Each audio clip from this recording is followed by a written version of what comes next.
Well, hello there, my tired friends. Welcome back on in. You guys have been requesting a first-person story of a unique taste for quite some time now, and we have indeed delivered.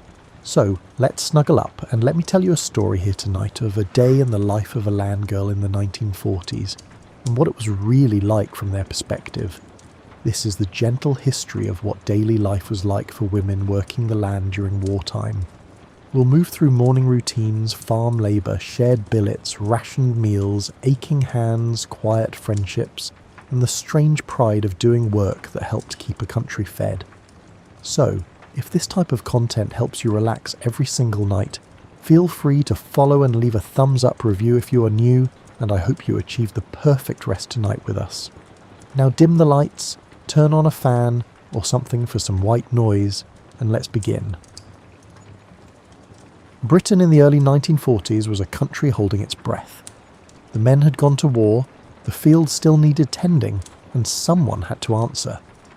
More than 80,000 women did, trading office chairs and shop counters for mud boots and morning frost, becoming the quiet backbone of a food production effort that kept a nation from going hungry. The alarm does not ring gently. It rattles on the wooden shelf beside your narrow bed, with the subtlety of a dropped saucepan, and for 2 full heartbeats you lie in the warm dip of your mattress and simply experience the unfairness of it. The cold air of a November farmhouse has already found the edge of your blanket. It works its way inward with the unhurried confidence of something that knows it has already won. You are 19 years old, or 22, or 28, with the memory of ink on your fingers from a typing pool, or the particular ache of standing behind a shop counter for 8 hours on a thin-soled shoe. It does not matter which age you are. You're a land girl now, and the farm does not engage in negotiations about preferred times of waking. The bedroom you share with 2 other women is small. The floorboards are close enough to the walls that 3 people dressing simultaneously requires a kind of choreography that nobody has formalised, but that has evolved over several weeks into something nearly functional. One of your billet companions sleeps with her arm thrown over her face, the posture of a person who has reached a genuine peace with early mornings. The other is already up. You can hear her in the basin room down the hall, the sound of water being poured from the jug into the tin bowl, and you know before you're fully awake that she has used the warm water again. She does this every single morning. Every single morning you tell yourself you will rise before her. You have not managed it once. You have begun to suspect she does not actually sleep, but waits in the dark, fully dressed, for the precise moment the alarm sounds, purely out of principle. The floorboards deliver their cold opinion through your socks the moment your feet touch them. You find your work shirt on the chair by feel in the grey dark, pull it across your shoulders, and work the buttons from the bottom up, which is the most efficient method, and also the method you have only recently discovered. You find your corduroy breeches. The buttons of corduroy breeches in the dark are a particular challenge that nobody in the Land Army or recruiting office thought to mention, and you perform the operation of fastening them with the concentrated tension of someone working on something with real consequences. Down the hall, the water from the tap is cold. Not cold in the pleasant bracing sense that certain kinds of optimistic writing suggests as good for you. Cold in the way water is when it has been sitting in a pipe all night in an old stone farmhouse and has not had the least reason to warm itself. You wash your face with the rapid efficiency of a person diffusing something and dry it with a towel that has the texture of lightly sanded wood. This wakes you more completely than any warm water ever would have. This is, in its way, the towel's only virtue, but it is a reliable one.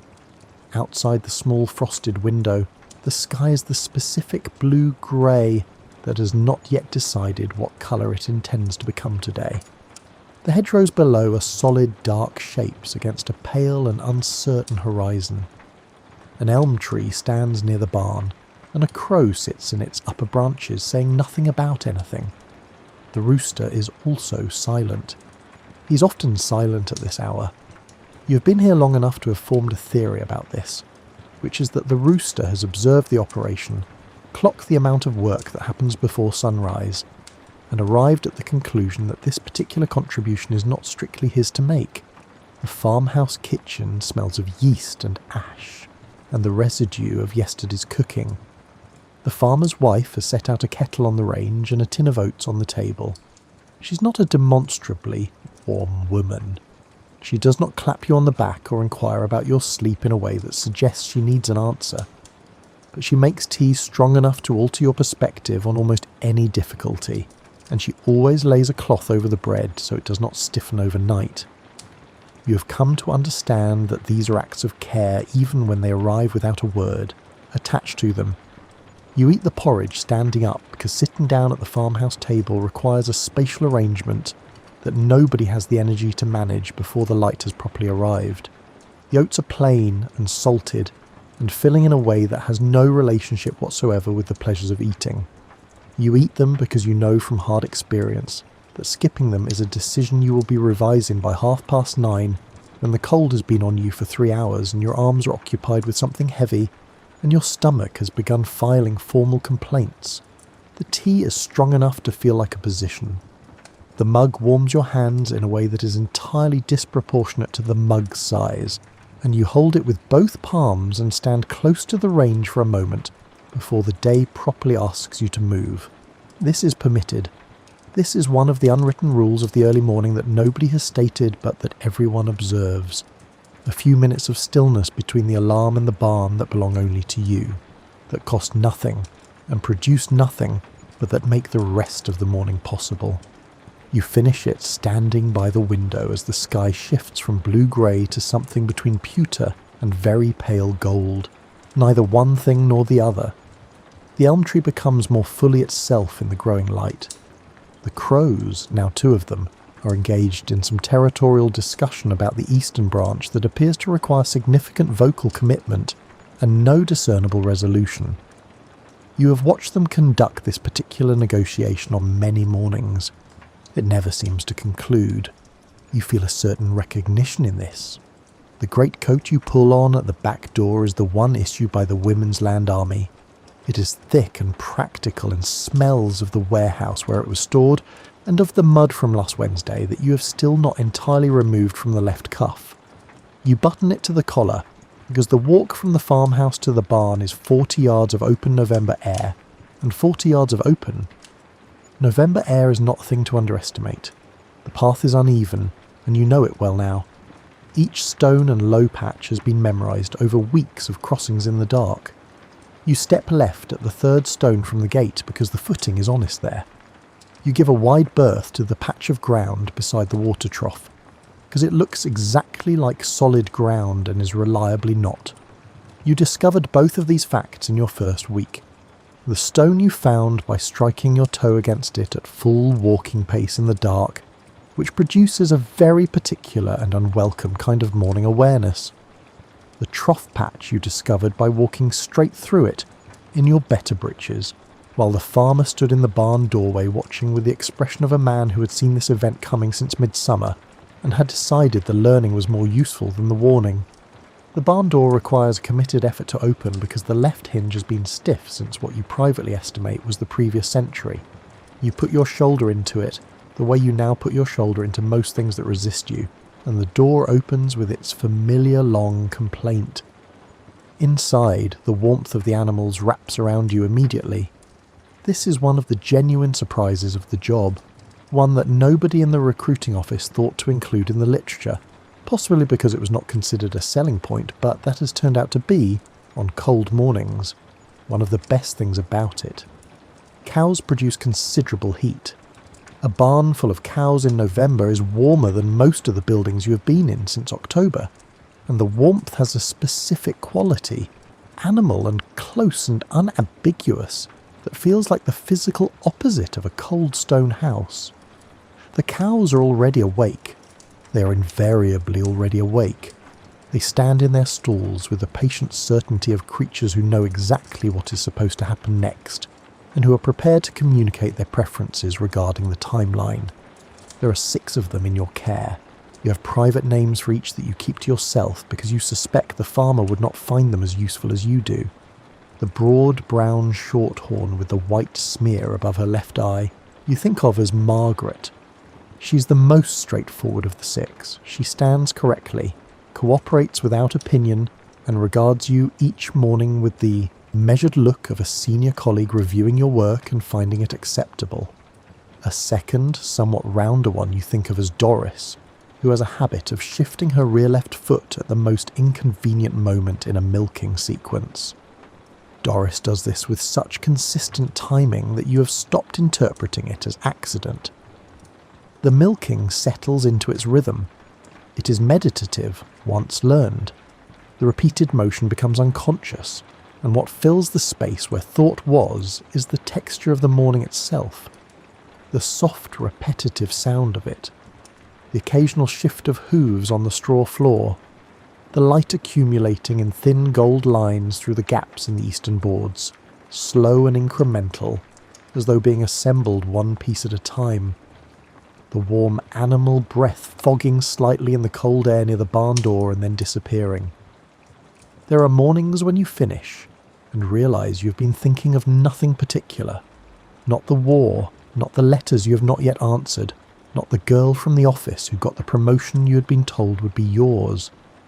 Just the rhythm and the warmth and the pail. You feel, on those mornings, more rested than you expected to feel at 6 in the morning with straw on your jacket. By the time the pails are full and set in their row, and the barn is tidied and the cows are settled back into their preferred arrangements, the light outside is genuinely gold. Not the gold of arriving soon, the actual gold. Morning is here. The rooster announces this at 23 minutes past 6. You look at him through the barn door for a moment. He holds the fence post with the composure of a professional who has everything under control. You return to the farmhouse for a second cup of tea and do not say anything about it, because some dignities should simply go unchallenged. Before you came to this life, you had a considered relationship with what you wore each morning. Not an extravagant one. You were not a woman who spent money she did not have on things she did not need. But there was a deliberateness to the morning ritual of it. The skirt pressed the night before and hung on the back of the chair. The blouse chosen with some thought about the day ahead. The shoes selected to suit the coat without being too obvious about the coordination. Clothes were a language you spoke with automatic fluency, and what they communicated every day was something about being taken seriously, being competent, occupying the world as a particular kind of person with a particular kind of purpose. The Land Army uniform does not participate in this conversation. You received it at an issuing centre some weeks ago, the whole kit laid out on a wooden counter by a woman with a clipboard who had the particular expression of someone who has explained the contents of this box many hundreds of times and who has arrived, not unkindly, at a place well beyond ceremony. The issuing went quickly and efficiently, and you stood on the other side of it holding a cardboard box full of government clothing and a feeling that your previous relationship with morning dressing had just been reclassified as historical information. Inside the box were 2 fawn-coloured shirts, factory stiff, a green pullover of considerable weight, the kind of weight that is not about fashion, but about the temperature of the English countryside between October and the end of April. 2 pairs of corduroy breeches in a specific brown that the official documentation called dark earth, a description that is accurate in the way that descriptions of mud are accurate, truthful, but not quite capturing the full experience. A brown felt hat with a brim wide enough to actually perform the function of a brim, which is rarer in hats than it ought to be. 2 pairs of heavy woolen knee socks, a pair of rubber gum boots that would have been the correct size if feet were measured by a slightly different standard, a pair of stiff leather lace-up boots that were, in their initial state, approximately as yielding as committed furniture, and an armband, green with a red crown embroidered on it, and the initials of the Women's Land Army worked in thread below, small enough to hold in your palm. You held it in your palm at the issuing counter for a moment. The woman with the clipboard waited. You pinned it to your coat and picked up the box. The first morning of actual dressing in the uniform, in the billet bedroom shared with 2 other women in the grey dark, of 5 in the morning, was a comedy of careful confusion. Corduroy breeches have buttons in positions that a person standing in a dark room is simply not naturally prepared to locate. They fasten differently from any garment in your previous experience, and you spent a period of time standing with your weight on one leg, trying to understand what was happening with the other one, before one of your billet companions turned on her small torch and pointed at the problem without saying a word. She did this with the quiet mercy of someone who had made the same discovery herself the morning before, and saw no reason to elaborate on it. You have liked her steadily ever since. The leather boots were a negotiation that lasted the full length of your first week. They were built for work in fields, constructed with the thoroughness of something designed to outlast a reasonable career, and they communicated this intention directly through the soles of your feet at length. By day 5 you had 2 blisters on your left heel and 1 on your right instep that had developed the characteristics of independent entities. By day 14 the blisters were resolving and the boots were beginning to acknowledge your existence. Not softening exactly, more like agreeing to a working arrangement. By week 4 you wore them without thinking about them at all, which is the closest a very good boot gets to being described as comfortable, and which is, when you consider it, a form of high praise.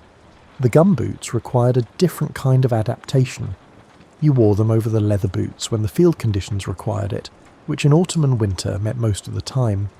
They were issued slightly large, as gum boots tend to be when ordered by people thinking about average feet rather than specific ones, and you developed a slightly widened stride that kept them from collapsing at the ankle, or producing a sound like a distressed seal every time you lifted a foot.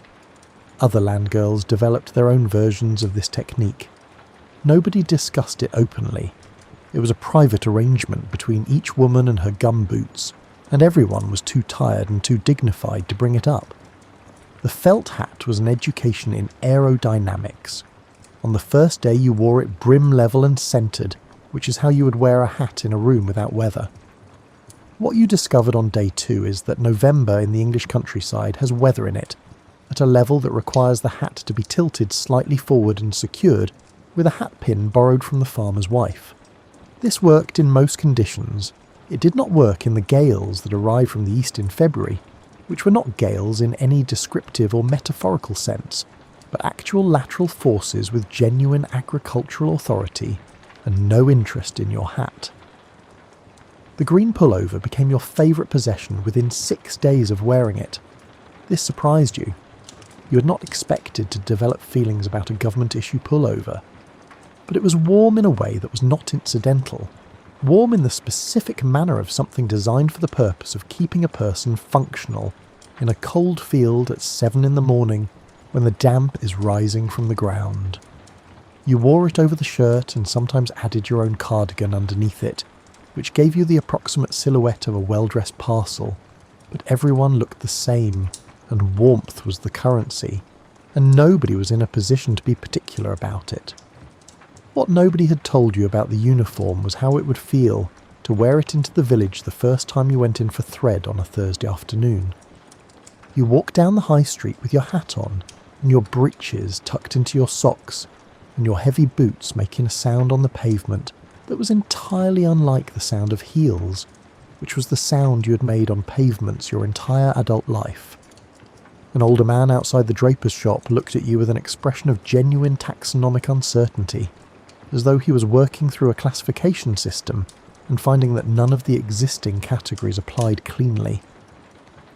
You looked back at him with the calm and level gaze you had been cultivating for exactly this type of situation, bought your thread, walked back to the farm with the quiet satisfaction of someone who is entirely clear about what their work is for, regardless of what anyone makes of the wardrobe.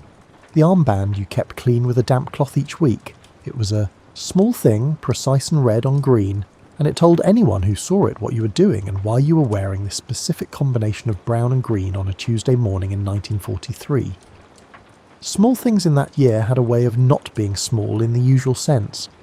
You understood this each time you pinned it back to your sleeve, and each time you did, you felt something settle in you that had not been settled the morning before. The uniform changed you, not because uniforms are meant to, but because the body adapts to what it wears, and over months your posture shifted and your hands grew stronger, and your relationship with mud became entirely practical, and the woman who had pressed her blouse the night before and chosen her coat for colour still existed inside you, but was now also someone who could operate a field in November before breakfast. These are not incompatible things. They never were. The Women's Land Army was revived in June of 1939, 6 days before Britain formally declared war, which speaks to a specific kind of foresight on the part of those who could already see what was coming and were organising for it, even as events were still moving toward their conclusion. The women who enrolled in those first weeks came from everywhere, from London offices, from Manchester shops, from Birmingham factory floors, from middle-class households where the most physically demanding regular task of the week was carrying in the coal. What the Land Army gave them, in exchange for their willingness and their effort, was an agricultural education delivered in real time without a classroom, in the daily company of animals who were not interested in your previous occupation or what you felt the mornings ought to feel like. On the farm where you are billeted, the animal work distributes across the day in a way that is never entirely finished. There is no point in the working day when the animals are done, the way a typed letter is done or a piece of finished darning is done. Animals are ongoing. They require things continuously, and they communicate this requirement with varying degrees of volume and insistence. Your primary morning responsibility is the cows, 6 of them, which you have come to know in the way that you only come to know things you have spent a great deal of time close to and paying proper attention to. You have private names for each.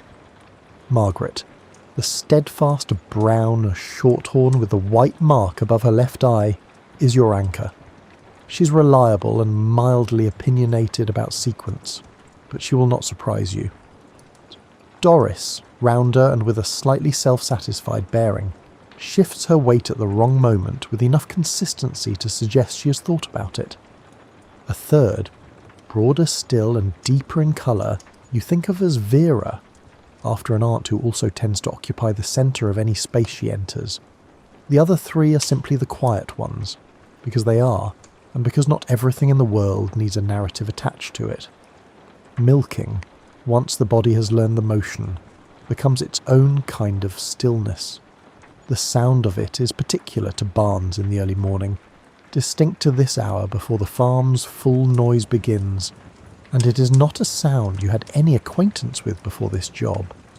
The repetition, and the warmth, and the slow accumulation of gold in the light through the eastern boards create a state in which the brain releases its usual tasks and the body simply proceeds. You have finished the whole row on certain mornings with no memory of the last 20 minutes except the pale and the warmth, and you feel, on those mornings, something close to restored. The pigs are a different matter entirely. They are held in a sty about 60 yards from the main barn, past the water trough, and behind a wooden fence that was once sturdy, and now functions as more of an expression of intent. You collect kitchen scraps from the farmhouse each evening, peelings and crusts and the things that a household under strict rationing still manages to set aside, and these are combined with the proper feed mixture and brought out in the morning. The pigs are aware of the bucket before they are aware of anything else. They are in fact possibly aware of it before you have fully decided to pick it up. Through some mechanism that agricultural science has not precisely described, but that every person who has worked with pigs will recognise with total certainty, they begin their announcement considerably in advance of your arrival and sustain it without any loss of conviction until the feed is delivered and the business is concluded. The sound carries across the yard at 5:40 in the morning in ways that the crows in the elm tree do not appreciate, and that you have simply decided to accept as part of the acoustic landscape of the day. The first time you approached the sty, you held the bucket at full arm's extension and tipped it over the fence rail in one rapid movement and stepped back considerably faster than the situation technically required. The farmer's wife was in the kitchen doorway observing this sequence of events, and she said nothing about it at breakfast that morning or at any morning since. You respect her deeply for this particular restraint. It is the restraint of someone who has watched this exact scene play out many times and who has decided that commentary adds nothing to the learning. By the middle of your second month you could enter the steed to clean it. This required a philosophical adjustment and a clear understanding that the pigs, who appeared aggressive in their enthusiasm, were not in fact hostile, but were simply large and committed, and without a reliable sense of personal boundaries. Once you accepted those terms, the work was manageable, not comfortable exactly, but manageable in the way that most things become manageable when you stop waiting for conditions to improve, and simply proceed with the conditions you have been given. The chickens were the easiest animals on the farm by a substantial margin, and you felt a genuine loyalty toward them for this. They required feed scattered across the yard each morning, fresh water in the tin, and a daily check of the laying boxes for eggs, and in return they produced a small daily discovery. Eggs in 1943 were rationed to 1 per person per week at the village shop. Finding 7 or 8 warm eggs in the laying boxes of a working farm was something that carried a weight well beyond the eggs themselves. You carried the basket back to the farmhouse each morning with a pleasure that was partly about the eggs, and partly about having produced something the country was genuinely short of, which is a feeling that is not complicated but that takes some time to locate in yourself, and then, once found, does not go away. The horses were a different kind of education. 2 Suffolk punches, named by the farmer in the direct way of a man who names animals for their actual characters rather than their appeal, were used for the heavy field work that the terrain or the conditions made unsuitable for the tractor. They were not yours to manage directly. The farmer handled them himself with the routine of a man whose relationship with these animals predated your existence on the farm by years. But there were evenings when you were asked to bring them in from the paddock, which meant walking out across the field in the fading light with a halter over your shoulder, and asking 2 very large and very settled creatures whether they were ready to come in now. They always came. They were not difficult animals, but they required you to approach the negotiation in the right way, without urgency and without hesitation, and to position yourself at a distance that was close enough to communicate intention, but far enough not to crowd the assessment. You learned this by watching the farmer do it over several evenings before you were asked to do it yourself. The first time you went too directly, and one of the horses moved sideways in a deliberate and entirely clear manner that communicated exactly which aspect of your approach needed to change. You changed it. The horse reconsidered. Both horses followed you in without further discussion, and at supper the farmer mentioned that the evening had gone well, which was a compliment of such precise economy that you kept it with you for several days afterward. The barn cats lived entirely on their own terms. They occupied the hayloft and the spaces between things, and appeared occasionally at the barn door in the mornings with the evidence of their work already accounted for. They did not require management. They required you to recognise that they were not being managed by you. You extended this recognition willingly. They extended in return a tolerance for your presence that grew slowly over the months into something that occasionally resembled interest. A barn cat sitting at a considered distance and watching you work is, you have come to understand, as close to warmth as a barn cat typically goes. It turned out to be enough. There was a particular cat, grey and deliberate, who had taken to sitting on the second rung of the ladder to the hayloft at exactly the time you finished the morning milking. Not on the first rung, not on the third, the second, every morning. You never addressed this directly, and neither did the cat, but you had developed a private theory that she was keeping records on your behalf, and that her records were rather more accurate than your own. Fieldwork in the Women's Land Army came in several registers, and none of them were the register that the recruiting poster had suggested. The poster showed a sturdy and cheerful woman in a hat standing in a golden field against a blue sky, holding something agricultural and looking entirely at ease with the situation. This was accurate in the way that a forecast of changeable weather is accurate, true in principle, and yet not prepared for the specific variety of it. The spring fields arrived after the long grey wet of the winter, which had been a season of mud and cold mornings that extended past the point where any individual morning felt like it should still be happening. When the ground began to firm up in early March, and the light started lasting past 4 in the afternoon, something shifted in the way the farm felt, some quality in the air that was not dramatic but was real. The work changed with it. Planting was the first major field task of the spring. Potatoes went in first, set in long furrows opened by the horse-drawn cultivator, which left dark, straight corridors across the field that smelled of iron and deep earth and something almost mineral that you had not encountered before this year. You worked in a team, you and the other land girls and a local seasonal worker whose name you had heard twice, and still could not entirely retrieve, moving along the rows with the seed potatoes in a sack over your shoulder, placing them at the required interval, covering them with the heel of your boot, moving on. The work found its rhythm after the first hour, the specific bend and place and press and step, over and over across a field that was genuinely large when you were inside it, smaller from the field edge but impossibly long from the middle. You learned to keep your eyes on the far end of the row rather than at the ground immediately in front of you, because looking at the row while working, it was a reliable way to make the morning feel much longer than it was. You also learnt to hold a pace that was sustainable across the full day rather than the pace that felt natural in the first 20 minutes, which was faster than you could maintain, and which produced by 11 the particular misery of being exhausted with 4 hours still in front of you. This was a lesson the older hands had already learned, and they shared it without ceremony, the way useful knowledge moves through people who are doing the same work. The hoeing followed the planting, and it was its own sustained discipline. Weeds grow with a speed and commitment entirely out of proportion with their importance. The management of them across a large field requires repetitive effort that is meditative in theory, and something more demanding in practice when the sun is properly warm and the field is long and you have been at it since 7 in the morning. The hoe has a correct working angle, close enough to the surface to cut the weed roots cleanly without disturbing the crop, and finding that angle required constant small adjustment as the ground changed beneath you, which in an English field is often.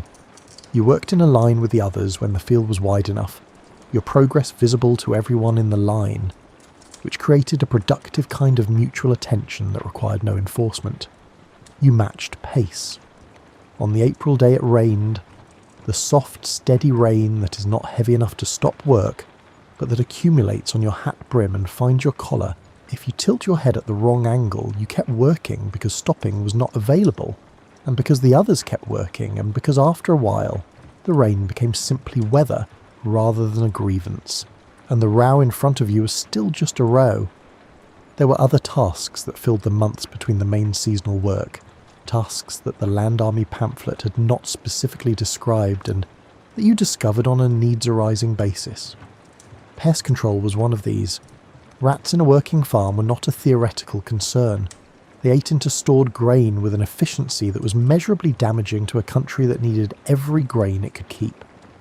You participated in a hedgerow drive one afternoon in late spring, working through the verges with others, the dogs doing most of the actual work and the women with tools doing the rest of it. This was not pleasant in any dimension, and you did it anyway because it needed doing, which was the operational principle behind most of what you did that year.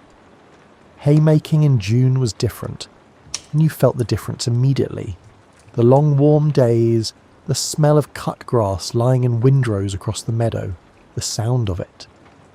You worked with a pitchfork for the first time in your life, turning the rows of drying hay in the afternoon heat, and you understood in a direct, physical way why the pitchfork had appeared in agricultural paintings for centuries, because it is a beautifully designed tool for the specific work it does, and turning hay with one on a warm afternoon has a quality that is almost satisfying in real time rather than only in retrospect.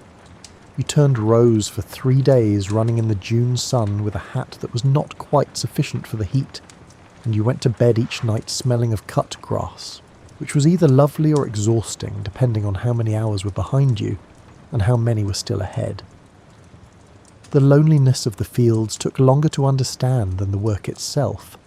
Not the loneliness of being alone, because you were rarely alone in the working day. The loneliness of the open space, which was something different. The fields were genuinely large, open in a way that city spaces are not open even when they are wide. They stretched to hedges that were far away and to a sky that was very present. and if you had grown up somewhere with streets and buildings and the constant low reassurance of other people moving nearby, the open field required a kind of adjustment that had no clear timeline. Your eye looked for something to stop on and found in every direction more field. The noise of the city, which you had lived inside so completely you had stopped hearing it as noise at all, was absent. In its place was wind and birds and the sound of your own tools and your own footsteps, which was a kind of company but a quiet one. Some days the open space felt like room to breathe. Some days it felt like distance from everything you knew. You wrote about it in your letters home and found each time that the words available to you were slightly the wrong shape for the thing you were trying to describe, which perhaps means the thing itself was not as bad as it sounded when you tried to explain it. Unfamiliar and bad are not the same thing, though in the early months they can feel similar. What helped, more than anything, was learning to stop expecting the field to feel the way a room felt. A room has edges and a ceiling and a heat source and the sounds of other people nearby. A field has none of these things. A field is a different kind of space operating by different rules, and once you stopped applying the room's criteria to it, the field became something you could be in without feeling the deficit of everything a room provides. It became its own kind of enough. The fields had a quality in the late afternoon that you had not expected and have not entirely resolved. With the sun at a low angle and the shadows stretching from every ridge of turned earth and every standing stook of hay, the field went quiet in a specific way, and you stood in it sometimes with your tools resting and simply looked at the distance. The smell of the earth was strongest at that hour. The light was gold in the way that gold looks when it is not trying to be anything else. You had not known before this year that a large flat field in the English countryside could do something to the inside of your chest that you would not easily be able to explain. You know it now. The tractor arrived on the farm in the late spring of 1942, when the government's push to mechanise British agriculture was delivering Fordson tractors to farms that had known only horses for generations. Yours was one of those farms, and the farmer treated the arrival of the Fordson with the careful regard of someone who had decided to reserve full judgment until he had gathered sufficient observational data. The tractor was the colour of old mustard and smelled of diesel and hot iron, and it sat in the yard for 3 days before anyone drove it, because the operating instructions arrived in a separate pamphlet, delivered by a man on a bicycle 2 days after the tractor itself, and the pamphlet was written in a style that assumed rather more existing mechanical knowledge than any person on this farm possessed. The Women's Land Army had introduced tractor training by this point, and a number of land girls had attended organised courses at agricultural colleges and market town sessions. You had been to a half-day session at the nearest market town, in a room above a feed merchant's office, run by an instructor in his 60s who had never previously taught agricultural machinery to women, and who had arrived at an accommodation with this reality that involved treating you all as a specific and slightly surprising variety of agricultural student, capable and puzzling in roughly equal measure. He was not unkind. He simply had the careful manner of a man adjusting to something new, while keeping his face as neutral as possible about the adjustment. The starting procedure for the Fordson required physical commitment and respect for the kickback, which the instructor had demonstrated twice using the correct wrist position, and which you had watched with close attention because the alternative was a sprained wrist, and a sprained wrist on a farm is useful to nobody. Once started, the engine produced a vibration that communicated itself upward through the iron seat and into your spine, and was not comfortable in the conventional sense, but was undeniably present and undeniably yours to control, which was its own kind of feeling. The steering required more physical effort than you had expected. The Fordson was not responsive in the manner of a motor car on a smooth road. It responded to genuine input rather than to polite requests, particularly at the headland when turning, where its natural preference was to continue in the direction it had been going regardless of any recent developments in the steering arrangement. You learned to steer with your full arms and the weight of your body behind it, and you learned to begin the turn slightly earlier than felt right, and after a week of this it began to feel right. The furrows you ploughed in the first week were not straight. This was expected and also still somehow surprising, because the straightness of a ploughed furrow is one of those things that looks simple from outside the task and reveals itself, from inside it, to be a matter of sustained attention over a very long distance. You watched the furrow form behind you, and saw it curve and corrected and overcorrected and corrected again, and the field at the end of the first day looked like it had been drawn by someone with good intentions, working from a moving platform in variable winds. By the second week, the furrows were straighter. By the third, you could hold a line across the width of the field without looking back more than twice per pass. The farmer watched the progress from the gate on several mornings, with the measured expression of someone taking careful inventory. At supper one evening he mentioned that the top field was coming along. This was, in the full context of that household and that man, everything. The harvest in August was when the year's accumulated work arrived at its proof. The days in July were long enough that the light lasted past 10 in the evening, and the fields of wheat and barley and oats moved through their colour shift from deep green to the warm gold of readiness, and the farm entered a state of concentrated collective effort that had a quality different from anything else in the year. Everything during harvest pointed toward completion. Every fine day that allowed cutting meant grain safely stored and flour and bread and a country that ate. The pressure of it was not spoken about. It was simply present. You worked in the harvest from first light. The binder moved through the field, cutting the standing grain and tying it into sheaves, and the sheaves were then gathered by hand and set into stooks. Small peaked arrangements of 8 to 10 sheaves leaned together at an angle so that air could pass through them and dry the grain before threshing. The stooking was the work assigned to you. You moved down the cut rows, lifting sheaves that were heavier than you had anticipated, heavier in the way of things whose weight is distributed invisibly through their whole structure. The grain in the heads adding up through the whole bundle to something that required both arms and a good solid stance to move efficiently. You learned the stooking arrangement from one of the older land workers, the angle of lean and the number of sheaves per stook, and the spacing that allowed enough air through without toppling in the wind. You built them down the rows behind the binder, and each completed stook was a small thing that was also part of a much larger thing, and by the end of the first full day of harvest, the field was scattered with hundreds of small tented shapes gold in the late afternoon light, and you stood at the field edge with your forearms aching and your hat pushed back, and felt something for which you did not have an immediate word, but which was worth feeling and worth standing with for a moment before going back in. The threshing came later, in September, when the mobile threshing machine arrived on a lorry, and was set up in the lower yard with a ceremony of connection and calibration. The thresher was large and mechanical and specific about what it wanted, which was sheaves fed to it steadily without interruption. You fed it sheaves for 6 hours on the first day, standing at the intake as the machine worked with its enormous appetite, and by the end of the day you were covered in the fine chaff dust the thresher threw off in clouds, which settled into your collar and your hair and your nose. You coughed it up that evening in a way that was uncomfortable and also, you had to admit, oddly satisfying, the way that total exhaustion with an identifiable and worthwhile cause can be. The smell of cut wheat is a specific and ancient thing, dry and warm and slightly dusty, with something underneath it that feels older than any individual harvest. You carried it home on your clothes every evening during those September weeks, and when you brushed out your breeches in the parlour before bed, it rose up again, and you thought without deciding to think it about all the harvests that had come before this one, and about the particular importance of this one, in this year, with these specific reasons for getting it right.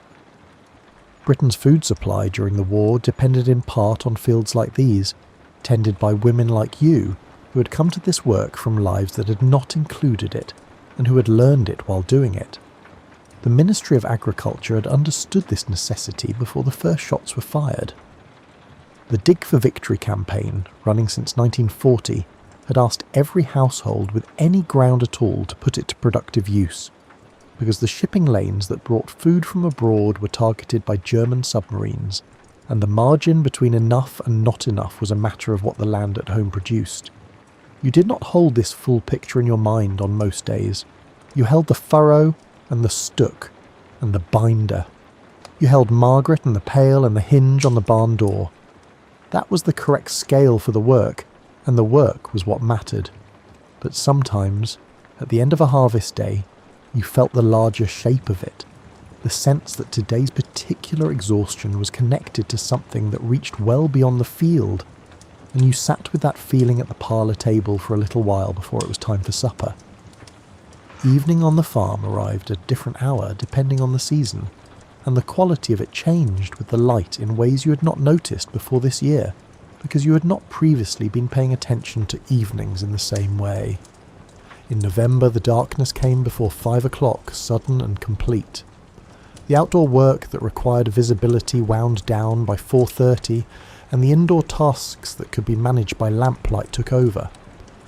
There was a particular quality to that transition each day, a gathering of the hours toward their close, a kind of drawing in that felt like the farm itself settling its weight. The farmhouse had a parlour that was not primarily a parlour, because nothing in a working farmhouse was primarily anything. The room contained a table used for meals and accounts and letters, and the occasional necessary darning. 2 wooden chairs and a bench with a cushion that had subsided into a deep familiarity with the bench over many years. A range whose warmth reached approximately to the centre of the room, not quite to the corners on the colder evenings. A lamp positioned close to the table that was adequate for reading or writing if you placed yourself correctly in relation to it. You wrote letters home every few days when the work allowed for it. The paper you used was thin and precise, because paper was a thing in that year that was not used without reason. You sat at the table with the lamp pulled close and wrote in the small, clear hand you'd always had. Letters to your mother, letters to your sister, occasionally letters to friends who had gone in other directions into the war, into munitions work or nursing shifts at understaffed hospitals or factory lines in the Midlands. Writing letters in that year required a navigation between honesty and care. Your mother was the kind of person who read anxiety into silence as readily as she read it into explicit statement, and the gap between what you wanted to tell her and what you wanted her to receive required management. You wrote about the farm with specificity, the particular creatures and weather and small events, because you wanted the place to be real for her, rather than a vague agricultural elsewhere where her daughter had gone. You wrote about the porridge in the mornings and about the crow in the elm, and about Doris the cow and her impeccably timed uncooperativeness, and in these details you gave your mother something to picture, which is different from giving her something to worry about. What you did not always write was the loneliness of the evenings, not the loneliness of the fields, which you had reached an understanding with over time. The loneliness of the evening hours in the early months was harder to name and harder to resolve. You had come from a life with texture in the evenings, friends and conversation, and the comfortable noise of people nearby, even when nobody was speaking directly to you. The farmhouse evenings were quiet in ways the working day was not, because the working day kept you occupied, and the sky was large, and the tasks were always specific. In the evenings there was a space where the rest of your previous life used to be, and you were still learning what to fill it with. The other land girls in the billet helped with this more than any of you openly acknowledged. You had come from different places and different histories. One billet companion had worked on the cosmetics counter of a department store in Norwich, a job she described with a mixture of fond nostalgia and profound relief that you recognised as the attitude of someone who had liked a thing well enough but who had needed to leave it. The other had taught at a village school in the Midlands, a school that had been growing smaller each term as families evacuated or the fathers left and did not return in the same form, and who had left because a diminishing thing felt like the wrong place to stay when there were building things available. Different cities, different ways of talking, different opinions about the lamp and the darning and how long after supper you could reasonably stay up before the morning made the argument for bed. And yet by the 3rd month, you had settled into each other's company with the ease of people who do not share a background but share a present, and a present that was, when you considered it directly, genuinely extraordinary. You talked in the evenings in the way of people who were tired but not quite ready to be quiet. About home sometimes, in the careful selective way that people talk about home when they are not in it. About the work often, because the work was continuous and had opinions about everything you did and was easier to process out loud than alone. About the war, less than you might have expected, because the war was very large, and the farmhouse parlour was the size it was, and some things were better engaged with at their manageable component parts, rather than in their full dimensions. The rationed food at the farm was plainer than anything in your previous daily life, and more satisfying in a particular way that you had not anticipated. The formal wartime ration by 1943 allowed roughly 2 ounces of butter per person per week, 4 ounces of bacon, 1 egg from the shops, a modest allowance of cheese and sugar that required careful distribution across the 7 days.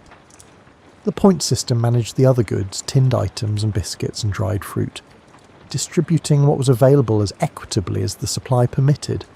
A person in a city flat was managing carefully and often going short. At the farm, the kitchen garden and the dairy herd and the laying boxes filled in around the formal ration in ways that made the meals here better than what many households in towns were managing. The farmer's wife produced more from her vegetable rows than you would have thought possible from a patch that size. She had a grower's understanding of soil and succession, putting in one crop where another had just finished, and the garden was never empty. You watched her work it and understood that the knowledge in her hands was the same order of knowledge as the knowledge in the farmer's ploughing, deep and practical, and built across years of paying attention. You did not waste what was on the table. There was something clarifying about eating within real limits. The relationship between food and need became direct in a way it had never been when the shops were full. You understood in your hands and your stomach what the word sufficient meant, not as an abstraction but as an actual daily experience. And you noticed things about food that you had not noticed when it was simply available. The sweetness in a plain potato roasted in its skin. The specific comfort of bread that is 2 days old and slightly dense but still bread. The way a hard-boiled egg from your own chickens tasted like something with a direct connection to the particular ground that produced it. After supper, in the quiet of the parlour, you sometimes simply sat. Not idly, because your body was too tired for idleness to feel optional, but with a kind of deliberate rest you had been learning to inhabit properly.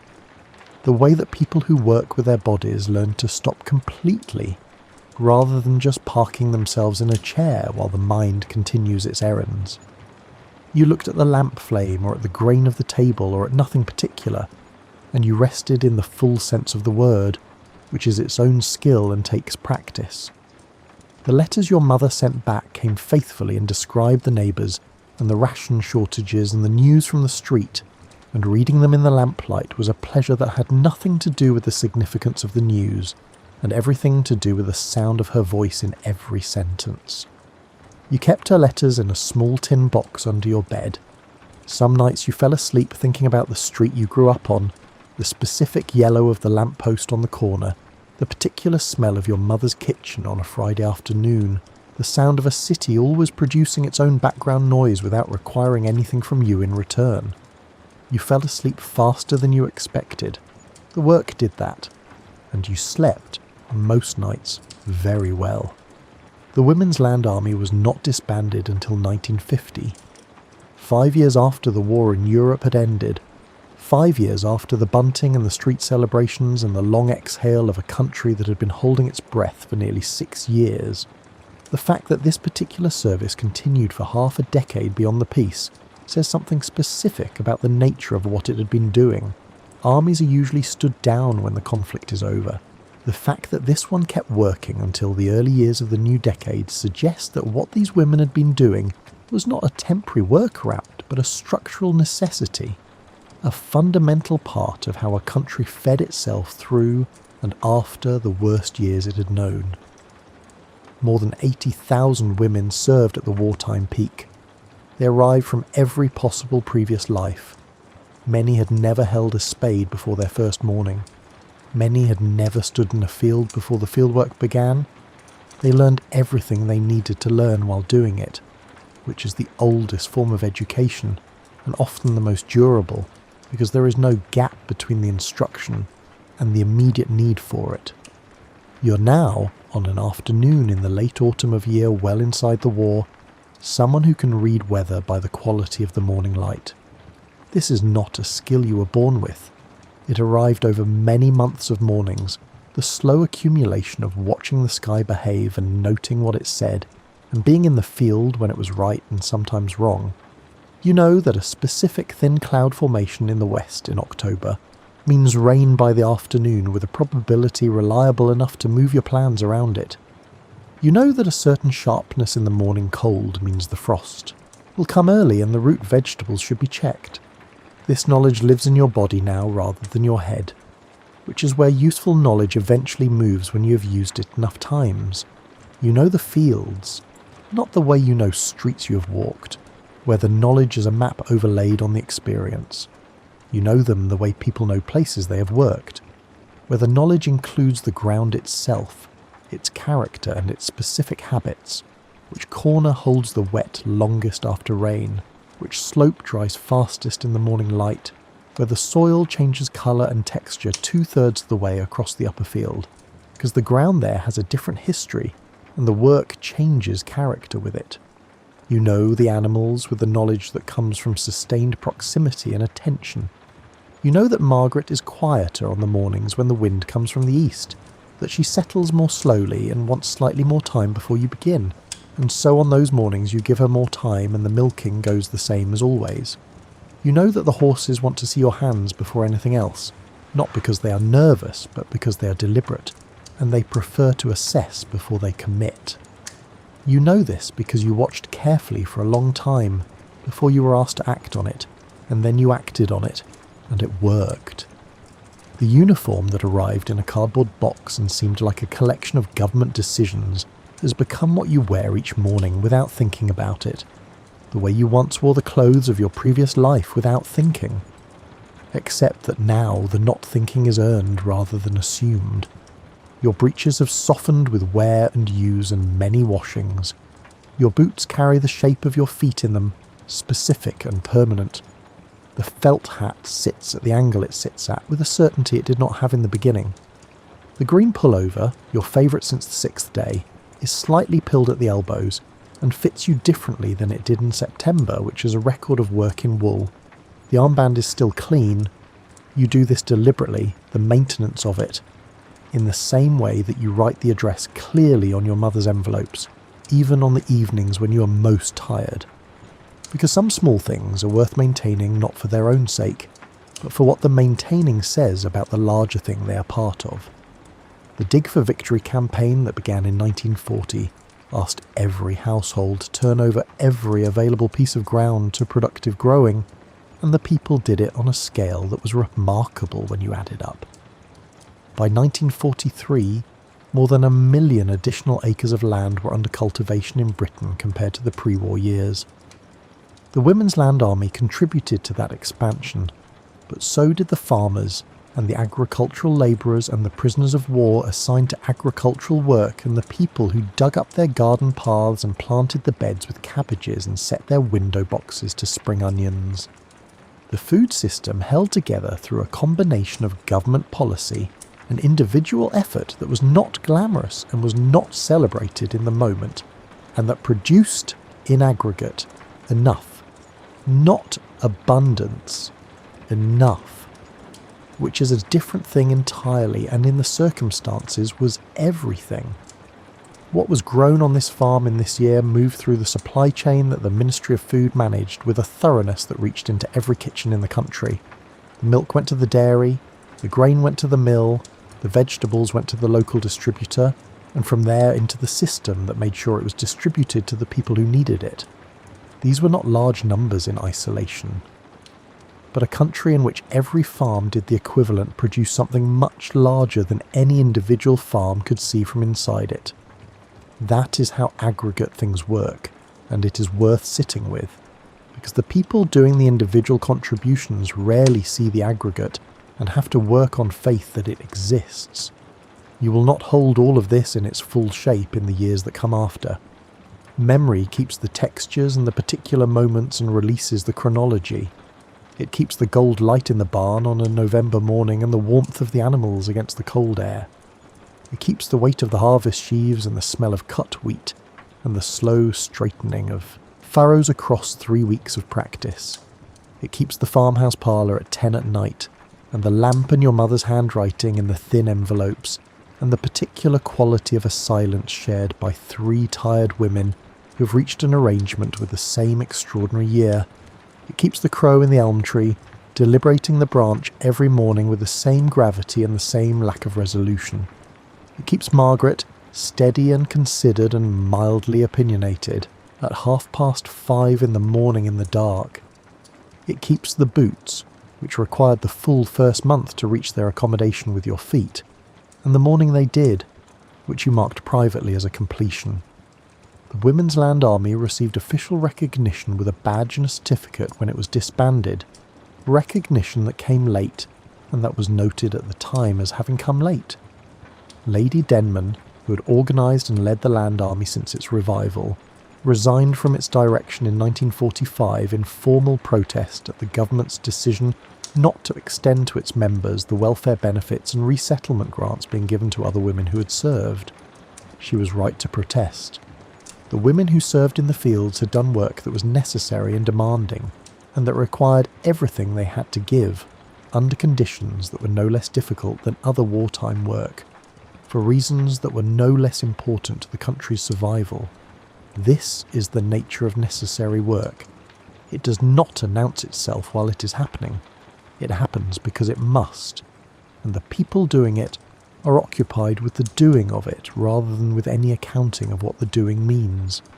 The grain does not record the names of the people who planted it. The cow does not remember who was at the pail. The field does not keep a register of the women who walked it in heavy boots in the early dark. But the bread was baked, the milk was delivered, the harvest came in on time, and the country was fed, and the margin was held through the years that required it to be held, and the women who held it were your age and your size and had your hands, and they had come from offices and shops and schoolrooms and had learned everything they needed to know while standing in the place where it was needed. The alarm will go again tomorrow at 5. You already know the path to the barn. You know the stone and the hinge and the patch of ground that is not what it appears to be. You know the smell of the barn in November and the sound of the binder in August and the way the sky looks in the early morning, when it has not yet committed to the kind of day it intends to be. You know what it costs. You know what it makes. In the morning, you will pull on your boots and button your coat and step out into the dark. The crows will be in the elm tree. The warmth of the animals will be waiting inside the barn. Margaret will already be awake. And you will go back into the field, because the field is there and the need is there and you are a land girl. And this is the work, and the work is yours, and it matters. Close your eyes now. Let the morning wait. The field will still be there. The land holds the memory of everything that has been done to it and done for it. Every furrow and every harvest, every cold morning and every long golden afternoon. It holds this without comment, the way the best kind of witness holds things, and so will you. You are standing at one of history's most misunderstood turning points. The Roman Empire did not vanish in a dramatic explosion of chaos and darkness. Instead, it gradually transformed over centuries into something entirely new, and you're about to witness how ordinary people navigated this slow, strange metamorphosis into the medieval world. Imagine you're walking through Rome in the year 476. The date means nothing to you yet, because historians far in the future will mark this as the year the Western Roman Empire officially ended. You do not feel any different today than you did yesterday. The streets are quieter than they used to be. Your grandfather told you stories about when this avenue was so crowded you could barely move. Now you can see clear across to the other side. The marble buildings still stand exactly where they always stood. The aqueducts still bring water from the hills. The fountains still run in the forum. But something has changed in ways that are hard to name.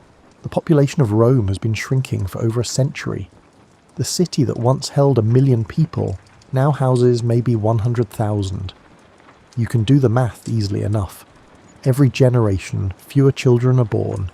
Every generation, more families leave for the countryside, where food is easier to grow and life feels more secure.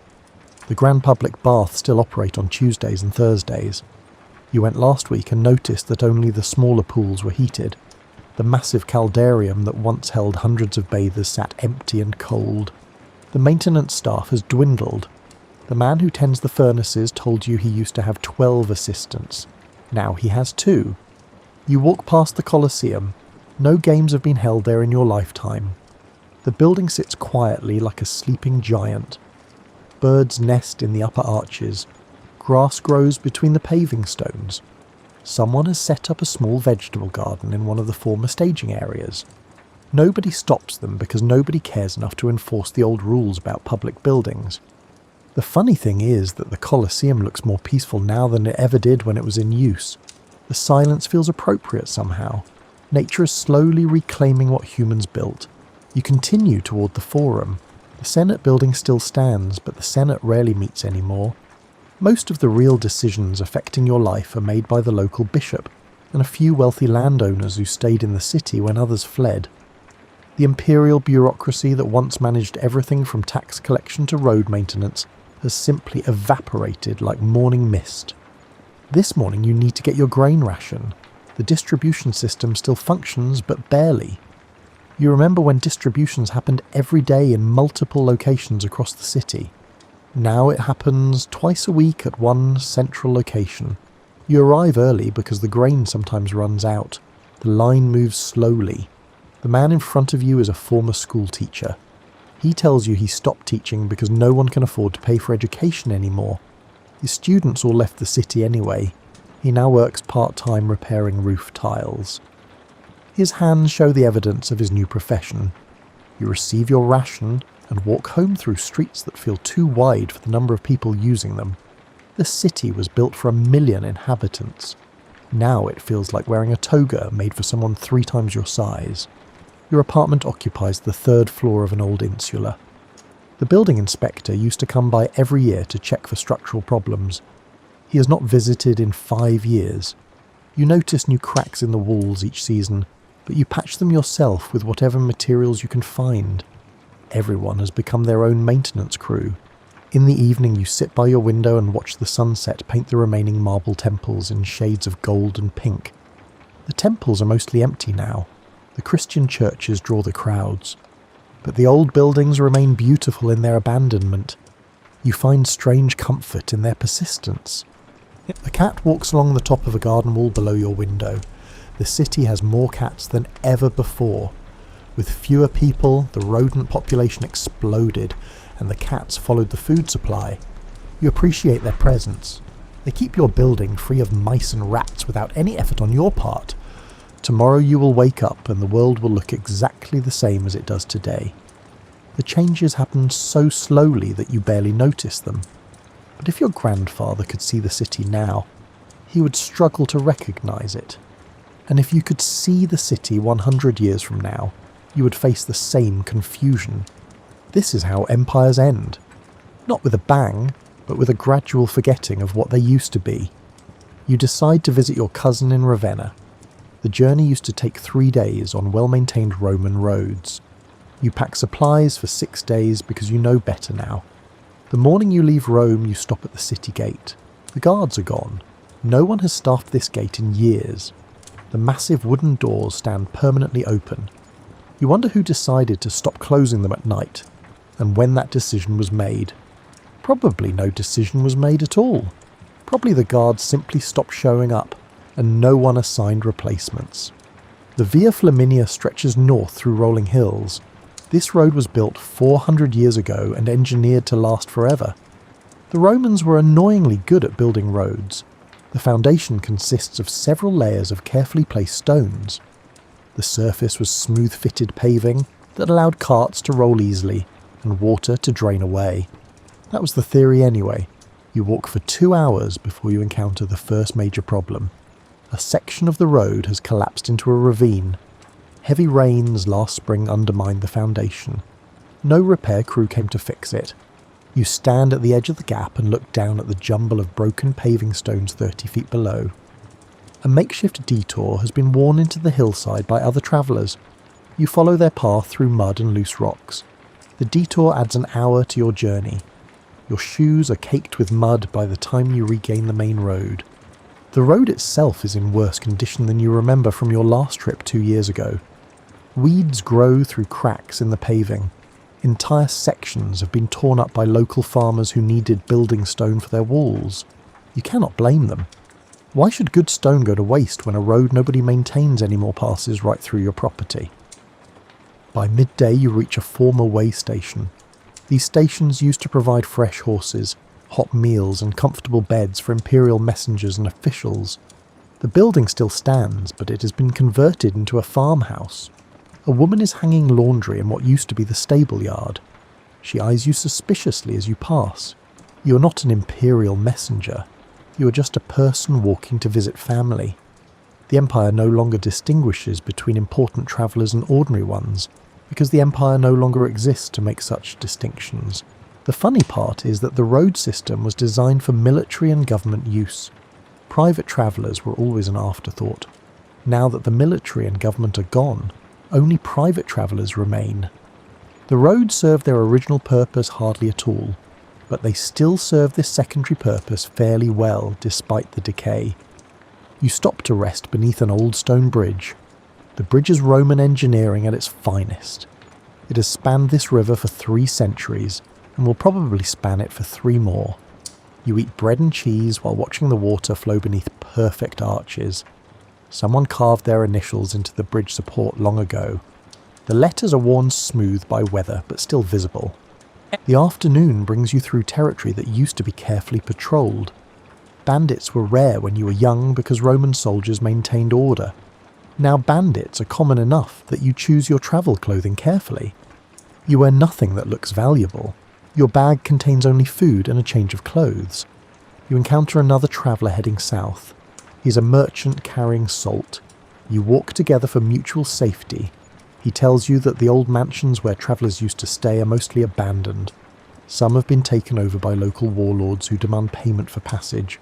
Others are simply empty ruins. You ask him about the road conditions ahead.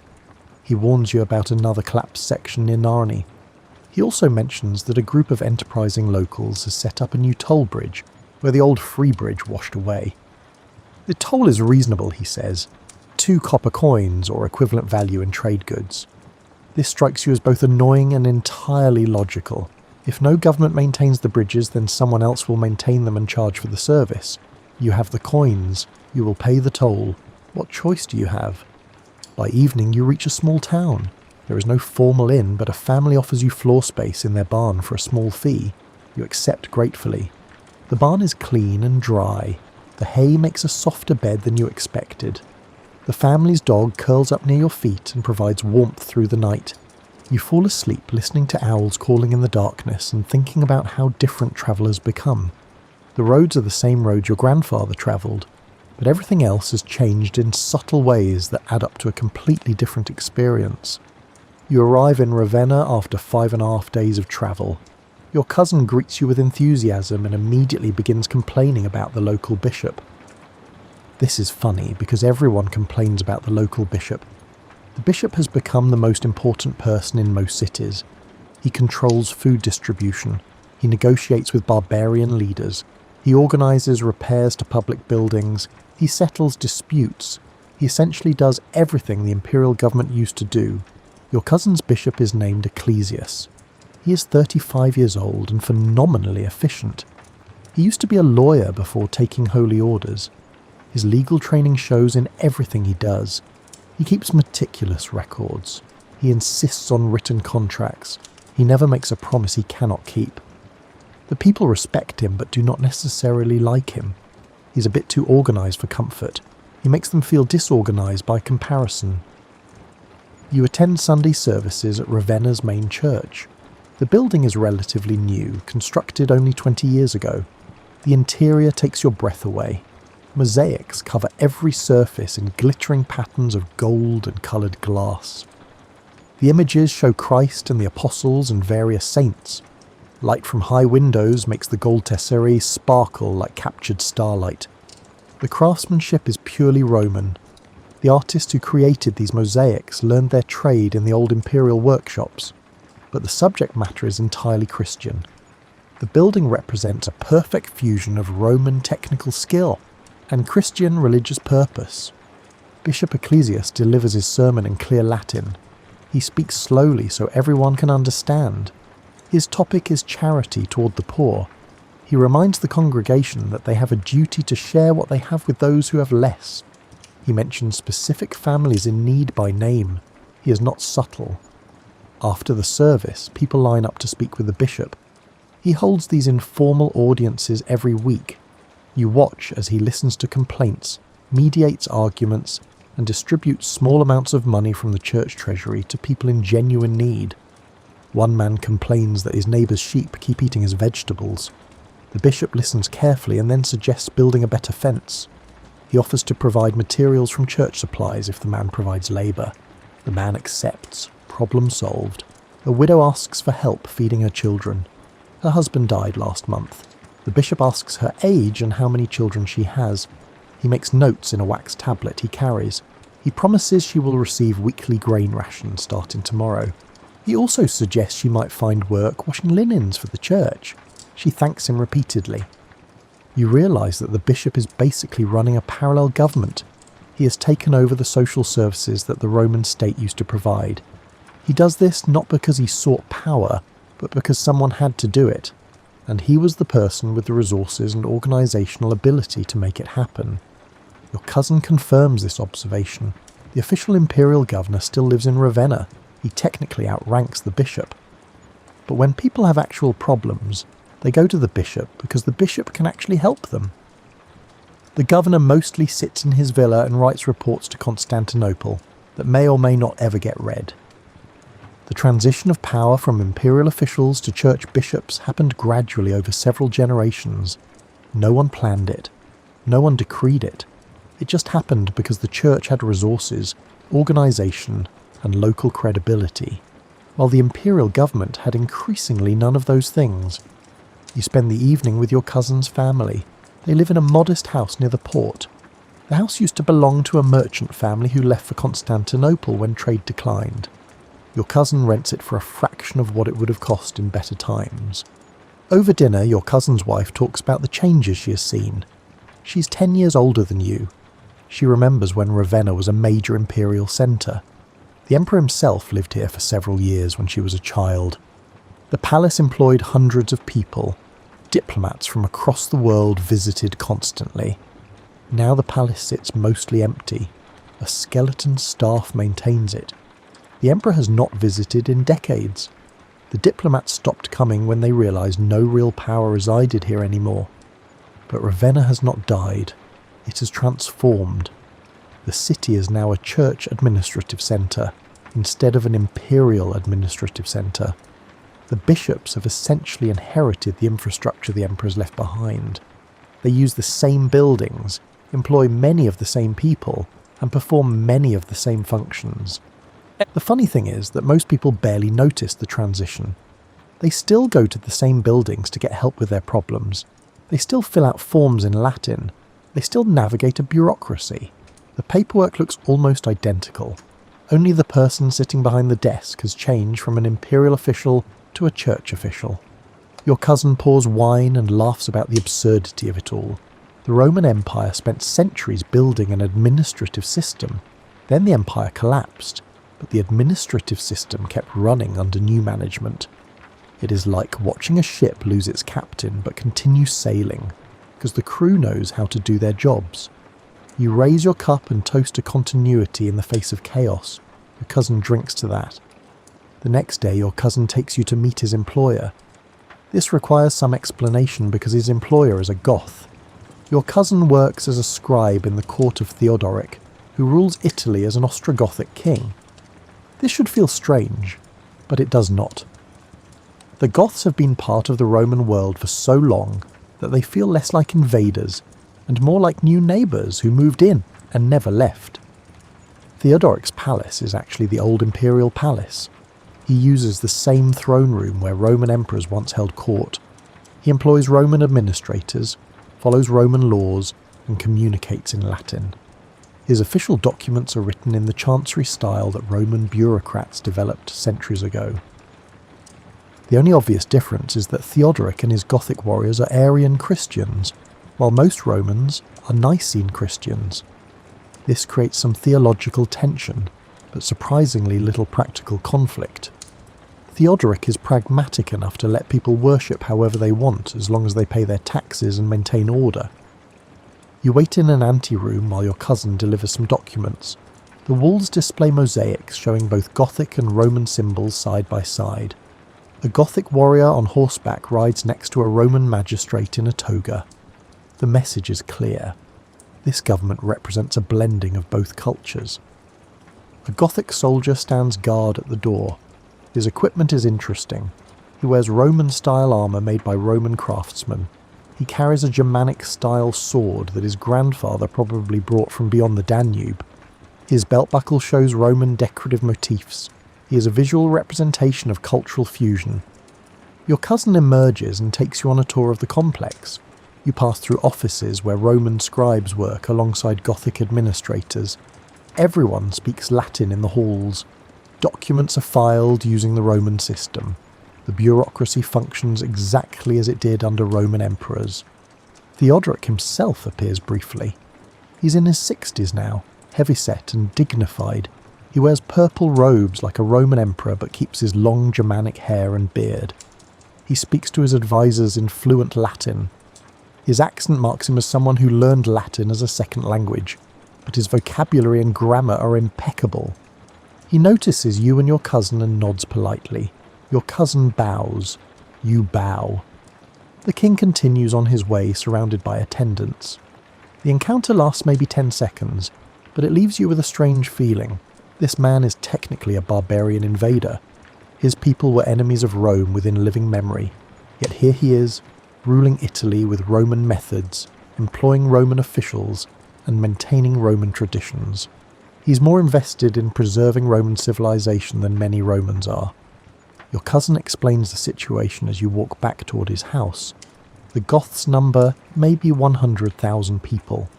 The Romans in Italy number several million. The Goths cannot rule through force alone. They need Roman cooperation. So Theodoric has made a deal.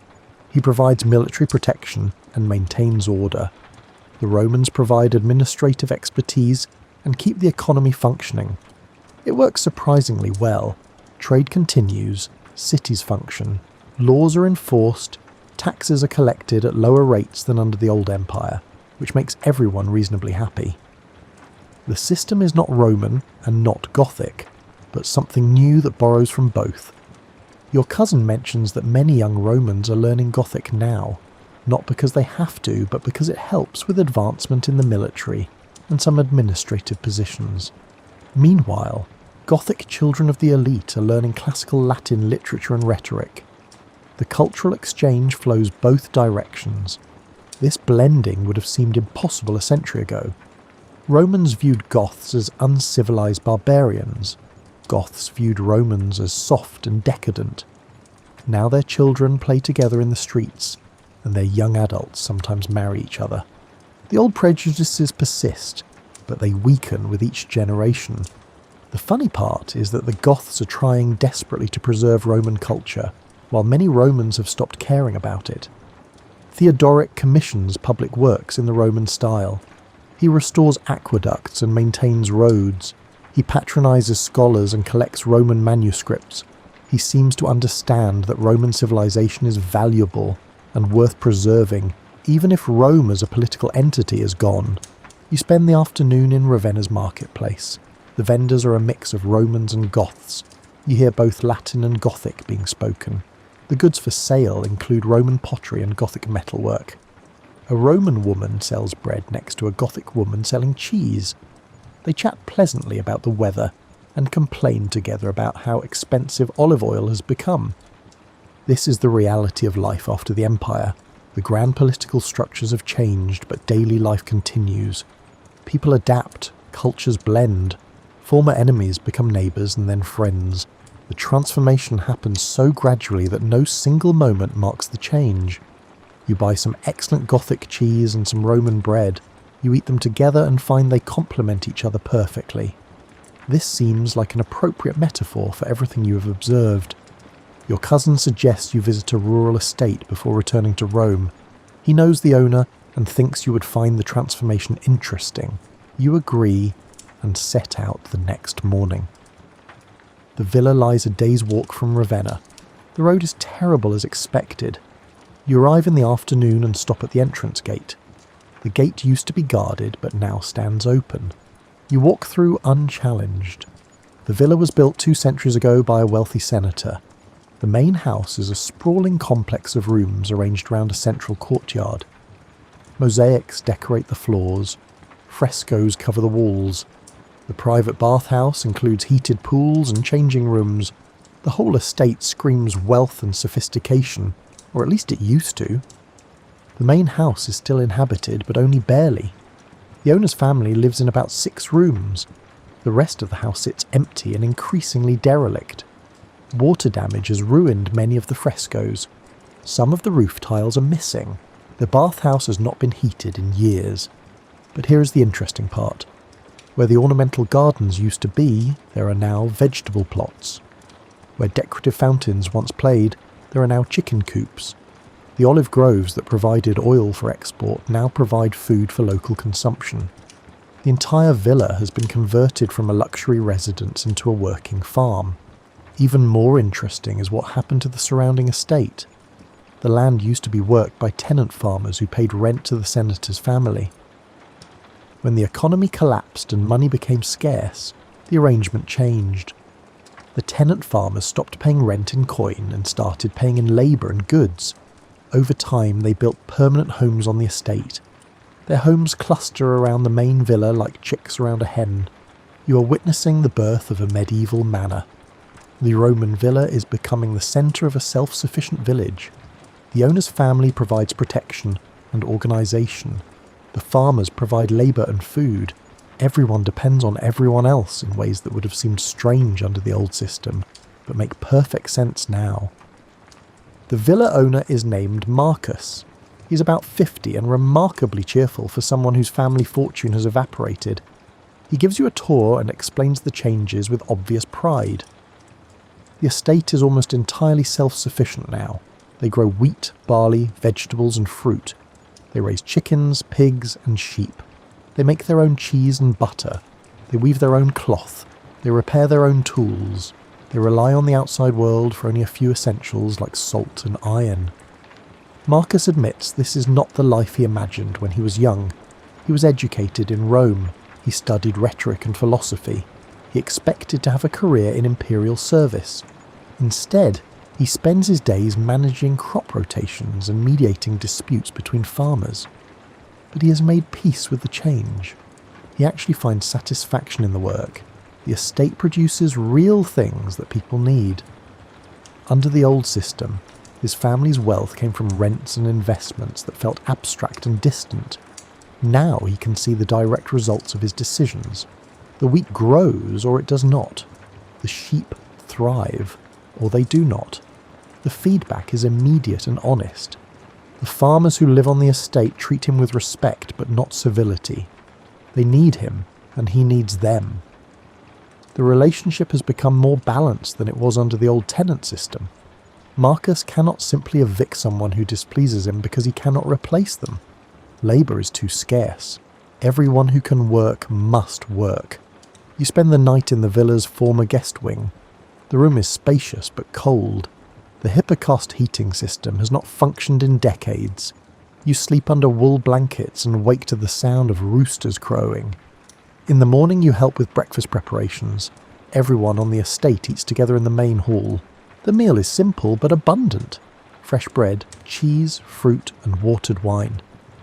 Marcus sits at the head of the long table, but the arrangement feels more like a large family gathering than a formal dining situation.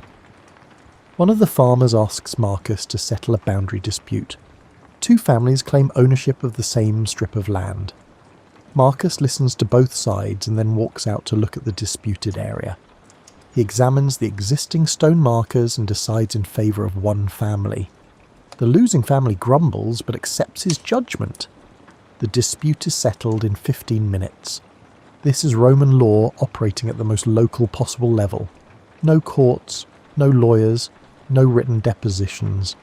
Just one man with traditional authority making a decision based on common sense and local knowledge. It is both completely Roman and completely different from how Roman law worked under the Empire. You leave the villa in the afternoon with a bag of fresh apples Marcus insists you take. As you walk back toward Ravenna, you think about what you have witnessed. The Roman villa system is not dying. It is transforming into something new that will eventually be called feudalism. The process will take centuries to complete, but you are seeing the early stages. The structures remain Roman. The legal concepts remain Roman, but the social relationships are changing in fundamental ways. The future is being built from the materials of the past, arranged in new patterns that solve new problems. On your return journey to Rome, you stop at a monastery. Your feet hurt, and the monks have a reputation for hospitality. They welcome you at the gate without asking questions. A novice shows you to the guest quarters and brings you bread and beer. The monastery is only 30 years old but feels ancient. The buildings are simple stone structures arranged around a central church. Everything is clean and well maintained. The monks clearly take pride in their work. You attend evening prayers. The monks sing in Latin.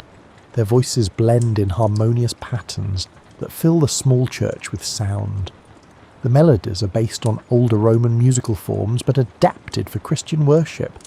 The result is hauntingly beautiful. After prayers, the abbot invites you to dine with the community. The meal is vegetarian. Lentil stew, bread, cheese, and surprisingly good wine from the monastery's own vineyard. The monks eat in silence while one of their number reads aloud from a religious text. This is new. Communal silent meals are not a Roman tradition. The practice comes from desert monasticism in Egypt and Syria. It has spread to the west and been adapted to local conditions. You're witnessing another form of cultural blending. After dinner, the abbot shows you the monastery's most precious possession, the library. The room is small, but every wall is lined with shelves. The shelves hold perhaps 100 books. This may not sound like much, but you realise you're looking at one of the largest book collections in Italy. The abbot explains that the monastery has made it their mission to preserve texts. They copy books by hand. Each monk spends several hours per day in the scriptorium creating new copies of old works. They copy primarily religious texts, but also classical Roman literature, history and philosophy. You examine some of the books. The craftsmanship is extraordinary. The letters are perfectly formed. The margins are decorated with simple but elegant designs. These books will last for centuries if properly cared for. The funny thing is that these monks are preserving Roman literature better than the Romans did. In the cities, old books are being lost through neglect or destroyed for their valuable parchment. Here in this remote monastery, monks who never met a Roman senator are carefully copying Virgil and Cicero. The abbot is a former Roman official who took holy orders after his wife died. He understands the value of what they are saving. He talks about the books the way other men talk about gold. Each volume represents thousands of hours of human thought and creativity. To lose a book is to lose a piece of human knowledge forever. He shows you the scriptorium, a long room with good light from south-facing windows. A dozen monks sit at individual desks copying texts. They work in complete silence except for the scratching of pens on parchment.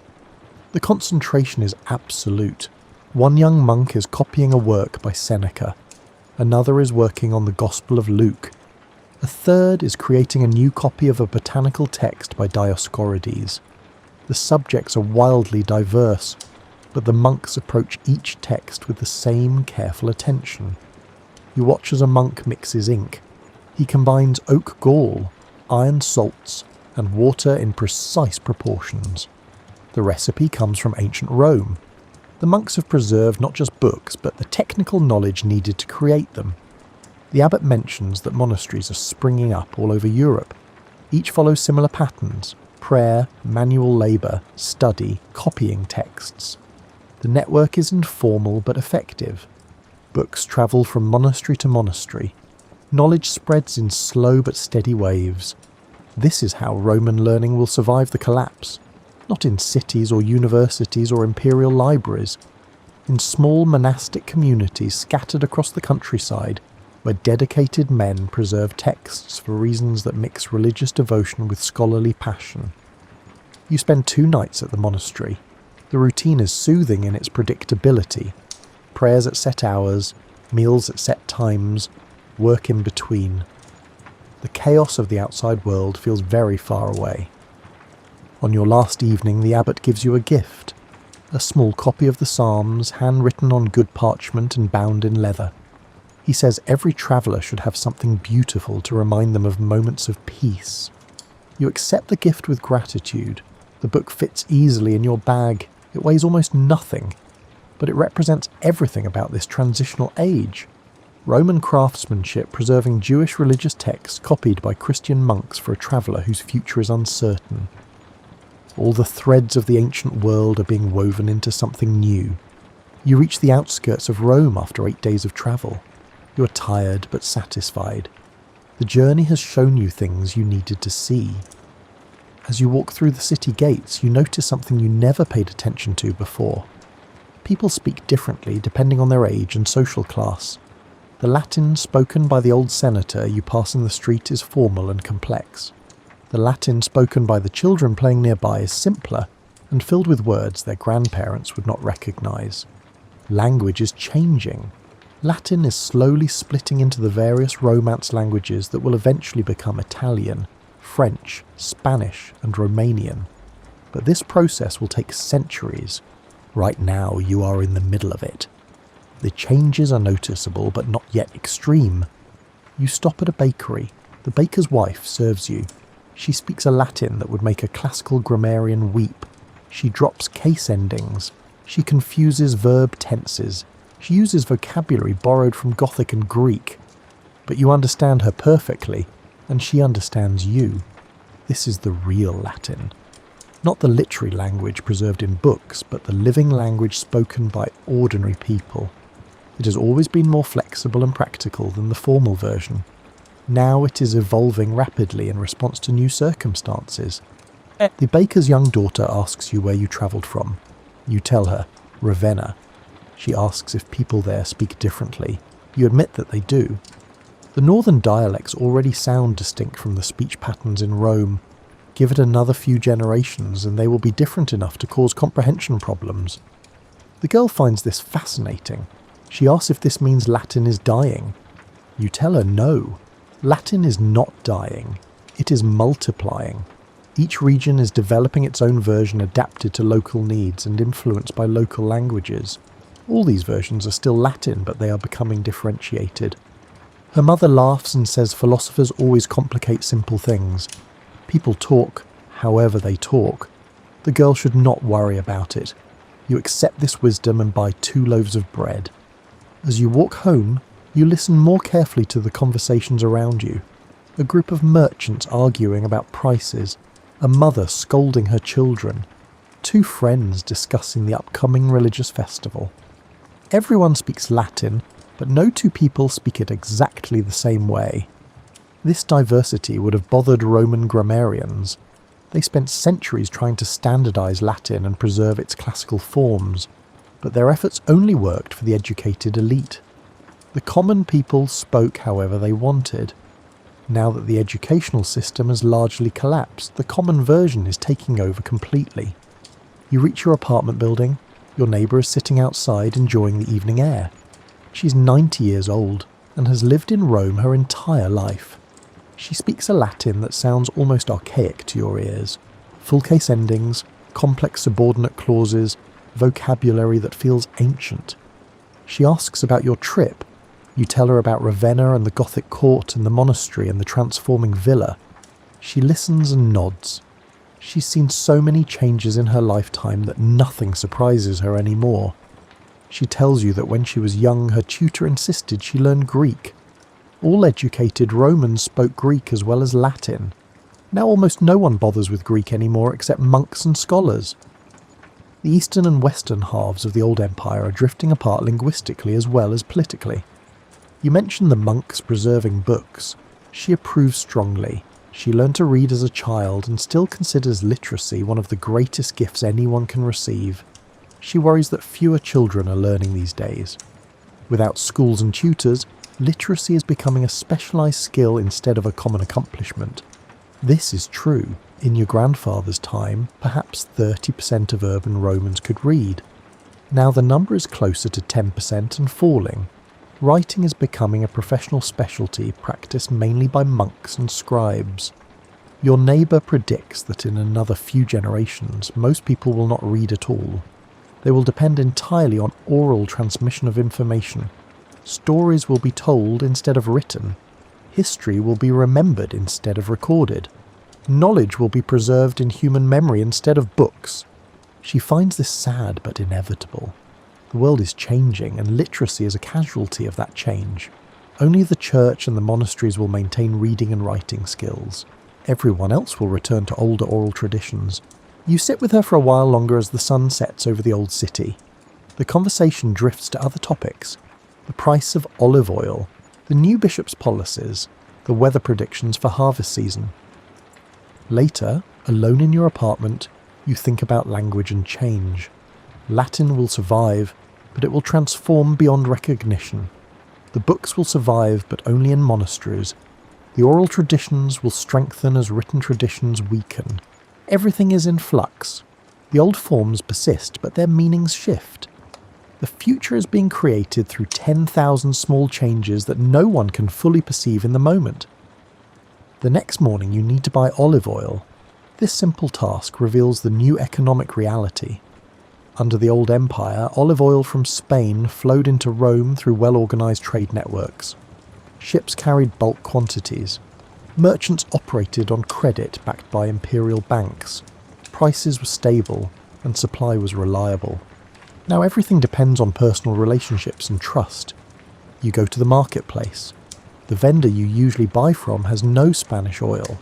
He has not received a shipment in 6 months. The ships still run, but less frequently, and with less predictability. He does have oil from Sicily. The price is higher than you remember, but he assures you the quality is good. You examine the oil. It looks fine. You ask about his source. He tells you the oil comes from his wife's cousin, who owns groves near Syracuse. Family connections have replaced formal trading companies. If you want a reliable supply, you deal with people you know or people your family knows. This personalisation of trade is happening everywhere. The old imperial economy ran on standardised currency, written contracts, and legal enforcement. That system required a functioning government.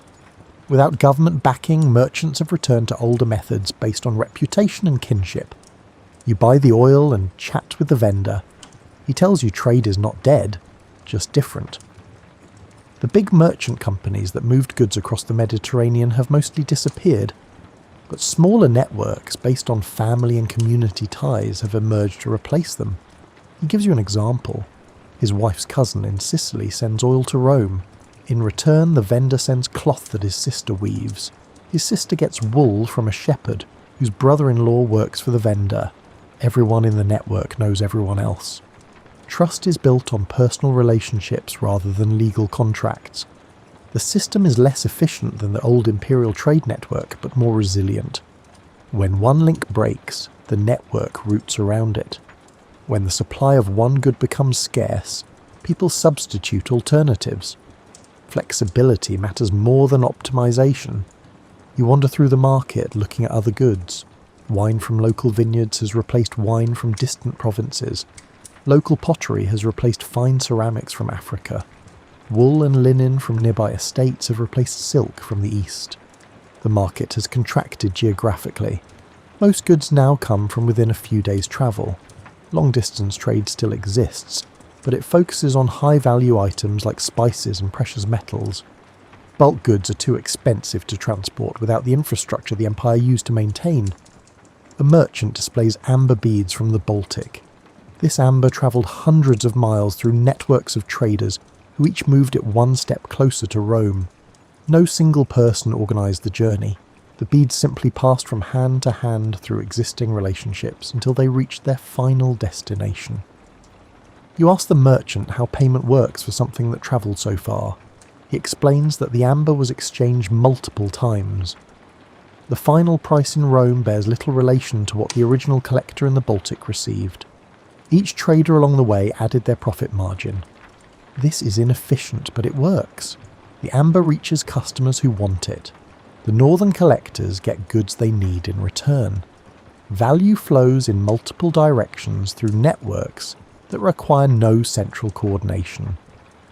The funny thing is that this system resembles ancient trade patterns from before Rome built its empire. The world is not moving forward into some new economic model. It is circling back to older patterns that worked for thousands of years before Roman efficiency temporarily replaced them. You buy some items you need: salt from the coast, iron nails from a local blacksmith, a clay lamp to replace one that broke. Each purchase involves a brief conversation about quality, source, and price. The transactions feel personal in ways that shopping in the old imperial markets never did. On your way home, you pass the ruins of what used to be a grain warehouse. The massive building once stored grain from Egypt to feed Rome's population. Now it sits empty. The grain shipments from Egypt stopped decades ago when the Eastern Empire stopped subsidizing them. Rome now feeds itself from nearby farms and estates. The population is small enough that local production suffices. The city has adjusted its size to match available resources. This adjustment required hardship. Many people left or died when food became scarce. But those who remain have adapted to the new reality. They eat more locally. They waste less. They garden in spaces that used to be purely ornamental. You reach your building and climb the stairs to your apartment. The bag of oil is heavy. You bought enough to last several months because you cannot count on finding more when you need it. Storage matters now in ways it did not when supply was reliable. Later you sit by your window and watch the city. Trade continues. Markets function. People exchange goods and services. The economy has not collapsed. It has transformed into something more local, more personal, and more dependent on trust between individuals. The old efficiency is gone, but a different kind of stability is emerging. You notice something odd happening around Rome. Old buildings are being dismantled, and their materials are being reused in new construction. This is practical recycling, but it also represents a fundamental shift in how people think about the past. A church is being built near your apartment. The construction crew is pulling marble columns from an abandoned temple and installing them in the new building. The columns were carved 300 years ago to honour Jupiter. Now they will support a roof over Christian worshippers.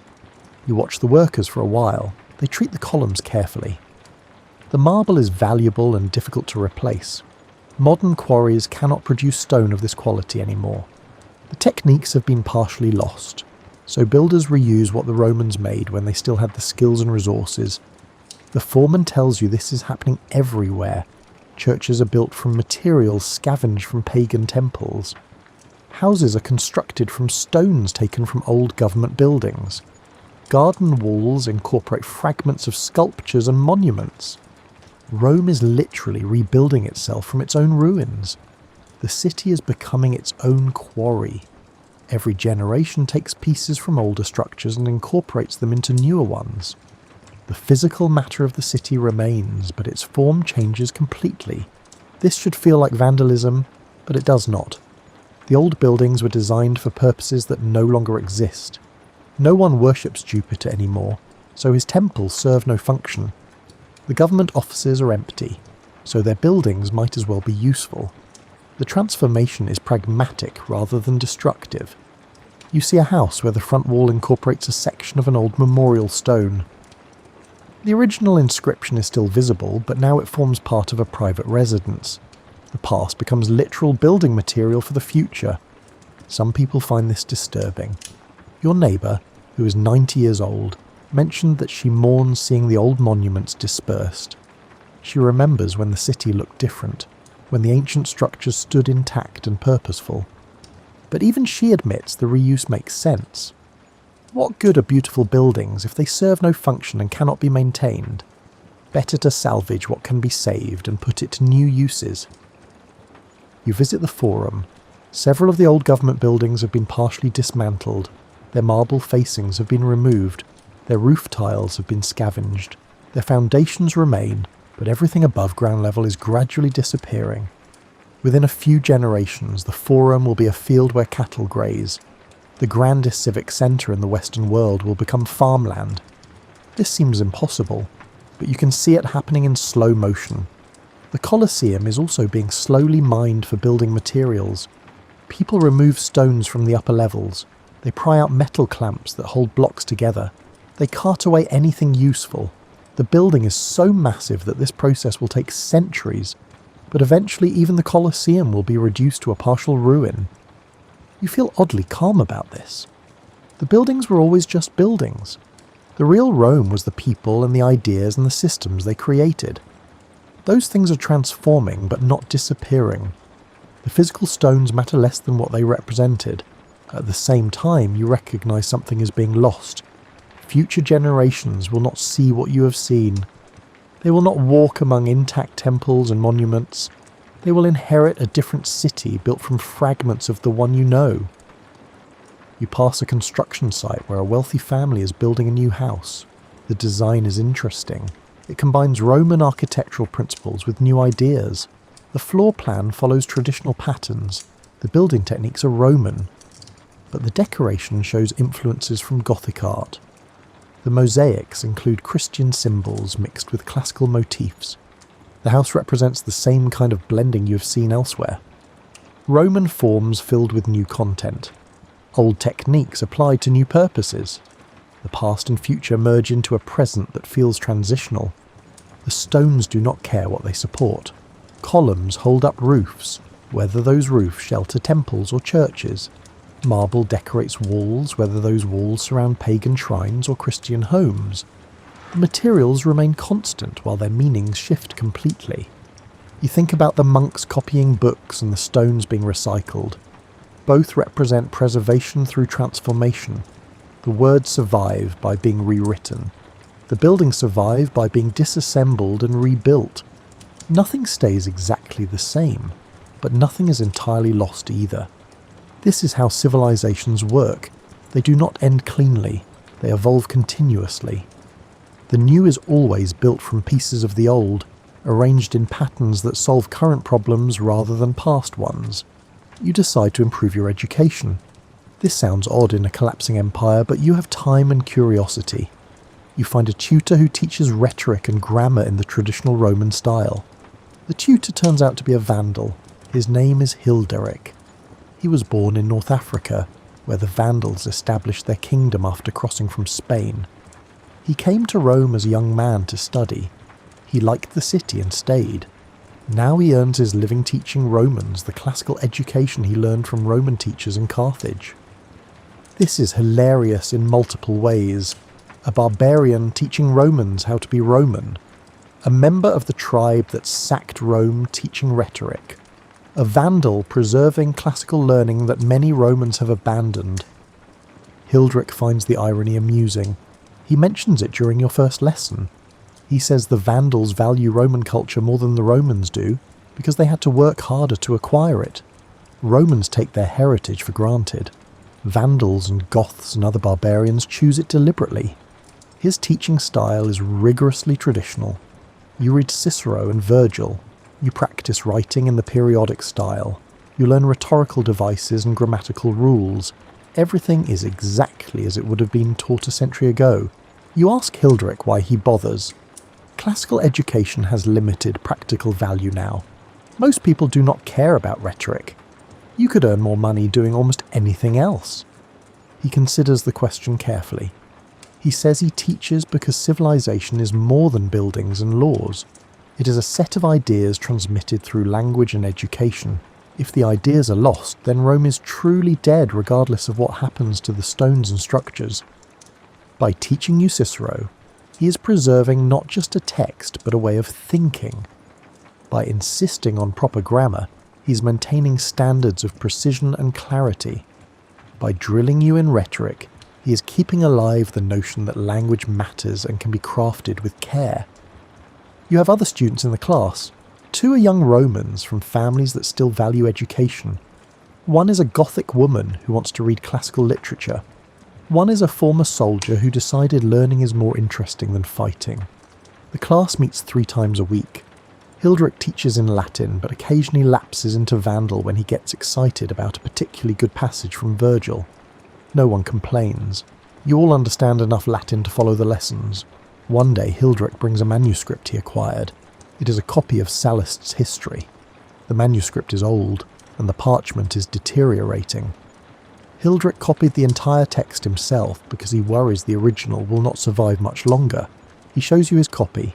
The handwriting is clear and careful. He corrected obvious errors in the original. He added marginal notes explaining obscure references. He treated the work with scholarly respect. This Vandal barbarian has preserved a piece of Roman history that Romans might have let disappear.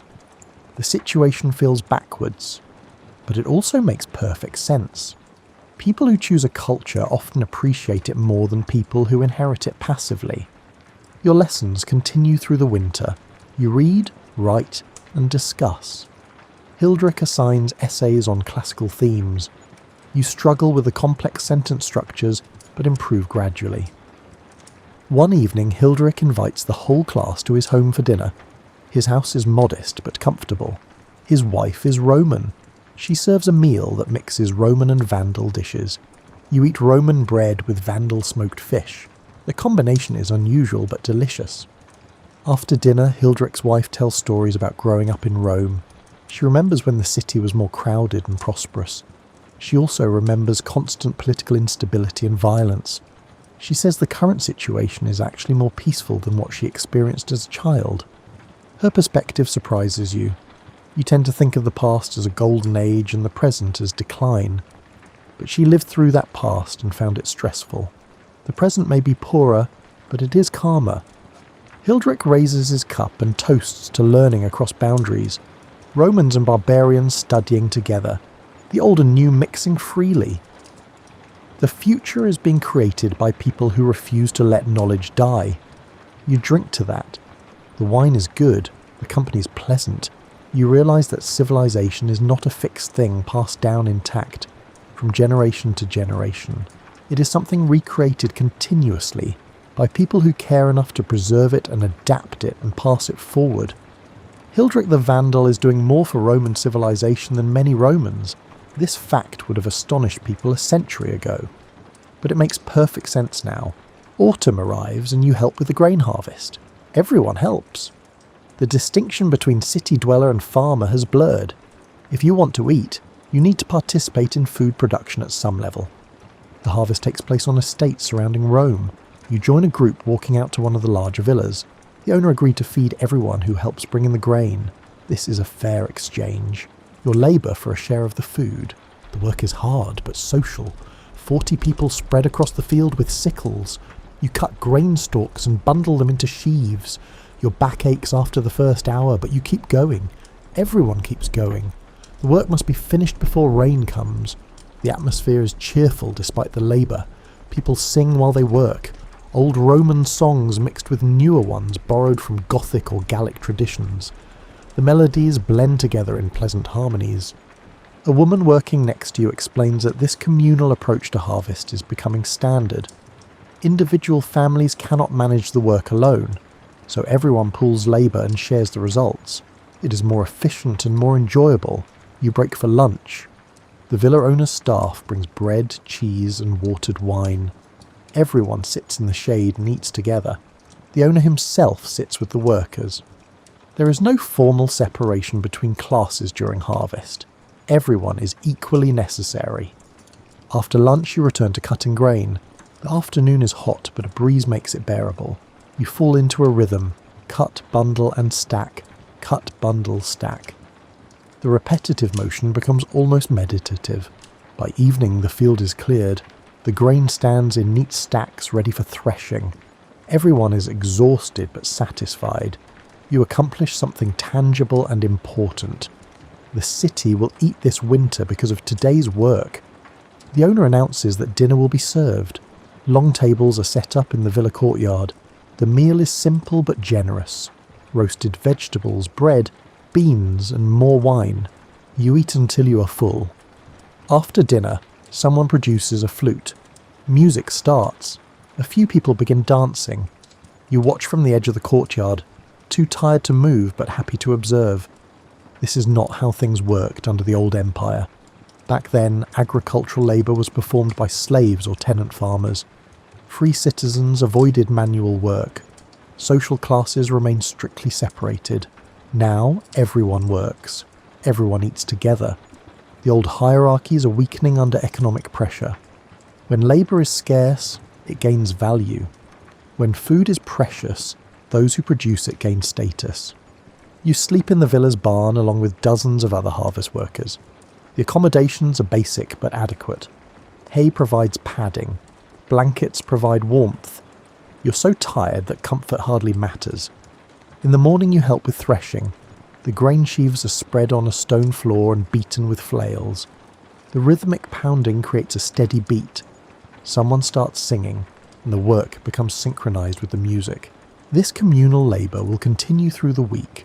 Threshing, winnowing, and bagging the grain. Everyone who helps will receive a share. The villa owner will keep a larger portion, but everyone gets something. The system is fair enough. It rewards participation. It distributes food based on contribution. It creates bonds between people who might otherwise have little in common. You think about how Rome used to feed itself. Grain from Egypt and Africa, ships bringing bulk supplies, government distribution to citizens. The system was efficient but fragile. It required infrastructure, organisation, and political stability. The current system is less efficient but more robust. If one harvest fails, people can turn to another estate. If one region has problems, other regions can help. The network is decentralised and flexible. You finish your work and receive your share of grain, enough to last your household 2 months if used carefully. You thank the owner and begin the walk back to Rome. On the road, you talk with other workers. They discuss weather predictions, planting plans for next season, and the quality of this year's harvest. The conversations reveal deep knowledge of agriculture that Romans used to consider beneath their dignity. Times have changed. Knowledge of farming is now valuable. Practical skills matter more than classical education. You can quote Virgil, but you can also cut grain, and you know which skill keeps you alive. A religious festival approaches. The celebration blends Christian and older traditions in ways that would confuse a strict theologian, but make perfect sense to ordinary people.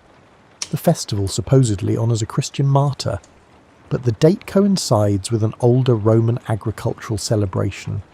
The activities include both Christian prayers and rituals that have roots going back centuries before Christianity arrived. You attend the festival because everyone attends. The event combines worship, socialising, and entertainment. The whole community gathers regardless of their specific beliefs. The day begins with a church service. The bishop leads prayers and gives a sermon about the martyr's courage. The story is inspiring. The martyr refused to worship pagan gods and died for his faith. His example teaches that principles matter more than comfort. After the service, people move to the town square. Vendors set up stalls selling food and small goods. Musicians perform. Children run around playing games.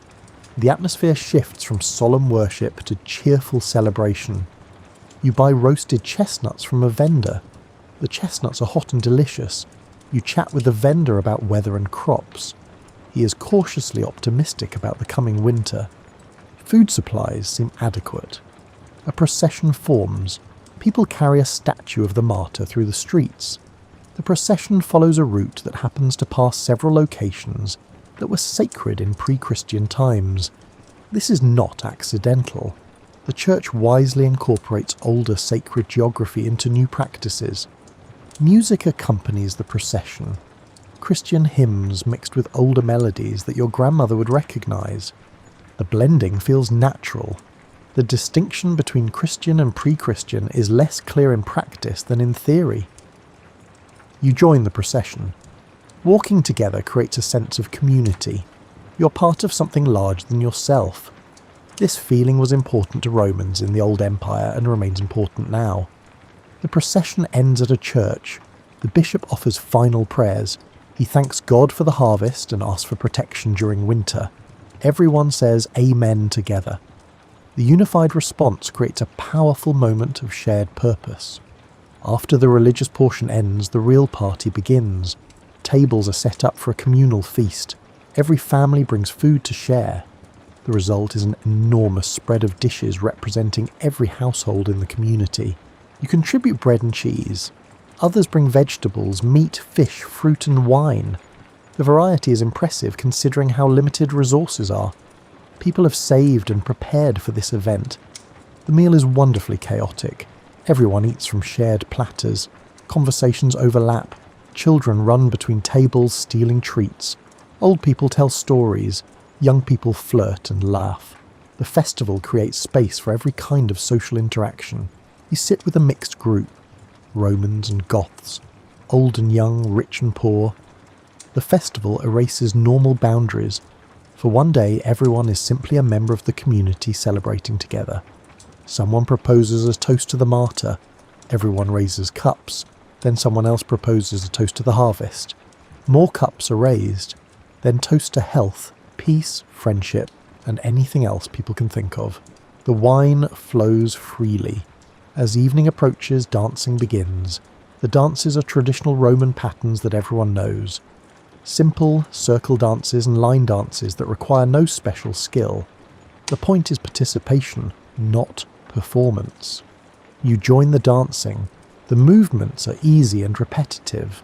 The music is lively. You dance until you're out of breath and laughing. Around you, the whole community moves together in rhythm. This is civilization. Not marble buildings or complex laws. This shared celebration. This coming together. This creation of community through ritual and feast and dance. The old empire had grand architecture and a sophisticated government.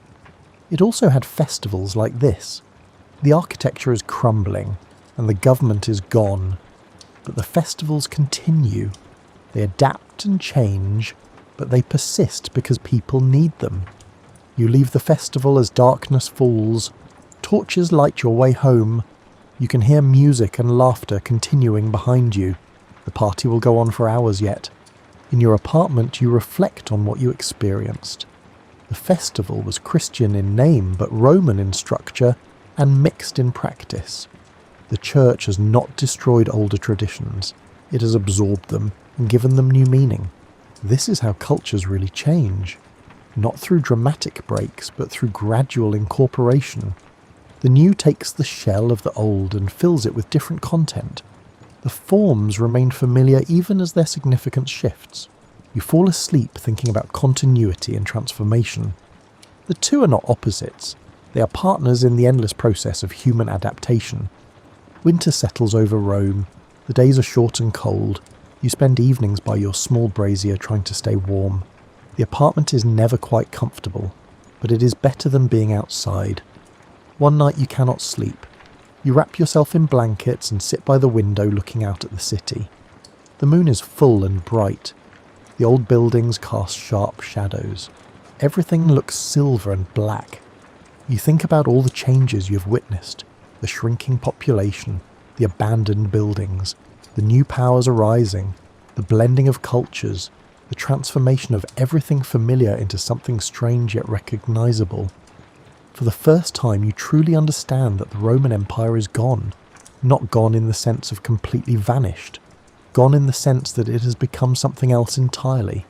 The chrysalis is split open and something new is emerging. This realization makes you feel unmoored. Your whole identity was built on being Roman.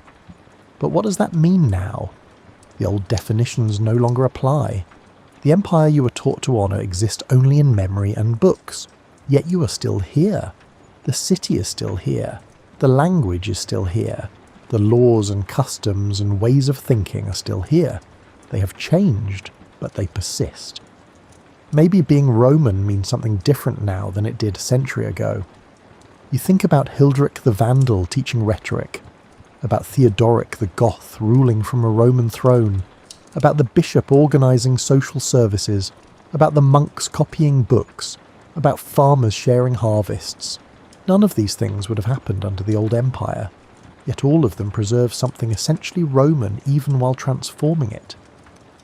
Maybe civilization is not a fixed thing passed down unchanged.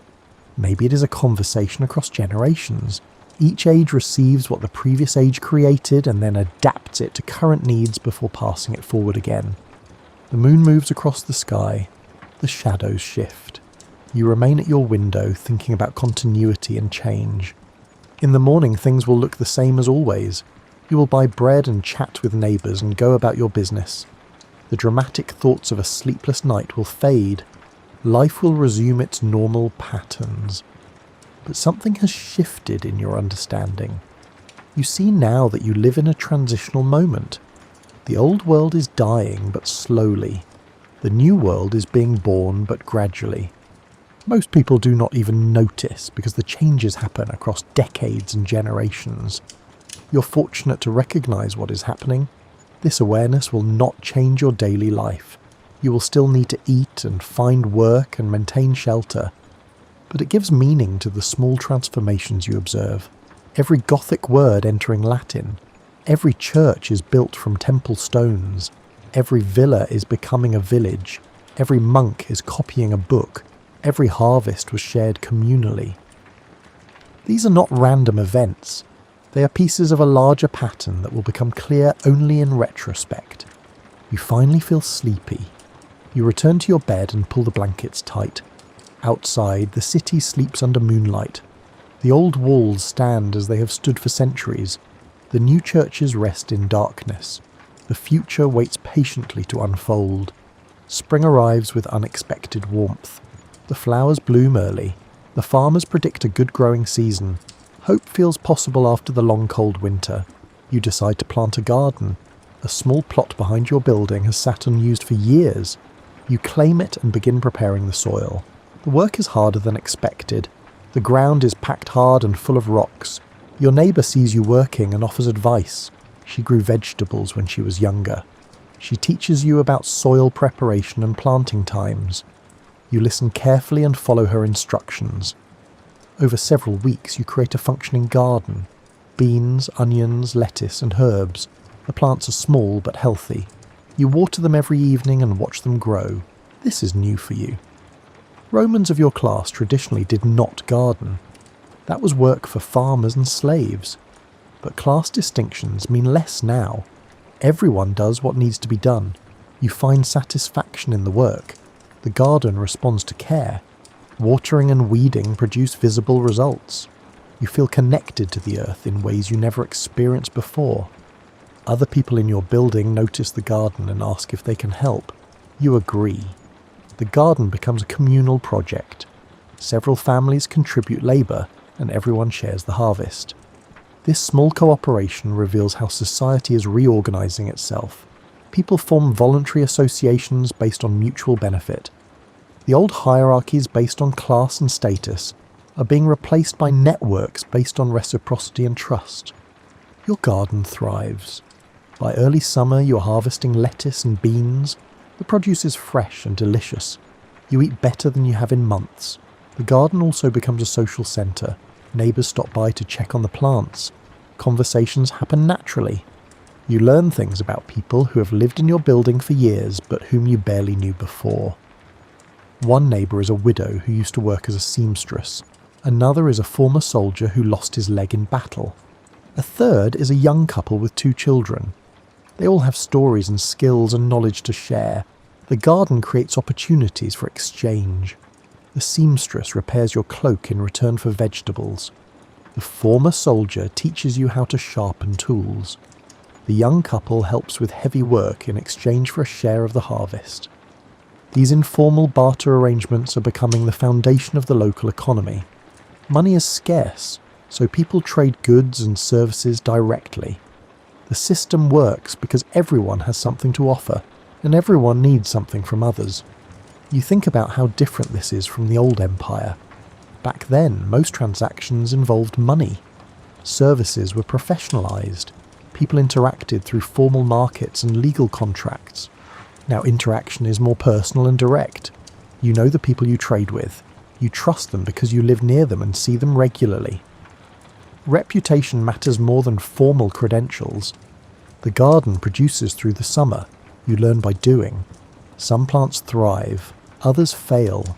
You adjust your approach based on results. This practical education is valuable in ways that book learning never was. By autumn, you're an experienced gardener, not an expert, but competent.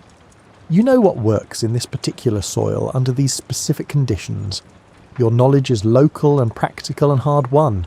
The other gardeners in your building have similar stories. They started knowing nothing and learned through trial and error. The collective knowledge of the group is now substantial. You harvest the last of the summer crops and prepare the garden for winter. Some of the plants will regrow in spring. Others you will replant. You already know what you will do differently next year. As you work, you realise the garden is a perfect metaphor for everything happening in the world. The old empire was like a formal garden with strict plans and professional maintenance. That garden is overgrown now, but new gardens are sprouting everywhere. Small plots tended by ordinary people. Less grand than the old formal gardens, but more resilient. If one fails, others continue. The system survives through diversity and adaptation. You finish preparing the garden for winter and stand back to admire your work. It is not much. A small plot of earth behind a decrepit building in a shrinking city. But it is yours, and it produces food, and it connects you to your neighbours. This is enough. This is actually everything that matters. Chapter 15. The future that already arrived. Years pass. You grow older. The changes you observed continue. Rome shrinks further. The population stabilises at a lower level. The city reimagines itself as a church centre rather than an imperial capital. You attend your neighbour's funeral. She lived to 95. She saw the empire at its height and watched it transform completely. She adapted to every change and maintained her dignity throughout. At the funeral, the bishop speaks about continuity through faith. He suggests that earthly empires rise and fall, but spiritual truth persists. This is a Christian interpretation, but it contains wisdom. You think about what persists. Language changes, but people still speak. Buildings crumble, but people still build. Governments fall, but people still organise themselves. The forms change, but human needs and human creativity continue. Your cousin visits from Ravenna. He's middle-aged now with grown children. He tells you that Theodoric died and was succeeded by his grandson. The Gothic kingdom continues to function. Life goes on. You tell him about your garden and your tutoring sessions with Hilderic. He approves of both, practical skills and classical learning. The combination is necessary for the new age. He asks if you ever regret living through such dramatic changes. You consider the question carefully. The answer is complicated. You lost many things. The security of the old system, the grandeur of the imperial city, the certainty that came from clear hierarchies and roles. These losses are real and sometimes painful, but you gained things too. Community connections, practical skills, understanding that life continues even when systems collapse, appreciation for what truly matters versus what merely appears important. On balance, you do not regret your life. You adapted when adaptation was necessary. You preserved what you could. You contributed what you were able to contribute. This is enough. Your cousin stays for a week. You show him around Rome. He marvels at how much has changed since his last visit. Whole neighbourhoods are abandoned. Churches have replaced temples. Gardens grow in former public squares. Yet the city remains recognisably Rome. The 7 hills still shape the landscape. The Tiber still flows through the centre. The ancient walls still define the boundaries. The physical reality persists even as its meaning transforms. On his last evening, you sit together drinking wine and talking about the future. Your cousin is optimistic. He believes the new kingdoms will stabilise. Trade will recover. Population will grow again. Civilization will rebuild on new foundations. You're less certain, but you hope he is right. The future is always uncertain. The only guarantee is that change will continue. How people respond to that change determines whether the future is better or worse than the present. You walk your cousin to the city gate in the morning. You embrace and promise to write letters. He begins his journey north.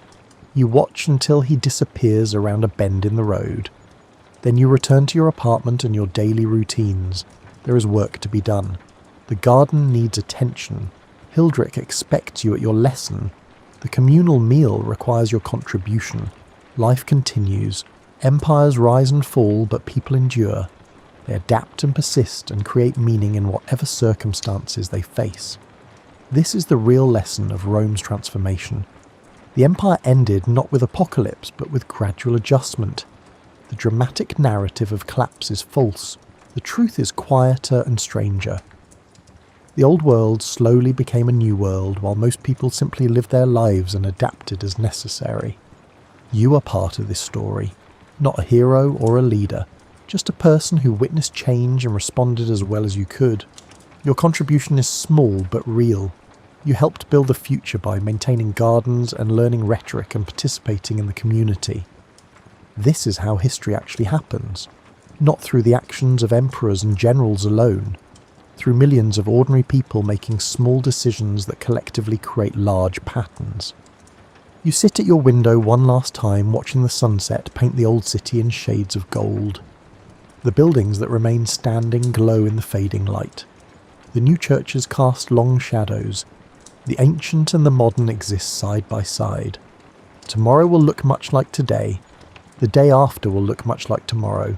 Change happens too slowly to perceive in any single moment. But over years and decades and generations, everything transforms. You have witnessed the end of one age and the beginning of another. You have seen how the Roman world became the medieval world through countless small transformations. You have lived through history's hinge point and survived. This knowledge brings peace. Whatever comes next, people will adapt. They will preserve what matters and discard what does not. They will create new systems suited to new circumstances. Life will continue, because life always continues. The sun sets completely. Darkness spreads across the city. You light a lamp and return to your evening tasks. The world keeps turning.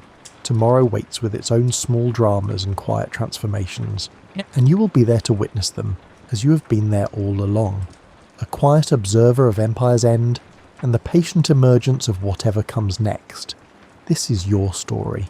This is everyone's story. The long, slow, fascinating process of becoming something new while remaining somehow the same. You wake on a spring morning in the year 1162 somewhere on the Mongolian steppe near the Onon River. But this isn't your story exactly. You're witnessing the story of a boy named Temujin, born just days ago in a felt tent much like the one you're inhabiting now. His father, Yesugei, is a minor chieftain of the Borjigin clan, and according to the midwives present at the birth, the baby emerged clutching a blood clot the size of a knuckle bone in his tiny fist. People will argue for years about what this omen means. Some say it predicted he'd be a great warrior. Others claim it foretold that he'd spill rivers of blood. Looking back from where we sit now, maybe both interpretations were correct. Yesugei himself is an interesting figure worth understanding because he shapes his son's early worldview. He's skilled enough to survive in the brutal world of steppe politics, connected enough to arrange advantageous marriages, and violent enough to have kidnapped Temujin's mother, Holun, from a Merkid tribesman on her wedding day. This act of bride theft is fairly common on the steppe, but it creates a blood feud that will haunt the family for years. Temujin's early childhood unfolds in the typical pattern of steppe life. He learns to ride almost before he can walk properly, spending hours on horseback until the saddle feels more natural than walking. He learns which plants are edible and which will make you violently ill, wild onions, lily roots, berries in season, and how to avoid the ones that cause convulsions.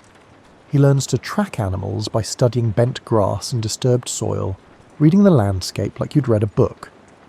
He learns the complex web of clan relationships that define his world, who his family is allied with, who they're feuding with, and why these distinctions matter more than almost anything else.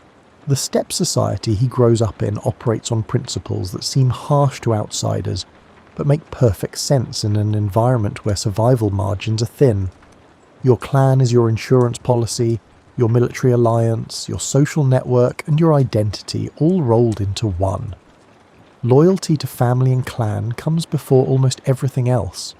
Honour and reputation matter enormously, because your word is often all the guarantee you can offer in transactions. Hospitality to guests is sacred because you never know when you'll be the one needing shelter. Temujin has several siblings, brothers Hassa, Hachiun and Temuge born to Hoelun, plus half-brothers Beta and Belgute from Yasuge's other wife. There's also a sister, Temulen. This family structure, with children from multiple mothers, is common among men of Yasuge's status. It creates both strength through numbers and tension through competing loyalties. When Temujin is around 9 years old, Yasuge makes a crucial decision. He takes his son to visit the Ongarat tribe, where Holun's family comes from, hoping to arrange a marriage alliance. They meet a man named Dei Sechen, who has a daughter named Berta. She's slightly older than Temujin, which is fine. Steppe marriages are about alliances more than romance. Dei Sechen agrees to the betrothal, and according to custom, Temujin stays with Berta's family to get acquainted while Yasuge begins the journey home. This is where Temujin's childhood ends abruptly. Yasuge, travelling back across the steppe, encounters a group of Tatars holding a feast. The Tatars are long-time enemies. They had poisoned Yasuge's own relatives years before, and he had raided them in retaliation. But steppe customs require offering hospitality to travellers, and Yasuge is either confident in his disguise or too tired to avoid them. The Tatars recognise him, offer him food and drink laced with poison, and send him on his way. By the time Yasuge realises what's happening, the poison is working through his system. He manages to send word to Temujin to come home, and the boy rushes back, but he arrives too late. Yasuge dies within days, and Temujin, at age 9, watches his father succumb to a death that's both agonising and inevitable. What happens next reveals the brutal practicality of steppe politics. Yasuge's followers, the Taichud clan who had supported him, hold a meeting to decide what to do about his widow and children. The leading men calculate coldly. Holun and her children represent mouths to feed with no strong leader to rally around. The boys are too young to fight effectively, too young to lead, and too young to be useful. Supporting them means charity with no return. So they abandon the family. They pack up their chores, round up their herds, and move to different pastures, leaving Holun with 7 children, minimal supplies, and no protection. On the steppe, this is essentially a death sentence. Winter is coming, resources are scarce, and a woman alone with children has almost no chance of survival. But Holun refuses to accept this fate. She grabs the clan banner, the spirit banner that represents the family's identity and continuity, and rides after the departing Taichiuds, shaming some of them into briefly returning. But most stay gone, and Holun finds herself genuinely alone, trying to keep 7 children alive through sheer determination and improvisation. You watch this family struggle from a distance, maybe as a member of a neighbouring clan who occasionally crosses paths with them. Holun teaches her children skills that privileged families don't usually need. They learn to dig wild garlic and lily bulbs from the ground, back-breaking work that leaves your hands raw. They learn to trap marmots and fish from streams, supplementing their meagre diet with whatever they can catch. They learn to gather berries and nuts in season, drying and preserving everything they can for winter. They learn to survive on what other families would consider poverty rations. Holun herself becomes something formidable during these years. She's no longer just a chieftain's wife. She's the sole provider and protector for her children. She teaches them to survive, to fight, and to stick together. But survival creates its own tensions, especially among growing boys competing for limited resources and testing their dominance against each other. The crisis comes when Temujin and his full brother Hassar get into a dispute with their half-brother Beta. The sources describe it as a conflict over food, Specifically, Behter allegedly stole a fish and a lark that Temujin and Hasar had caught. This might seem like a minor dispute, but when you're subsisting on near-starvation rations, every bit of food matters enormously. Temujin and Hasar decide Behter has gone too far. They stalk him while he's sitting on a hill watching the family's 9 horses, essentially their entire wealth. They approach from different sides and shoot him with arrows. Behter sees them coming and, according to some accounts, sits calmly and asks only that they spare Temuga, the youngest brother. Then they kill him. Hulun is horrified when she learns what her sons have done. She compares them to wild animals, to predators that turn on their own kind. But the incident reveals something crucial about Temujin's character that will define his entire life. He will not tolerate challenges to his authority, even from family, and he's willing to use lethal violence to establish and maintain his position. The Taichiuds, hearing about this killing, apparently decide that Temujin is growing into a genuine threat rather than just an abandoned orphan. They raid Hoelun's camp and capture the teenage Temujin, fitting him with a wooden collar called a kangwe, a heavy wooden frame that goes around the neck and wrists, making it almost impossible to do anything for yourself. They plan to keep him as a slave, a warning to others, and a permanent solution to the problem he represents. This turns out to be a serious miscalculation. Temujin is probably 14 or 15 at this point, old enough to be resourceful and desperate enough to take serious risks. During a celebration when his guards are drunk and distracted, he escapes.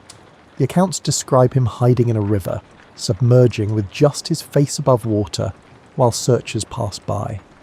A man named Sorkan Shira, from the family that was guarding him, finds Temujin but chooses to help him instead of recapturing him.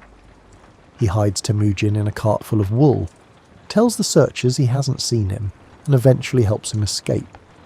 This act of unexpected kindness from a member of the enemy clan makes a deep impression on Temujin.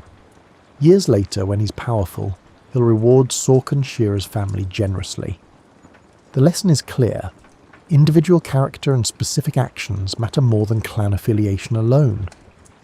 These formative experiences, his father's murder, his family's abandonment, years of desperate poverty, his brother's killing, his enslavement and escape, shape everything Temujin will later become. He learns that traditional clan loyalties are unreliable when times get hard. He learns that survival often depends on individual capability and determination, rather than inherited status. He learns to identify and reward loyalty regardless of its source. He learns that violence, used decisively at the right moment, can be more effective than endless negotiation. And he learns that talent and character can be found anywhere, not just among the highborn. By the time you encounter Temujin in his late teens, he's already working to build something from the wreckage of his father's legacy. He's survived the poverty years, he's proven he won't be enslaved, and he's ready to start reclaiming his birthright. His first moves demonstrate strategic intelligence beyond his years. He seeks Togrul, Khan of the Karet tribe, who had been sworn brothers, Anda, with Temujin's father, Yesuge. He presents Togrul with a black sable coat, a valuable gift that shows respect, and also demonstrates that despite his poverty, Temujin understands the rituals of steppe diplomacy. He explicitly invokes his father's relationship with Togrul and asks for help in retrieving his betrothed wife, Berte, from the Ongirat tribe. Togrul, impressed by this young man's initiative and courage, remembering his oath to Yesuge, and perhaps seeing potential for a useful ally, agrees to help. This begins a relationship that will last for years. Togrul becomes a father figure and political mentor, teaching Temujin the complex art of steppe diplomacy, how to build alliances, when to fight and when to negotiate, and how to balance competing loyalties and interests. Temujin also reconnects with a childhood friend named Jamuka. They had been close as boys, playing together and apparently forming a deep bond. Now, as young men, they renew their friendship and formalize it through the Oath of Anda, blood brotherhood. They exchange gifts according to tradition. Jamuka gives Temujin a knucklebone from a roe deer, and Temujin gives Jamuka a knucklebone from a brass deer. These seemingly simple exchanges carry enormous symbolic weight. They're swearing to be closer than brothers, to share everything, and to support each other unconditionally. For a while, this friendship seems genuine and unbreakable. Temujin and Jamuka hunt together, fight together, and share their dreams and plans. Jamuka, who comes from a more established background than Temujin, has followers and resources. Temujin, who has almost nothing, benefits from this association. They talk late into the night about how the steppe could be better organised, about honour and loyalty, and about their ambitions for the future. Temujin manages to retrieve Berta, and they marry, probably around 1178 or 1179. She's been waiting for him for years, faithful to the betrothal arranged when they were children. The marriage seems to be genuinely affectionate, not just a political arrangement, though Temujin will later take other wives as his status increases. Berta will remain his principal wife and trusted advisor throughout his life. Then disaster strikes in a form that's all too common on the steppe. The Burkits, seeking revenge for Yasuge's kidnapping of Holun decades earlier, raid Temujin's camp and kidnap Berta. This is blood vengeance according to steppe customs. Yasuge stole a Merkid bride, so the Merkits steal his son's bride. The logic is symmetrical, and by steppe standards, perfectly reasonable. Temujin's response demonstrates the strategic thinking that will characterise his entire career. He doesn't rush off in a rage to attack the Merkits alone. That would be suicide. Instead, he carefully builds a coalition. He calls on Togrul and the Kerates, reminding them of their obligations. He calls on Jamuka and his followers, invoking their under oath. He assembles a force strong enough to defeat the Merkits decisively. The campaign succeeds. The coalition attacks the Merkit camps at dawn, scatters their warriors, and rescues Berta. She's pregnant when they recover her, and the timing is such that nobody can be entirely certain whether the child is Temujin's or the result of her captivity. She gives birth to a son named Joshi, and Temujin accepts him as his own, though the question of Jochi's paternity will haunt the family for decades and eventually complicate succession planning. This campaign does far more than rescue Berta. It establishes Temujin's reputation as a capable military leader who can build coalitions and achieve objectives. People start noticing this young man who combines personal capability with strategic intelligence, who can fight effectively but also think politically, and who honours his obligations and expects others to honour theirs. For several years, Temujin's followers live under Jamuka's protection. Temujin is still building his base of support, still accumulating followers and resources, still learning the complex art of steppe leadership. But fundamental differences between him and Jamuka are becoming apparent. Jamuka represents the traditional aristocratic model. He's from a good family, he inherited followers and status, and he expects to be followed because of who he is. He treats leadership as a birthright, and maintains the traditional clan-based hierarchies. His approach works fine for maintaining existing power structures, but it doesn't offer much to talented people from minor clans, or to those who weren't born into the right families. Temujin, shaped by his years of poverty and abandonment, is developing something different.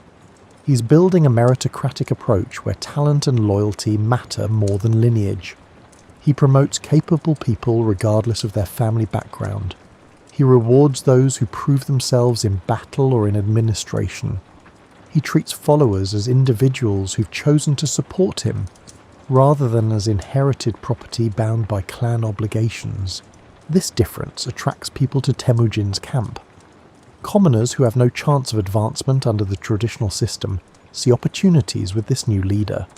Younger sons of nobility who won't inherit positions find that Temujin judges them by their abilities rather than their birth order. Talented individuals from minor clans discover that competence can overcome low status. The flow of people from Jamuka's camp to Temujin's camp becomes noticeable, then significant. The split, when it comes around 1187 or 1188, is triggered by something relatively minor. A dispute about where to set up camp, different preferences about grazing locations, or the kind of disagreement that normally gets negotiated easily. But it reflects the deeper tension between two incompatible approaches to leadership and organisation. According to The Secret History of the Mongols, written years later, Jamukha makes a cryptic comment about moving camp, suggesting they separate to avoid conflict between their followers. Temujin's mother, Hoelun, reportedly advises him not to break with Jamukha, warning that isolation is dangerous. But Temujin decides to separate anyway, and a significant number of people choose to follow him rather than stay with Jamukha. This choice by so many to follow Temujin over Jamukha is itself a vote of no confidence in the traditional system and an endorsement of Temujin's meritocratic approach. People are voting with their feet, choosing the leader who offers them opportunities over the leader who offers them inherited hierarchy. The split becomes formalised around 1189 when various clan leaders gather and proclaim Temujin as Khan. He's maybe 27 years old, leading a coalition built not on traditional clan structures but on personal loyalty and merit-based organisation. The title itself is significant. By calling him Khan, his supporters are claiming he has the authority to lead multiple clans, not just his own Borjigin clan. This infuriates Jamukha, who sees it as a betrayal of their brotherhood and a challenge to the traditional order. He begins assembling a coalition of tribes opposed to Temujin's rising power, calling on traditional clan loyalties and warning that Temujin's innovations threaten the established way of doing things. The next 15 years, from roughly 1190 to 1205, consist of nearly constant warfare, alliance building, betrayals, and the gradual consolidation of power.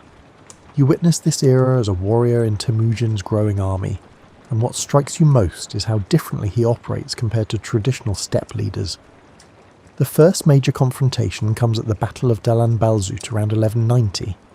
Jamukha has assembled a coalition of 13 tribes, a significant force representing much of the traditional steppe aristocracy who view Temujin as an upstart threatening their positions. The battle goes badly for Temujin. His forces are outnumbered, outmaneuvered, and forced to retreat into the mountains. After the battle, Jamukha commits an atrocity that will haunt him for years. He captures several dozen of Temujin's followers and has them executed by boiling alive in 70 cauldrons. This extreme cruelty is intended to terrorise Temujin's supporters and demonstrate the cost of defying traditional authority. The plan backfires spectacularly. Many of Jamukha's own followers, disgusted by such brutal treatment of captured warriors who fought honourably, desert him. Some join Temujin directly, others simply withdraw their support. Steppe warfare can be vicious, but there are customary limits to how captured warriors are treated, especially those who fought bravely. Jamukha's violation of these norms costs him credibility and support. Temujin, meanwhile, is developing the military organisation that will eventually conquer much of Eurasia. He divides his army into units of tens, hundreds, and thousands, the decimal system. This organisational structure isn't entirely new. Similar systems existed among steppe peoples and in Chinese armies, but Temujin applies it systematically and uses it to break down traditional clan-based military formations. The innovation is in how he assigns people to these units. Instead of keeping clan members together, which reinforces existing loyalties, he deliberately mixes warriors from different clans in the same units.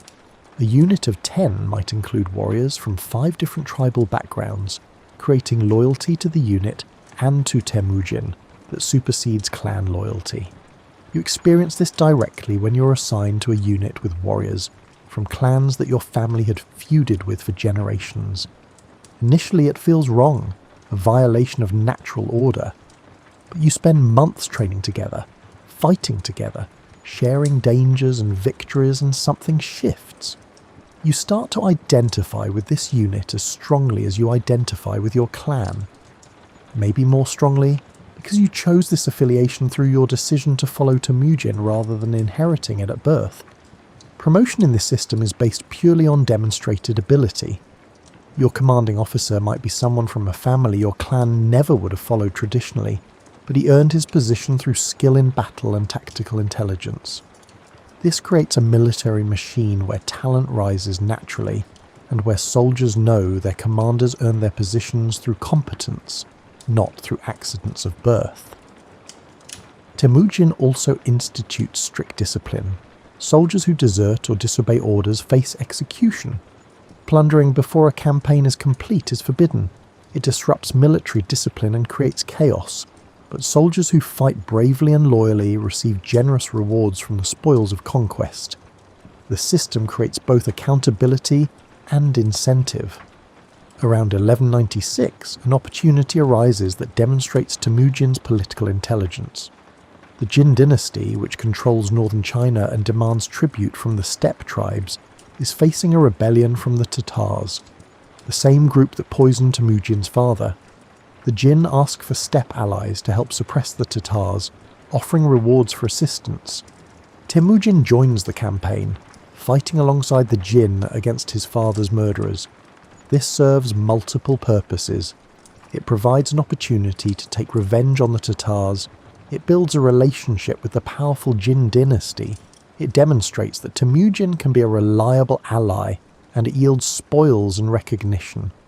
The Jin grant Temujin a minor title, validating his status as a legitimate leader. But the relationships with his mentors and allies are becoming complicated. Tughrul, the Keret Khan who helped Temujin in his early years, is growing jealous of his protégé's rising power. Tughrul's son Sengum particularly resents Temujin, viewing him as an ungrateful upstart who's outgrown his proper place. Around 1201, influenced by rivals and his son's jealousy, Tughrul turns against Temujin. They plot to ambush him at a supposed reconciliation feast. Temujin gets warning of the plot from two herdsmen who overhear the planning and, loyal to Temujin rather than to their Keret clan, ride through the night to warn him. Temujin escapes the trap and withdraws to a region called Baljuna, taking only his most loyal followers. They're reduced to drinking muddy water from the Baljuna River and eating whatever game they can hunt. This is a low point, maybe the closest Temujin comes to complete defeat since his poverty years. But he uses this time to rebuild carefully. He gathers intelligence about Keret defences and internal politics. He reaches out to potential allies and to disaffected Keret leaders.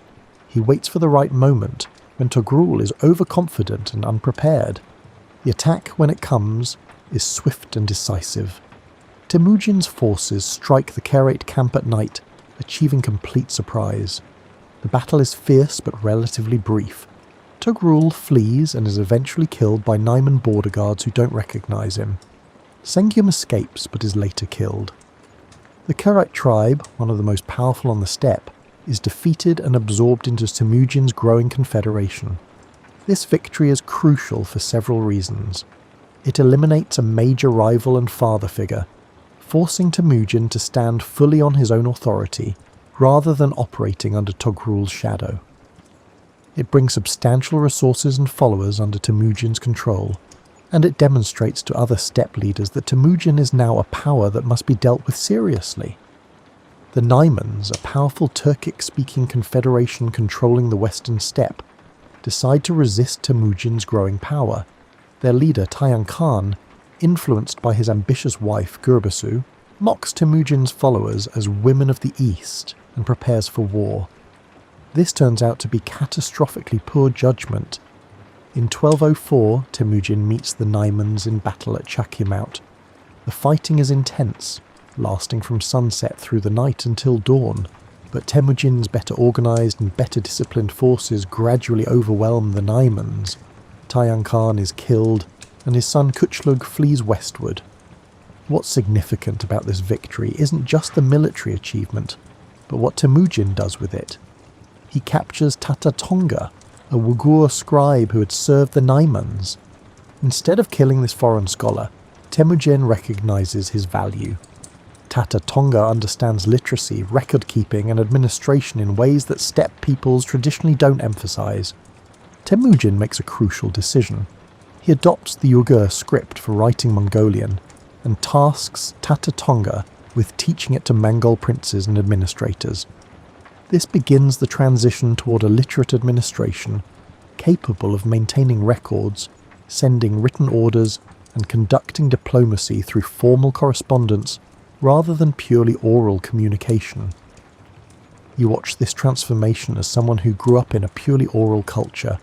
Suddenly, important decisions are being recorded, treaties are written down, tax obligations are documented, messages can be sent that say exactly what the sender intended, without the distortions that occur when information passes through multiple oral transmissions.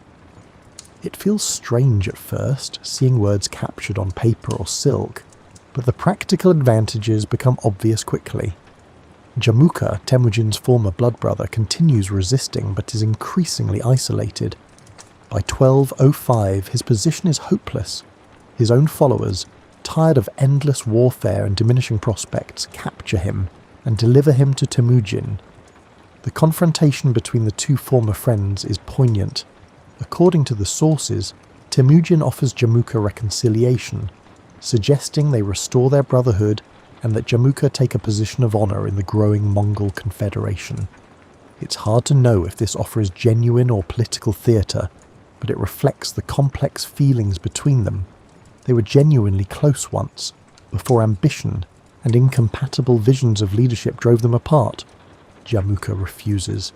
He argues that there can only be one sun in the sky, one Khan of the Mongols. He requests an honourable death, asking to be killed without spilling blood, traditionally done by breaking the back. Temujin, respecting this final request from his former Anda, grants it. Some sources suggest Jamuka's body was buried honourably, with Temujin reportedly mourning the loss of what their friendship might have been. With Jamuka's death, the last major internal Mongol resistance to Temujin's rule ends. He now controls or has submitted most of the Mongol and Turkic tribes of the eastern and central steppe. The fragmented tribal world he grew up in is being unified under single leadership for the first time in memory. In 1206, tribal leaders gather for a Kuriltai, a great assembly, near the source of the Onon River, in the sacred Burkan Khaldun mountain region, where Temujin had hidden and prayed during desperate times. You attend this gathering as a mid-level officer in Temujin's army, one among thousands of warriors, leaders, and representatives from dozens of tribes. The atmosphere combines celebration with uncertainty. People understand they're participating in something unprecedented, the unification of the Mongol peoples under a single Khan. But nobody quite knows what this new political entity will become or how it will function. The traditional tribal system is being superseded by something new, and change always creates anxiety alongside hope. The formal proclamation of Temujin as Genghis Khan, the title's exact meaning remains debated among scholars. It might mean universal ruler, or oceanic ruler, or fierce ruler. It represents more than just a change of title. It's the establishment of a new political order with explicit principles and structures. Genghis Khan addresses the assembly, and his speech is characteristically practical rather than grandiose. He doesn't claim divine right or inherited authority from ancient emperors. Instead, he talks about organisation, about the importance of communication and coordination, about treating people fairly regardless of their origin, and about building something that will outlast any individual leader. He's establishing a system, not just claiming personal power. The Yasa, the legal code, is proclaimed. Its provisions cover both military organisation and civil behaviour. Some key principles: theft is severely punished. Stealing livestock, which is both livelihood and wealth on the steppe, can result in death. Even minor theft receives harsh penalties. The severity serves a purpose. It creates security of property that enables trade and investment. When people know their possessions are protected by law rather than just by family strength, they can engage in economic activity with greater confidence. Adultery is forbidden and punished harshly. This isn't moralism, it's about maintaining family stability and clear inheritance lines, both crucial for a society organised around kinship networks, even as those networks are being supplemented by new organisational structures. Lying, especially in legal proceedings, carries serious consequences. Genghis Khan has learned that justice depends on truthful testimony, and witnesses who lie undermine the entire legal system. The penalties for perjury are severe enough to encourage honesty. But the truly revolutionary aspect is that these laws apply to everyone equally. A noble who steals faces the same punishment as a commoner who steals. A Khan's relative who commits adultery is punished the same as anyone else. Even members of Genghis Khan's own family must follow the same rules as everyone else. This is radical for a society where status, traditionally, provided immunity from consequences. Religious tolerance becomes explicit, formal policy. Genghis Khan proclaims that all religions are to be respected and that religious leaders are exempt from taxation and military service. Buddhist monks, Christian priests, Muslim imams, Taoist sages and shamanic practitioners all receive the same legal protection and privileges. You witness this policy's implementation when various religious leaders present themselves at court. A Nestorian Christian monk from Central Asia offers prayers in his tradition. A Buddhist Lama from Tibet performs rituals. A Muslim scholar recites from the Quran. A shamanist performs traditional Mongol ceremonies. Genghis Khan observes all of them with apparent interest but favours none. The message is clear. Believe whatever you want, worship however you choose, as long as you follow the civil laws and contribute to the empire's defence and administration. This tolerance isn't based on modern philosophical principles about religious freedom. It's pragmatic calculation. Genghis Khan recognises that forcing religious uniformity creates conflict, resentment, and rebellion. He's seen religious wars devastate societies. He understands that talented people come from all religious backgrounds, and excluding them based on belief would weaken his administration. Why limit yourself to Mongol shamanic practitioners when you can recruit Christian administrators, Muslim merchants, Buddhist scholars, and Taoist advisors? The military organisation becomes formalised and extended. The decimal system applies empire-wide. Units of 10 commanded by leaders of 10, units of 100 commanded by leaders of 100, units of 1,000 commanded by leaders of 1,000, and tumens, units of 10,000, commanded by the most capable and trusted generals. Promotion through these ranks is based purely on merit.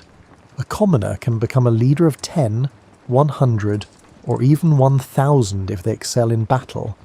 Conversely, a noble who proves incompetent can be demoted or dismissed. This creates a meritocracy that's radical for its time, and that attracts talented individuals from across the empire. The military code is strict.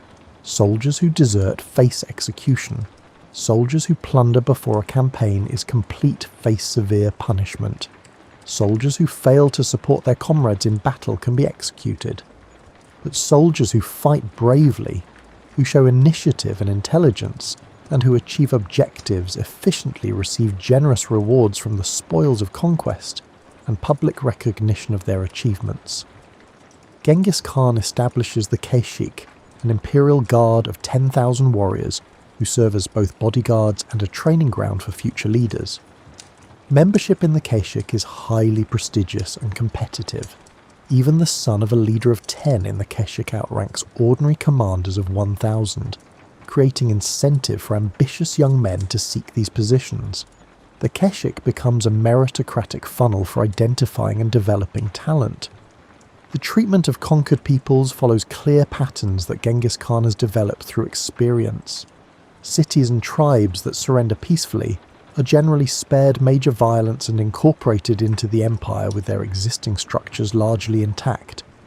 Leaders who submit voluntarily often retain their positions under Mongol supervision. Populations that surrender pay taxes and provide soldiers, but otherwise continue their lives relatively normally. Cities that resist and are taken by force face brutal consequences. The resistance is punished, often through mass executions of fighting-age men and enslavement, or relocation of civilians. The brutality serves multiple purposes. It's revenge for the costs of resistance, it eliminates potential future rebellions, and it sends a message to other cities that resistance is costly, while surrender is relatively painless. But even in conquest, Genghis Khan is selective about who suffers. Artisans, craftspeople, engineers, scholars, anyone with useful skills are deliberately spared and often relocated to where their talents are most needed. When a city is sacked, the Mongol commanders have orders to identify and preserve people with valuable skills. A metalworker might be sent to Mongolia to improve weapon production. A scholar might be sent to the capital to educate Mongol princes. An engineer might be assigned to the army to assist with siege warfare. Starting around 1209, Genghis Khan turns his full attention southward toward the settled kingdoms of China. This represents a significant shift in Mongol strategy. The steppe tribes are now unified. The next phase is expanding beyond the traditional nomadic territories into the wealthy, agricultural and urban civilizations that the Mongols have historically raided but never conquered. The Western Xia, a Tangut kingdom controlling the Gansu corridor, and the crucial trade routes connecting China to Central Asia, becomes the first target. The Western Xia had previously treated the Mongols dismissively, demanding tribute and acting as intermediaries between the Mongols and the Jin dynasty. The Tanguts are powerful, possessing strong fortifications and significant military forces, but they make a critical error in underestimating Mongol capabilities. You participate in these early campaigns as a mid-level officer, and what strikes you immediately is how much the Mongol military is evolving. The traditional steppe warfare, fast cavalry raids, feigned retreats, and encirclement tactics remains central to Mongol strategy. But Genghis Khan recognizes that conquering fortified cities requires new capabilities. He systematically addresses this weakness by recruiting Chinese engineers and military specialists who understand siege warfare. These experts teach the Mongols to build and operate siege equipment, trebuchets for hurling stones at walls, siege towers for scaling fortifications, battering rams for breaking gates, and various other devices that steppe peoples traditionally lacked. The combination proves devastating. Mongol armies can move with the speed and flexibility of traditional nomadic forces, covering vast distances rapidly and appearing where enemies don't expect them. But when they encounter fortified positions, they can also conduct sophisticated siege operations that eventually reduce even strong defences. The campaigns against Western Xia demonstrate the Mongol military system's effectiveness. The Mongol army raids deep into Tangut territory, destroys field armies that come out to fight, besieges key cities, and gradually weakens Western Xia's capacity for resistance. The Tanguts sue for peace in 1210, agreeing to provide tribute and military support and submit to Mongol suzerainty. Genghis Khan accepts this submission. He's not yet interested in directly governing these territories, just in establishing dominance and extracting resources. But the real prize is the Jin dynasty, which controls northern China, possesses vast wealth and population, has sophisticated military forces, and initially considers the Mongols a minor nuisance rather than a serious threat. This miscalculation will prove catastrophic for the Jin. The Jin dynasty has a complicated history with the steppe peoples. They had conquered northern China from the Song dynasty decades earlier, establishing themselves as a major power. They've traditionally dealt with steppe tribes through a combination of tribute payments, divide and conquer diplomacy, and military expeditions when necessary. They view the Mongols as just another troublesome steppe group that can be managed through traditional methods. Genghis Khan begins the Jin campaign around 1211 with characteristic systematic planning. He doesn't attempt to conquer all of Jin territory immediately. That would overextend his forces and create logistical nightmares. Instead, he conducts carefully planned campaigns that gradually weaken Jin power while building Mongol capabilities for governing settled populations. The pattern repeats across multiple campaigns. Mongol armies raid Jin territory, destroy field armies that come out to fight them, besiege and capture strategic cities, and then withdraw with spoils and captives before Jin forces can mass for an effective counterattack. Each campaign leaves the Jin weaker, less capable of mounting effective defence, and more demoralised. You participate in one of these campaigns and witness the evolution of Mongol warfare. The army moves with astonishing speed, cavalry units covering perhaps 50 to 70 miles per day when necessary. The Mongols travel with multiple horses per warrior, rotating mounts to maintain the pace. They carry minimal supplies, living off the land and off captured provisions, which keeps them mobile while enemy armies bog down with supply trains. Intelligence gathering is systematic and sophisticated. Genghis Khan employs extensive networks of merchants, travellers and spies who gather information about enemy defences, resources, troop movements and internal politics. Before attacking a city, the Mongol commanders often know details about its garrison strength, food supplies, water sources, leadership conflicts, and defensive weaknesses. This intelligence advantage allows them to exploit vulnerabilities and avoid unnecessary risks. The psychological warfare is deliberate and effective. Stories of Mongol cruelty spread through refugees and survivors, often exaggerated in the retelling. Cities facing Mongol attack hear tales of mass executions, of cities reduced to rubble, of populations enslaved or massacred. This terror sometimes encourages surrender without fighting, saving the Mongols the cost of siege warfare.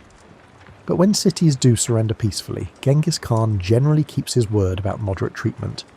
He's learned that a reputation for keeping promises to those who surrender is militarily valuable. It encourages future surrenders. A city that submits peacefully typically pays substantial tribute, provides hostages to guarantee future cooperation, and supplies provisions to the Mongol army. But its population survives, and its basic structures remain intact. The siege of Zhongdu, modern Beijing, in 1214 demonstrates Mongol capabilities at their peak. The city is enormous, strongly fortified, and defended by large Jin armies. The Mongols can't storm it directly. The defences are too strong. Instead, they besiege it systematically, cutting supply lines, preventing relief forces from reaching it, and waiting for starvation and disease to do the work that direct assault can't accomplish. The siege lasts months. Inside the city, food supplies dwindle, disease spreads, and morale collapses. The Jin Emperor abandons the city and flees south to Kaifeng. The remaining defenders, leaderless and hopeless, eventually negotiate surrender. The Mongols allow most of the population to survive, but thoroughly loot the city, extracting an enormous quantity of gold, silver, silk, and other valuable goods. What you notice during these campaigns is how Genghis Khan handles the administration of conquered territory. He doesn't try to govern everything directly through Mongol administrators. Most Mongols don't understand agricultural societies, taxation systems, or urban administration. Instead, he appoints local leaders who submit to Mongol authority, but who understand how to actually govern these populations. He also begins recruiting Chinese administrators and bureaucrats, who can manage the complex systems required for governing settled agricultural societies.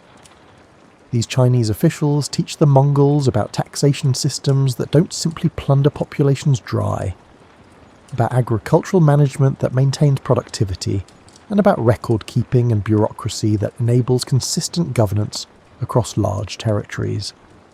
The incorporation of Chinese administrative practices begins transforming the Mongol state.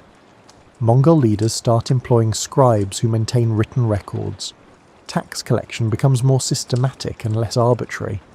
Census taking begins, crude at first but gradually improving, providing information about population and resources that enables better planning.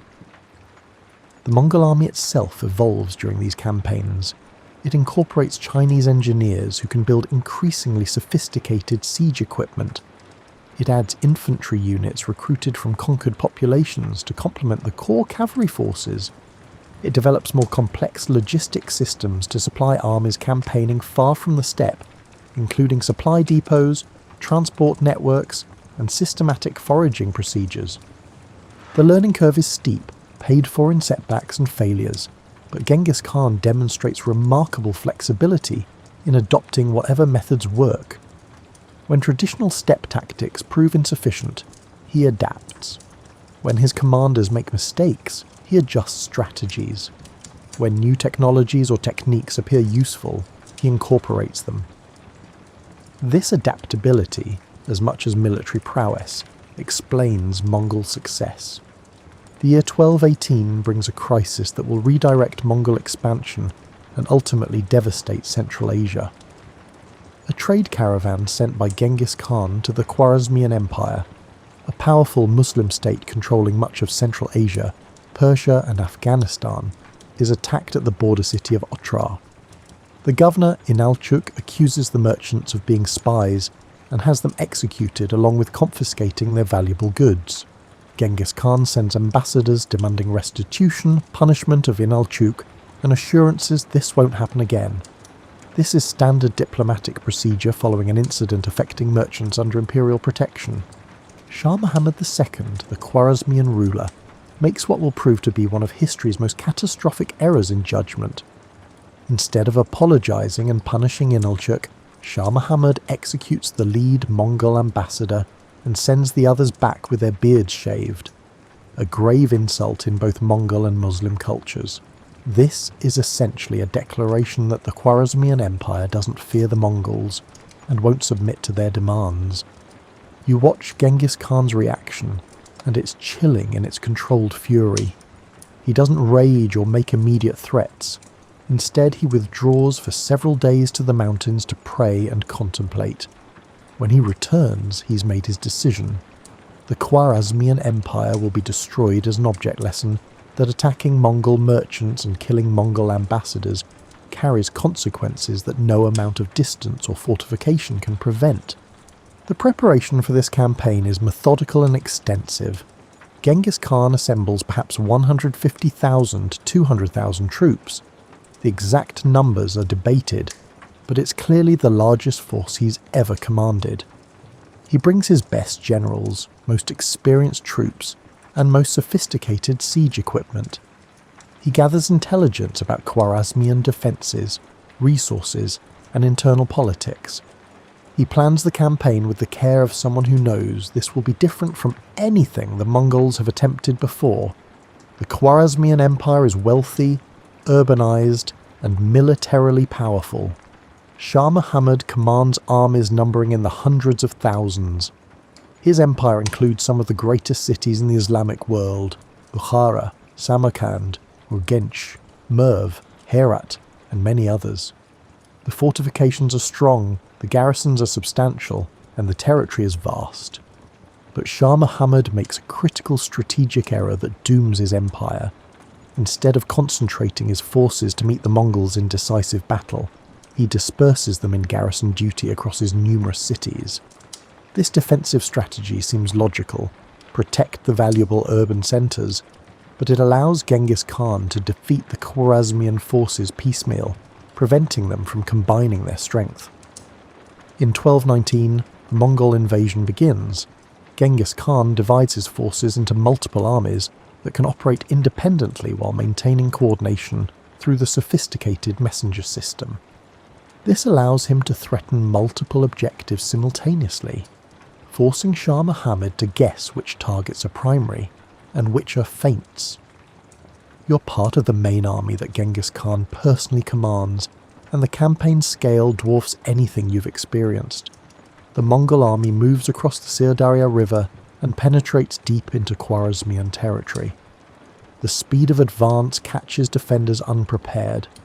They expect the Mongols to move more slowly, to follow conventional invasion routes, and to pause and consolidate after initial victories. The city of Otrar, where the merchants were killed, receives special attention.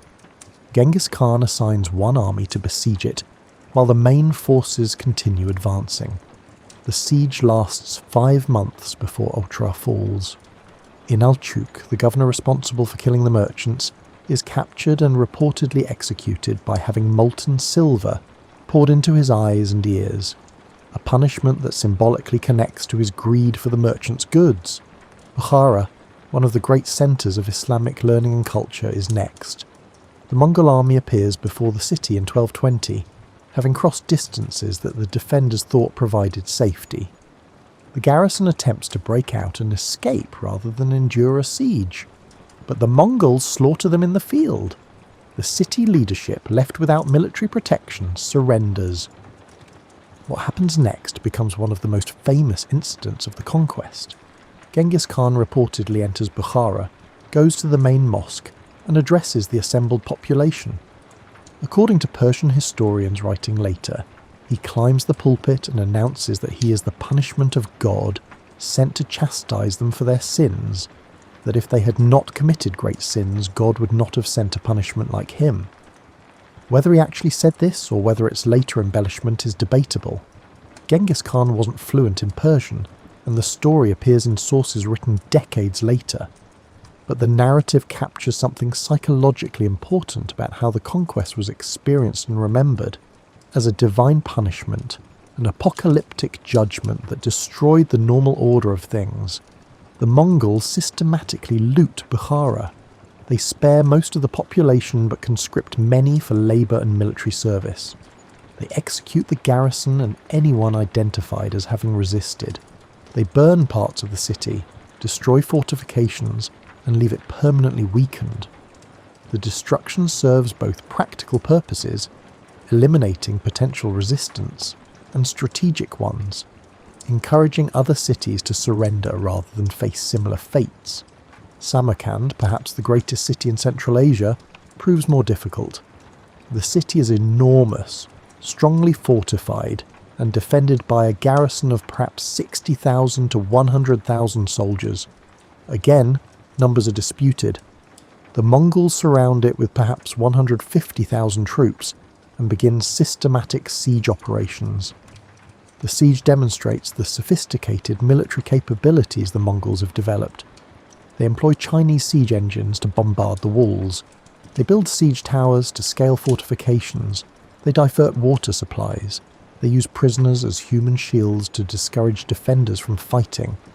They negotiate with city leaders, offering terms for surrender while simultaneously preparing for assault. After about a week of siege, a relatively brief time for a city of this size, Samarkand's leadership surrenders. The garrison is executed, craftsmen and skilled workers are conscripted and relocated, much of the population is temporarily expelled while the city is looted, and a Mongol governor is installed. The famous structures and libraries that made Samarkand a centre of learning are either destroyed or gutted. The destruction of these great cities creates trauma that echoes through Islamic civilization for generations. Later, Persian historians, writing decades after the events, record death tolls that seem impossible. Hundreds of thousands or even millions killed in individual cities. Modern historians are sceptical of these numbers, noting that they're often rounded figures that probably represent the entire regional population, rather than actual deaths, and that sources had incentive to exaggerate Mongol brutality. But even accounting for exaggeration, the destruction was real and substantial. Urban culture in Central Asia suffered devastating blows. Irrigation systems that took centuries to build were destroyed. Libraries and schools were burned. Craftsmen were killed or relocated. Economic networks were disrupted. The region took generations to recover, and some areas never fully regained their former prosperity. Meanwhile, Shah Muhammad flees westward, pursued by two of Genghis Khan's best generals, Subutai and Jebe, leading perhaps 20,000 cavalry. This pursuit becomes almost absurd in its scope. The Mongol armies chase Shah Muhammad across Persia, through the Caucasus Mountains, around the Caspian Sea, and finally to an island in the Caspian where he dies, probably from dysentery or pleurisy, broken, defeated and abandoned even by his remaining followers. But Subutai and Jebe don't stop. They continue westward on what becomes a reconnaissance expedition, probing territories that have never encountered Mongol forces. They raid through Azerbaijan, penetrate into Georgia, cross the Caucasus Mountains into the steppes north of the Black Sea, defeat a combined force of Russian princes and Kipchak warriors at the Kalka River in 1223, then loop back eastward to rejoin Genghis Khan. This expedition, covering perhaps 8,000 miles in 3 years, demonstrates Mongol capabilities at their peak. A relatively small force operates independently deep in enemy territory, defeats every enemy it encounters, gathers intelligence about regions the Mongols might later conquer, and returns with minimal losses. It's a preview of campaigns that will devastate Eastern Europe 2 decades later. By the early 1220s, Genghis Khan controls territory stretching from the Pacific Ocean to the Caspian Sea, from Siberian forests to the Persian Gulf approaches. Managing this empire requires innovations in communication, trade, and administration that equal his military achievements. You're working in the imperial administration now, helping establish and maintain the Yam system, a postal relay network that becomes one of the Mongol Empire's most impressive and consequential achievements. The system builds on existing relay networks used by previous empires. The Persians, Chinese and others had similar systems, but the Mongols extend and systematize it on an unprecedented scale.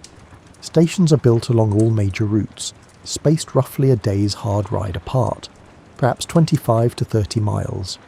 Each station maintains fresh horses, supplies, food, and riders, ready to carry messages or transport officials. The stations are stocked systematically, managed by appointed officials, and subject to regular inspection to ensure they're maintained properly. The system operates with remarkable efficiency. An urgent message can travel from one end of the empire to the other in perhaps 2 to 3 weeks, an astonishing speed for the era. By comparison, European kingdoms might take months to coordinate actions between distant regions. Officials carrying the paisa, a tablet made of gold, silver or wood depending on rank, identifying them as imperial messengers, receive priority treatment at all stations and can requisition horses, food, shelter and assistance as needed. This communication network makes imperial administration possible across vast distances. Genghis Khan can send orders to distant governors and receive compliance within weeks rather than months. He can receive intelligence reports about threats or opportunities and respond before situations develop beyond control. He can coordinate military campaigns across multiple fronts separated by thousands of miles. The Yam system transforms how empires can function, enabling centralized control over territories that previous rulers could only govern loosely. The economic implications prove equally important. The security Genghis Khan provides along trade routes, combined with the communication infrastructure that supports commerce, encourages trade on an unprecedented scale. The Silk Road, which had always existed in fragments controlled by different powers, demanding tolls and offering varying levels of security, becomes for the first time in history a relatively unified system under single management. You see the results in daily life as you help administer trade routes. Merchants travelling from China to Persia no longer need to negotiate with dozens of different powers, pay arbitrary tolls at every border, hire armed guards to protect against bandits, or navigate complex and contradictory legal systems. They pay standardized taxes to Mongol authorities, receive protection under imperial law, and can conduct business with reasonable confidence that contracts will be enforced and property will be protected. This creates wealth that flows into the empire's coffers through taxation, but more importantly, it creates economic integration and cultural exchange. Silk moves westward in vast quantities, enriching Chinese producers and Central Asian merchants while providing luxury goods to Persian and eventually European markets. Silver flows eastward, driven by Chinese demand for precious metals. Spices travel from south to north. Furs move from north to south. Each trade route becomes a conduit not just for goods, but for ideas, technologies and cultural practices. The religious tolerance that Genghis Khan established becomes even more evident and important during this era of expanded trade and contact. You encounter extraordinary diversity in any major city along the trade routes. Nestorian Christians from Central Asia working alongside Buddhist monks from China, Muslim merchants from Persia trading with shamanist Mongols, Taoist sages consulting with Manichaean scholars, and Jewish traders conducting business with Hindu craftsmen. And nobody finds this particularly remarkable. The empire's policy is clear and consistently enforced. Believe whatever you want, worship however you choose, follow whatever dietary restrictions your religion requires, and observe whatever holy days you prefer, as long as you follow the civil laws, pay your taxes, and contribute to the empire's defence when required. Genghis Khan actively encourages this diversity through explicit policy. He grants tax exemptions to all religious institutions, mosques, churches, monasteries, temples, and synagogues. He protects places of worship from desecration or destruction. He prohibits religious discrimination in commerce or administration. He employs talented individuals regardless of their religion. Muslim administrators managing taxation systems, Christian scribes maintaining records, Buddhist advisors providing counsel on governance, and Taoist sages offering wisdom about health and longevity. This isn't altruism or philosophical commitment to religious freedom in any modern sense. It's practical recognition that diverse sources of talent and knowledge make the empire stronger. Why limit yourself to Mongol shamanists when you can also recruit the administrative expertise of Chinese Confucian bureaucrats, the commercial networks of Muslim merchants, the scholarly traditions of Christian monasteries, and the scientific knowledge of Persian astronomers? The cultural and technological exchange facilitated by this integrated trade network transforms societies across Eurasia. Chinese technologies spread westward: gunpowder, which will revolutionize warfare; printing, which will democratize knowledge; the compass, which enables navigation; and paper currency, which facilitates commerce. Islamic scientific knowledge spreads eastward: advanced mathematics, including algebra; sophisticated astronomy, enabling accurate calendars; medical knowledge accumulated from Greek, Persian, and Indian sources; and architectural techniques for building large domes and complex structures. European goods and ideas begin reaching East Asia in significant quantities for the first time. Mongol rule creates, for a brief historical moment, something approaching a unified Eurasian economy, enabling exchanges that wouldn't occur again at this scale until the modern era. You witness some of this exchange directly. A Chinese engineer arrives at a Mongol military camp bringing designs for improved siege weapons. A Persian astronomer sets up an observatory teaching Mongol princes about celestial mechanics. A European merchant brings samples of glass and woolen cloth, trading them for silk and porcelain. A Buddhist missionary from Tibet discusses philosophy with a Nestorian monk, while a Muslim scholar observes and comments.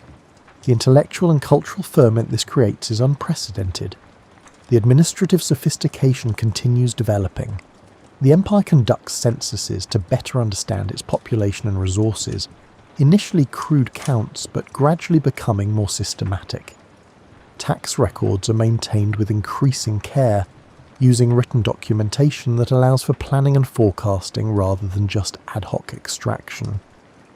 Postal records track message traffic, enabling administrators to identify problems in the system and optimize routes. Legal administration becomes more formalized.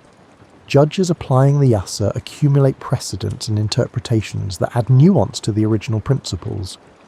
The fundamental rules remain constant: equality before law, protection of property, religious tolerance, merit-based advancement. But the applications become more sophisticated as the empire governs increasingly diverse populations with varying customs and expectations. By 1226, Genghis Khan is in his mid-60s, an impressive age for someone who spent his entire adult life in warfare, outdoor living, and constant travel. His body shows the accumulated damage of decades: old wounds that ache in cold weather, joints stiffened by countless hours on horseback, and the general erosion that active life brings. But his mind remains sharp, his strategic thinking undiminished, and his determination unweakened. The Western Xia, which he first campaigned against years earlier, and which had submitted to Mongol suzerainty, has refused to provide military support for campaigns against the Khwarezmian Empire. The refusal comes with insulting language, suggesting that if Genghis Khan cannot fight his own battles, he shouldn't be Khan. This combination of disobedience and insult is intolerable. Despite his age and declining health, Genghis Khan personally leads one final campaign against Western Xia. You're part of this expedition, now an older officer yourself, and it's clear that Genghis Khan is driving himself beyond his physical limits. He's determined to complete this campaign, to punish the Tanguts for their disobedience, and to establish definitively that submission to Mongol authority must be complete and permanent. During the campaign, Genghis Khan suffers an accident while hunting, either a fall from his horse or possibly being thrown when his horse is startled. He's injured, possibly internally, and never fully recovers. He develops fever and weakness but refuses to abandon the campaign.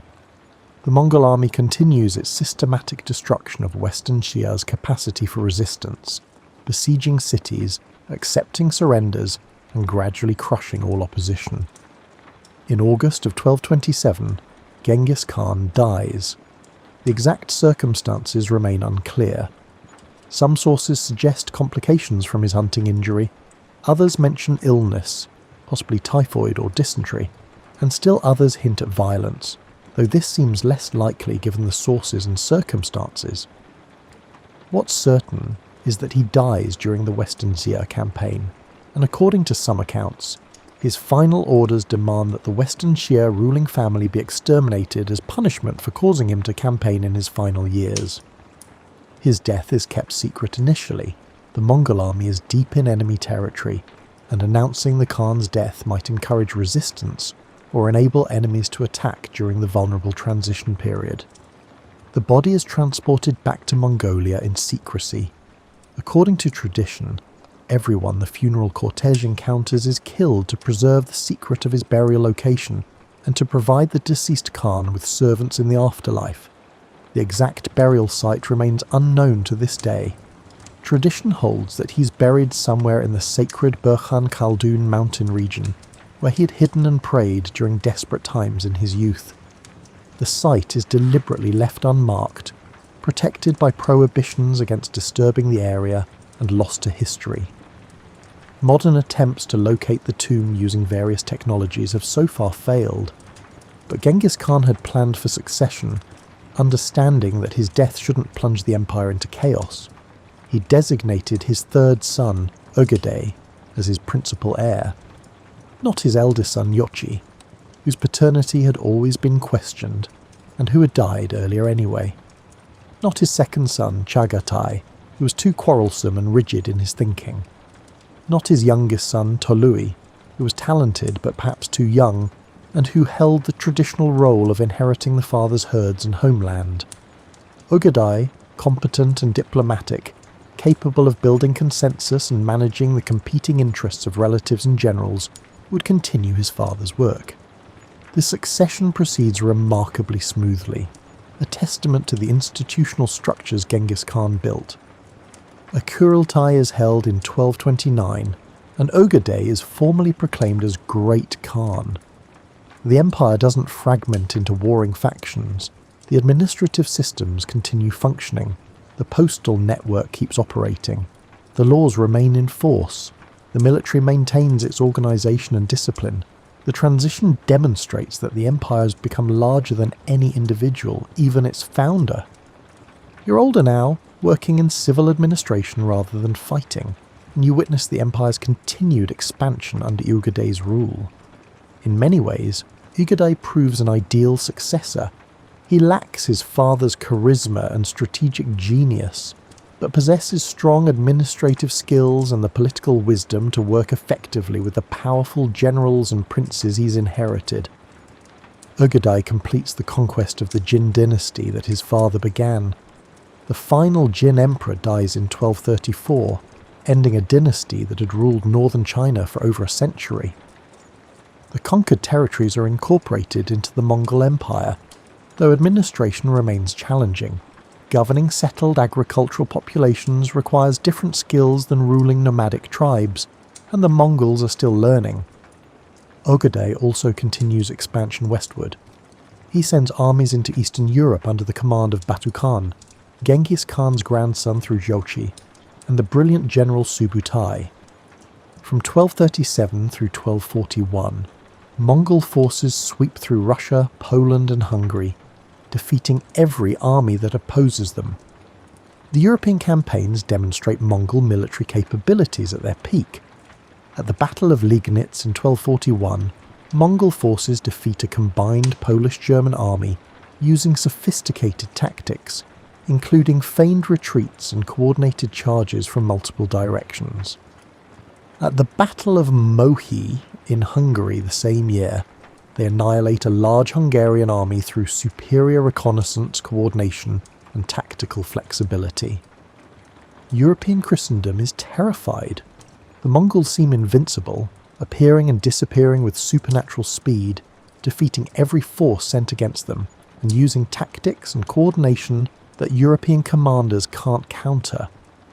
Chroniclers describe them as God's punishment for Christian sins, or as demonic forces presaging the apocalypse. The rapid Mongol advance seems unstoppable. But then, abruptly, the Mongols withdraw. Ogedei dies in December 1241, possibly from alcoholism, possibly from other causes, and the Mongol commanders in Europe receive word and return for the succession Kuriltai. The invasion of Western Europe never resumes, though the reasons are debated by historians. The immediate cause is Ogedei's death, but deeper factors include the marginal value of European territories compared to richer lands in the Middle East and China, and the logistical difficulties of campaigning so far from the Mongol heartland. But what's really developing during this period is the full flowering of the systems Genghis Khan created. The empire isn't just a collection of conquered territories, it's becoming an integrated political, economic and cultural entity with sophisticated institutions. The legal system continues evolving, maintaining core principles while developing nuance and precedent. The yasa remains the fundamental law, but judges accumulate experience in applying it to diverse situations. Mixed tribunals sometimes include judges from different backgrounds to ensure fairness when disputes cross cultural lines. Legal decisions are increasingly documented, creating a body of case law that guides future judgments. The economic integration accelerates dramatically. The Silk Road reaches its historical zenith under Mongol protection. Merchants can travel from Korea to Hungary under single management, protected by Mongol law, using standardized currencies and weights, confident their contracts will be enforced and their goods protected. This creates prosperity that benefits the empire through taxation and participating regions through increased trade.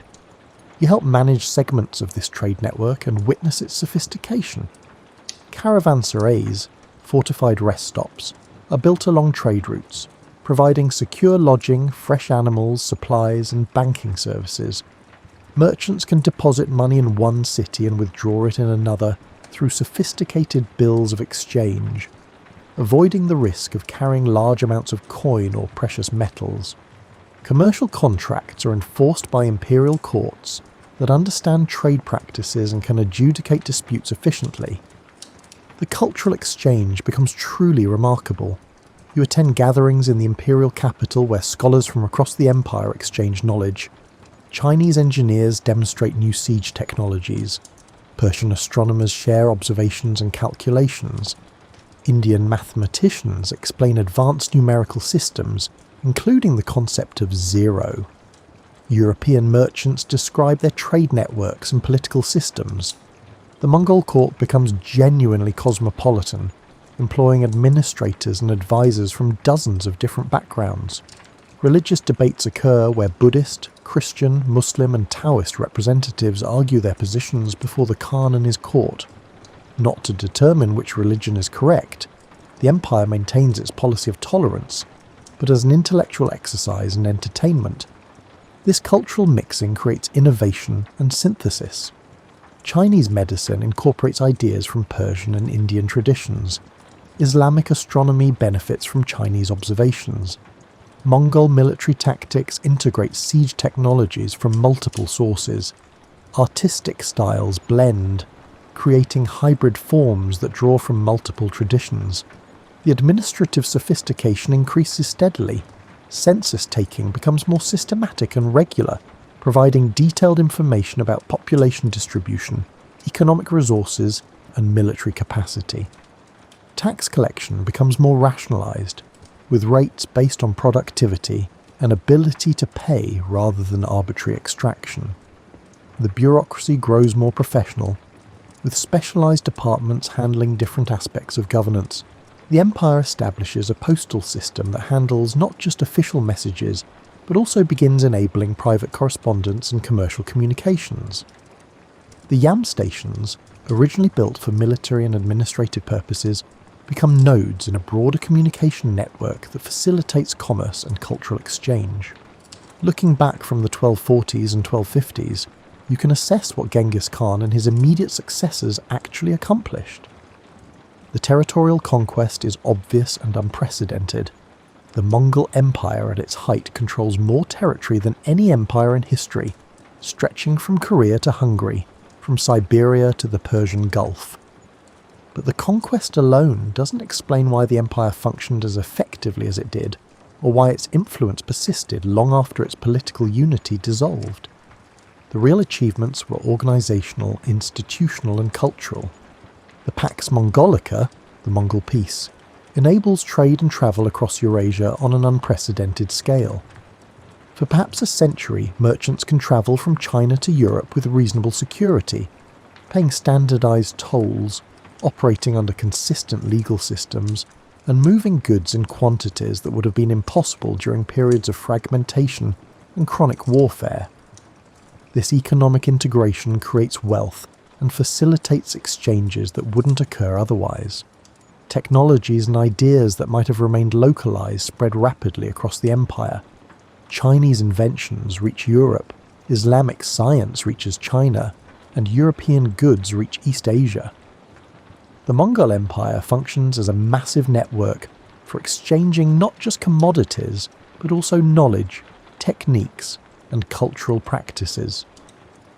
The meritocratic principles Genghis Khan established, however imperfectly realised, demonstrate that talent can be recognised and rewarded regardless of birth.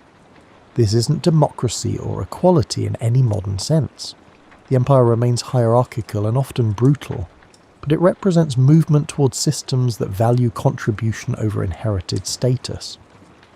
A talented administrator from a conquered people can reach positions of real authority. A brave warrior from a minor clan can become a general. Birth still matters, but competence matters more than it had before. The religious tolerance enables governance of diverse populations without the constant sectarian conflicts that plague many other empires. People of different faiths coexist and cooperate under common civil law. This creates a model, however temporarily sustained, for how multi-religious societies might function. The principle that people can worship differently while cooperating politically and economically influences how later societies think about religious diversity. The legal system, emphasising consistent application regardless of social status, creates a sense of fairness that generates loyalty and enables economic activity. When people know rules will be applied predictably, they can plan, invest and engage in long-term projects with greater confidence. The Yasa isn't perfect, no human legal system ever is, but it's remarkably functional for its time and scale. The communication and transportation infrastructure enables administration and commerce across unprecedented distances. The YAM system allows information to flow rapidly, enabling coordination and control that would otherwise be impossible. The protected trade routes create economic benefits that make the empire wealthy beyond what conquest alone could achieve.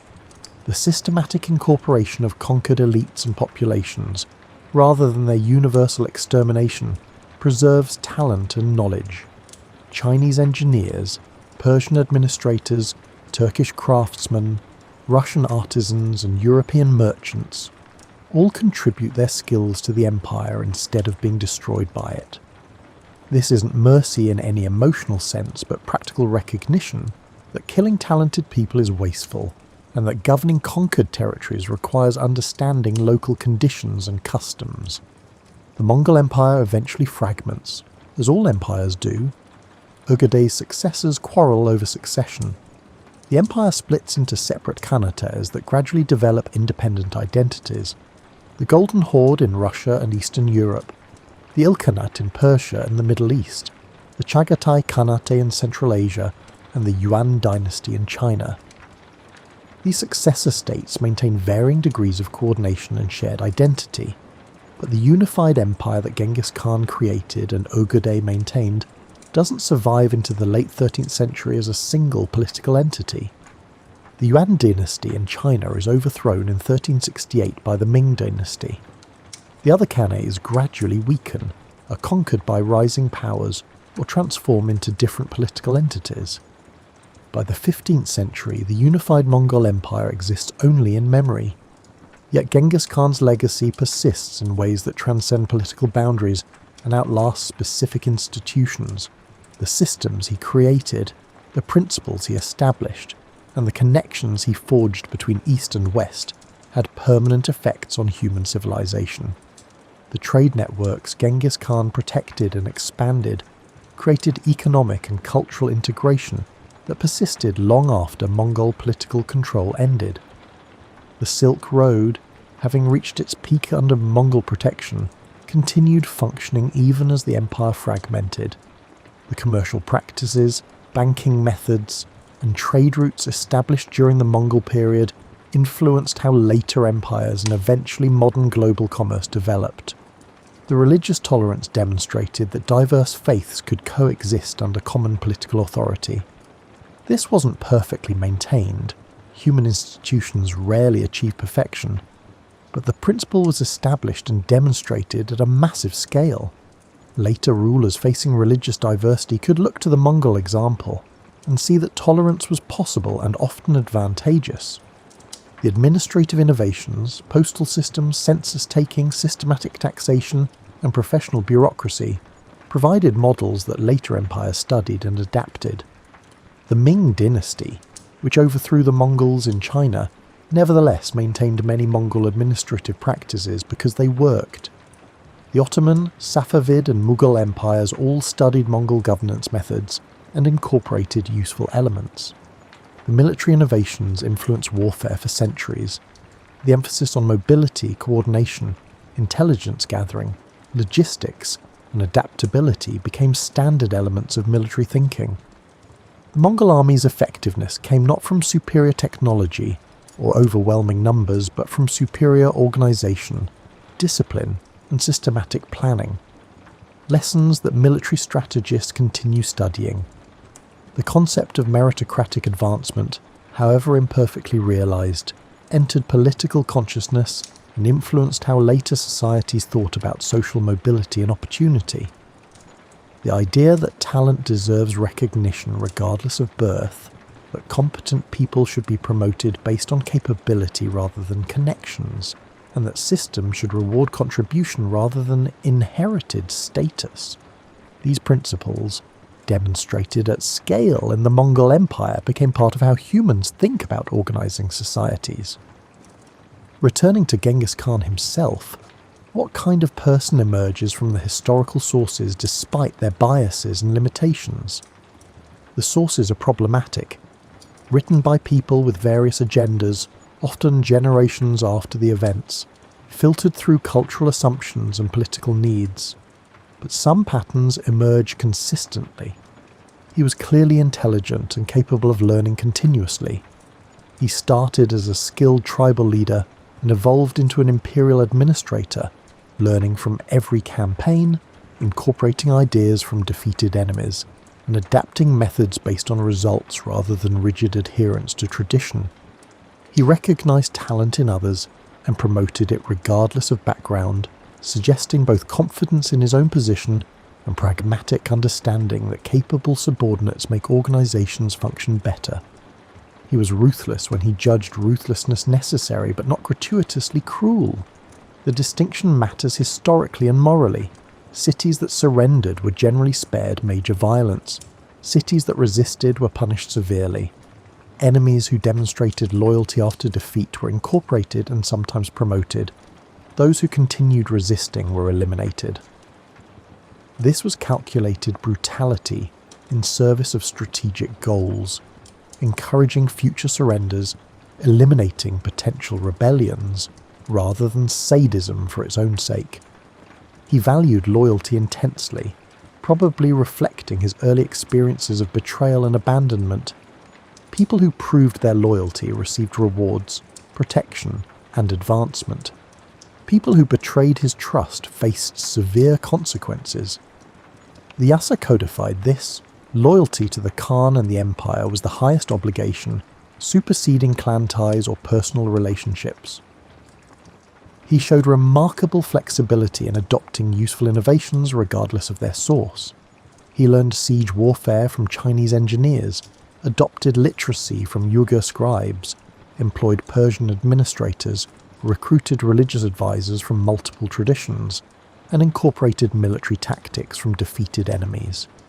He wasn't constrained by cultural chauvinism or assumptions that Mongol ways were inherently superior to all others. He demonstrated long-term strategic thinking unusual for his era.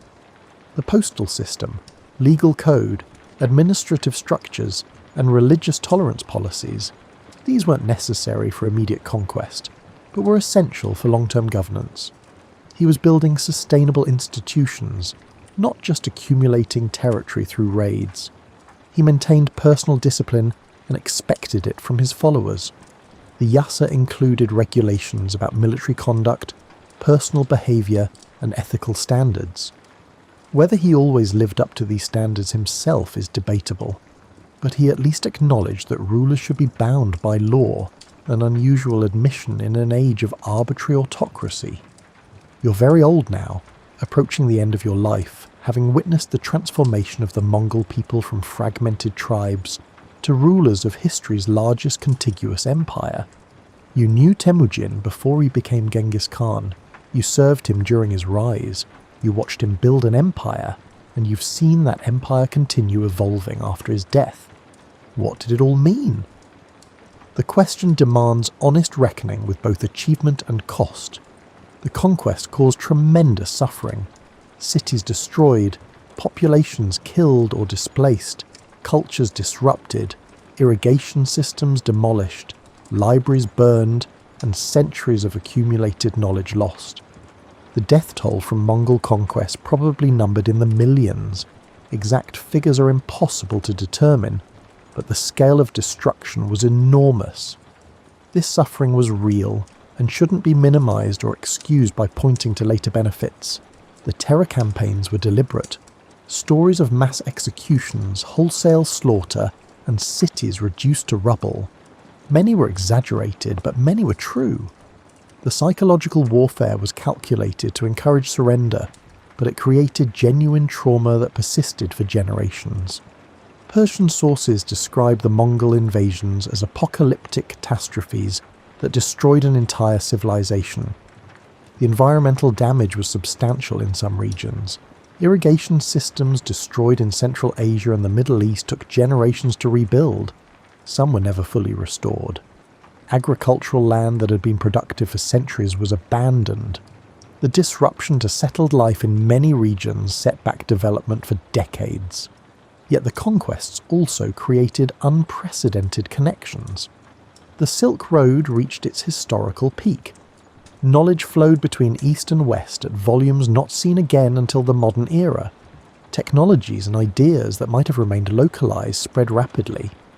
Chinese inventions reached Europe, Islamic science reached China, and commercial practices developed in one region influenced practices everywhere. The empire demonstrated that diverse peoples could coexist under common governance. Religious tolerance, legal consistency, and meritocratic advancement, these principles, however imperfectly implemented, showed possibilities for organizing multi-ethnic, multi-religious societies. The model wasn't perfect, but it worked better than many alternatives. The administrative innovations created templates for later empires, postal systems enabling rapid communication, professional bureaucracies managing complex territories, systematic taxation supporting state functions, and census data informing policy. These Mongol innovations influenced governance for centuries. The economic integration created prosperity and opportunity. Protected trade routes enabled commerce on an unprecedented scale. Standardized laws and currencies reduced transaction costs. Security from banditry and arbitrary tolls encouraged long-distance trade. Merchants and craftsmen found markets for their goods across Eurasia. Genghis Khan himself transformed from an abandoned child digging roots for survival into a ruler who united the Mongol tribes, conquered much of Eurasia, and established systems that outlasted him by centuries. His personal journey from poverty to power demonstrated possibilities that inspired others across cultures and generations. His emphasis on merit over birth created opportunities for talented individuals regardless of their origins. A skilled warrior from a minor clan could become a general. A capable administrator from a conquered people could reach high office. An intelligent advisor, regardless of religion, could influence policy. The principle that talent deserves recognition became embedded in the empire's functioning. His religious tolerance, pragmatic rather than philosophical, enabled governance of diverse populations without constant sectarian warfare.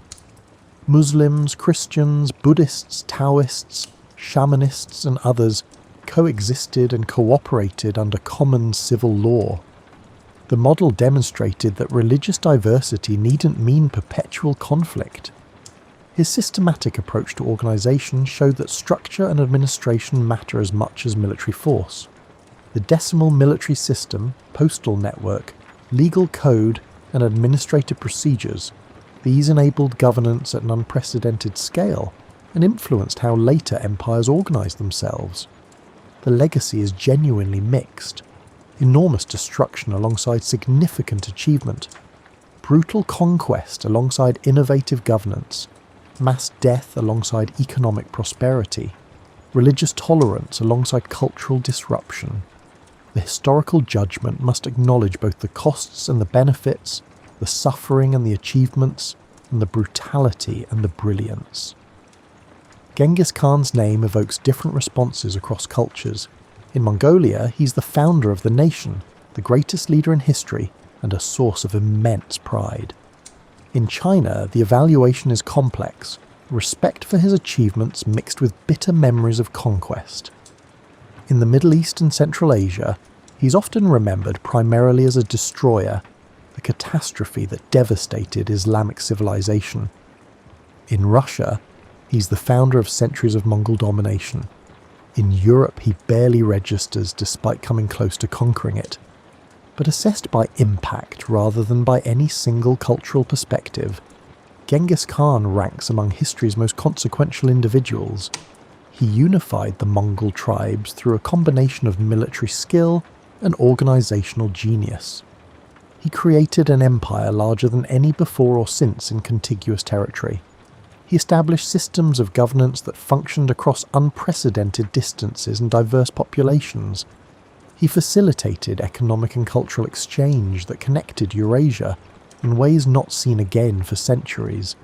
He demonstrated that merit could matter more than birth, that religious diversity could be managed through tolerance, that legal systems could apply consistently regardless of status, and that communication and administration enabled governance at a vast scale. These demonstrations influenced how later societies organised themselves, providing both positive examples to emulate and cautionary tales about the costs of conquest. You drift off to sleep for perhaps the final time, thinking about that boy born with blood in his fist, who survived abandonment to unite the steppe, who learned from every enemy he defeated, who built systems that outlasted him, whose name became synonymous with both destruction and organisation, and whose legacy includes tremendous suffering and remarkable achievement. The steppe winds still blow across the grasslands where he was born, where he learned to survive, and where he built his empire. Those winds carry stories about the man who was Temujin and became Genghis Khan, the man who changed the world through conquest and organisation, through brutality and systematic governance, and through destroying the old order and building something new.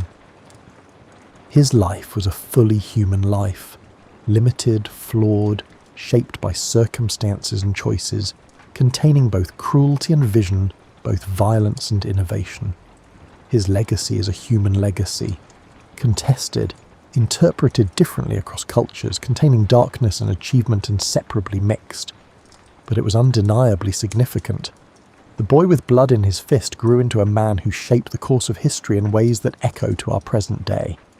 The grass grows, the horses graze, and somewhere in an unmarked grave in the sacred mountains, the greatest Khan sleeps, his empire dissolved but his influence persistent, his name remembered differently across cultures, but universally recognised as someone who mattered, who changed the world, who demonstrated human capability for both extraordinary destruction and extraordinary organisational achievement. Sweet dreams.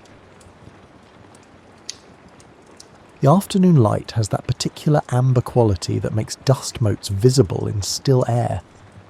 You've been aware of the approaching dinner hour since about 4 o'clock, when the household's rhythm shifted almost imperceptibly. The parlour-maid appeared with fresh coals for the drawing-room fire. The kitchen below stairs grew louder with purposeful activity.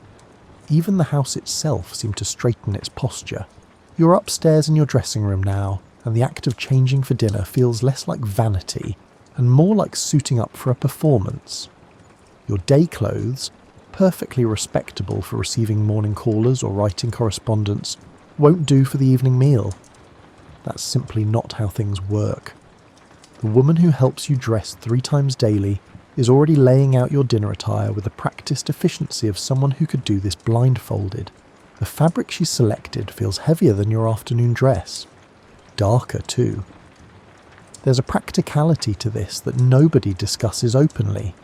Evening clothes hide stains better under gaslight, and the richer colours photograph well if someone important drops by with a new camera. But mostly the weight of the fabric itself reminds you to move differently, slower, more deliberately. You become a slightly different version of yourself in dinner clothes. Your corset gets tightened again, though not as severely as it would be for a ball. You need to breathe well enough to eat multiple courses without looking distressed. There's an art to this. Tight enough to create the fashionable silhouette, loose enough that you won't need smelling salts before the fish course. The woman dressing you knows exactly where that line falls. She's been doing this long enough to recognise the difference between your sharp inhale of discomfort and your sharp inhale of I actually cannot breathe. The house smells different now than it did 2 hours ago. Cooking odours are rising through the floorboards despite everyone's best efforts to contain them. You can detect roasting meat, something sweet and caramelised, bread warming, and underneath it all the ever-present coal smoke that defines London air. These smells don't offend you the way they might if they appeared in the drawing room. Here, in the private process of dressing, they're almost comforting. They mean dinner is happening. The household is functioning as it should. Your hands get special attention. They'll be visible all evening holding utensils, lifting glasses and gesturing politely during conversation. The woman helping you dress produces a small dish of almond paste mixed with honey and rose water. You work it into your palms while she fastens the seemingly infinite row of buttons up your back. Your nails have been cleaned with a small brush. Any ink stains from letter writing have been scrubbed away. Your hands now look like they've never done anything more strenuous than needlework. The jewellery you wear tonight is real but not ostentatious. A simple gold brooch at your collar, small earrings, your wedding ring if you're married, or perhaps a family ring if you're not. The massive jewels stay locked away for actual social events. Dinner at home, even a formal dinner at home, doesn't call for anything that might be mistaken for showing off. That would be vulgar. The Victorians have very specific ideas about vulgarity, and they're more than happy to discuss them at length behind closed doors. Your hair has been dressed since this afternoon, but it gets refreshed now. A few pins repositioned. Any loose strands tucked back. The style itself is elaborate enough to show you've made an effort, but not so elaborate that it looks like you're trying to impress your own family. There's a sweet spot here too, and finding it requires the kind of social mathematics that everyone pretends doesn't exist, but everyone absolutely practices. From somewhere below, you hear the dining room door open and close. The butler is doing his final inspection. He'll be checking that every glass is spotless, every fork aligned, and every candle trimmed to the proper height. He approaches this task with the gravity of a general inspecting troops before battle. In his mind, he probably is preparing for battle, against disorder, against impropriety, against anything that might suggest this household is less than perfectly managed. You can hear your husband in his dressing room across the hall. The sounds of male dressing are different, sharper, quicker, less fabric rustling, more drawer closing. He's probably struggling with his collar studs. He struggles with them every evening, and every evening he refuses to admit he finds them annoying. Men's formal wear in this era seems designed specifically to test patience. The high starched collars, the multiple waistcoat buttons and the cufflinks that never want to cooperate. But he'll emerge looking effortlessly dignified, as though these clothes assembled themselves. The clock on your mantel shows 6:30. Dinner is at 7. This gives you just enough time to finish dressing, compose yourself, and descend to the drawing room where you'll wait the final minutes before the meal. Nobody arrives in the dining room early. That would suggest you're too eager to eat, which would suggest you're not quite in control of your appetites. Self-control is everything in this world. Your dress is finally fastened. You stand and feel its weight settle around you. The skirt is heavy enough that you'll need to think about doorways and furniture corners. The bustle at your back creates a silhouette that photographs beautifully, but sits awkwardly. You've long since stopped noticing this. It's simply how clothes work. A last look in the mirror shows you transformed from your afternoon self into your evening self. Same face, different presentation. Your expression has changed too, though you haven't consciously adjusted it. You look more composed now, more formal, ready for the small theatre production that is a proper Victorian dinner. The drawing room serves as a staging area. You're here now with your husband, waiting for the butler to announce that dinner is served. Neither of you has much to say. This isn't uncomfortable silence, it's expectant silence. You're both mentally preparing for the performance ahead. The drawing room fire has been built up to combat the autumn chill settling over London. Outside your windows, the street is growing dark. Lamplighters are making their rounds. You can hear their footsteps on the pavement and the small whoosh of each gas lamp igniting. In a few minutes your street will glow with that particular yellowish light that makes everything look slightly unreal. Your husband is pretending to read the evening newspaper, but he's really just holding it. You're pretending to examine some needlework, but you're really just holding that too. These are the props of waiting. Everyone knows you're both simply marking time until the formal part of the evening begins. The butler appears in the doorway with perfect timing. He doesn't speak, he simply stands there with a slight incline of his head. This is the signal. You set down your needlework. Your husband folds his newspaper with audible crispness. Together you process the 12 feet from drawing room to dining room with the solemnity of a wedding march. The dining room hits you first with temperature. It's warmer than the drawing room, warmer than anywhere else in the house. The fire here has been burning longer, and the kitchen below is radiating heat through the floorboards. But it's not uncomfortably warm. It's the kind of warmth that makes you relax slightly, loosening muscles you didn't realise you'd tensed. Then comes the light. The dining room is dimmer than you'd expect, lit primarily by candles on the table and in wall sconces. There's gaslight too, but it's been turned down low. The Victorians have discovered that dimmer light is more flattering, more mysterious, and more forgiving of imperfect household maintenance. In this light the silver gleams, the crystal catches and multiplies flame. Even the wallpaper looks richer. The table dominates the room like an altar dominates a church. It's not a large table. You're not hosting tonight, just dining en famille. But it's been set with the full formal service anyway. This is how things are done. The white tablecloth is so heavily starched it could practically stand up by itself.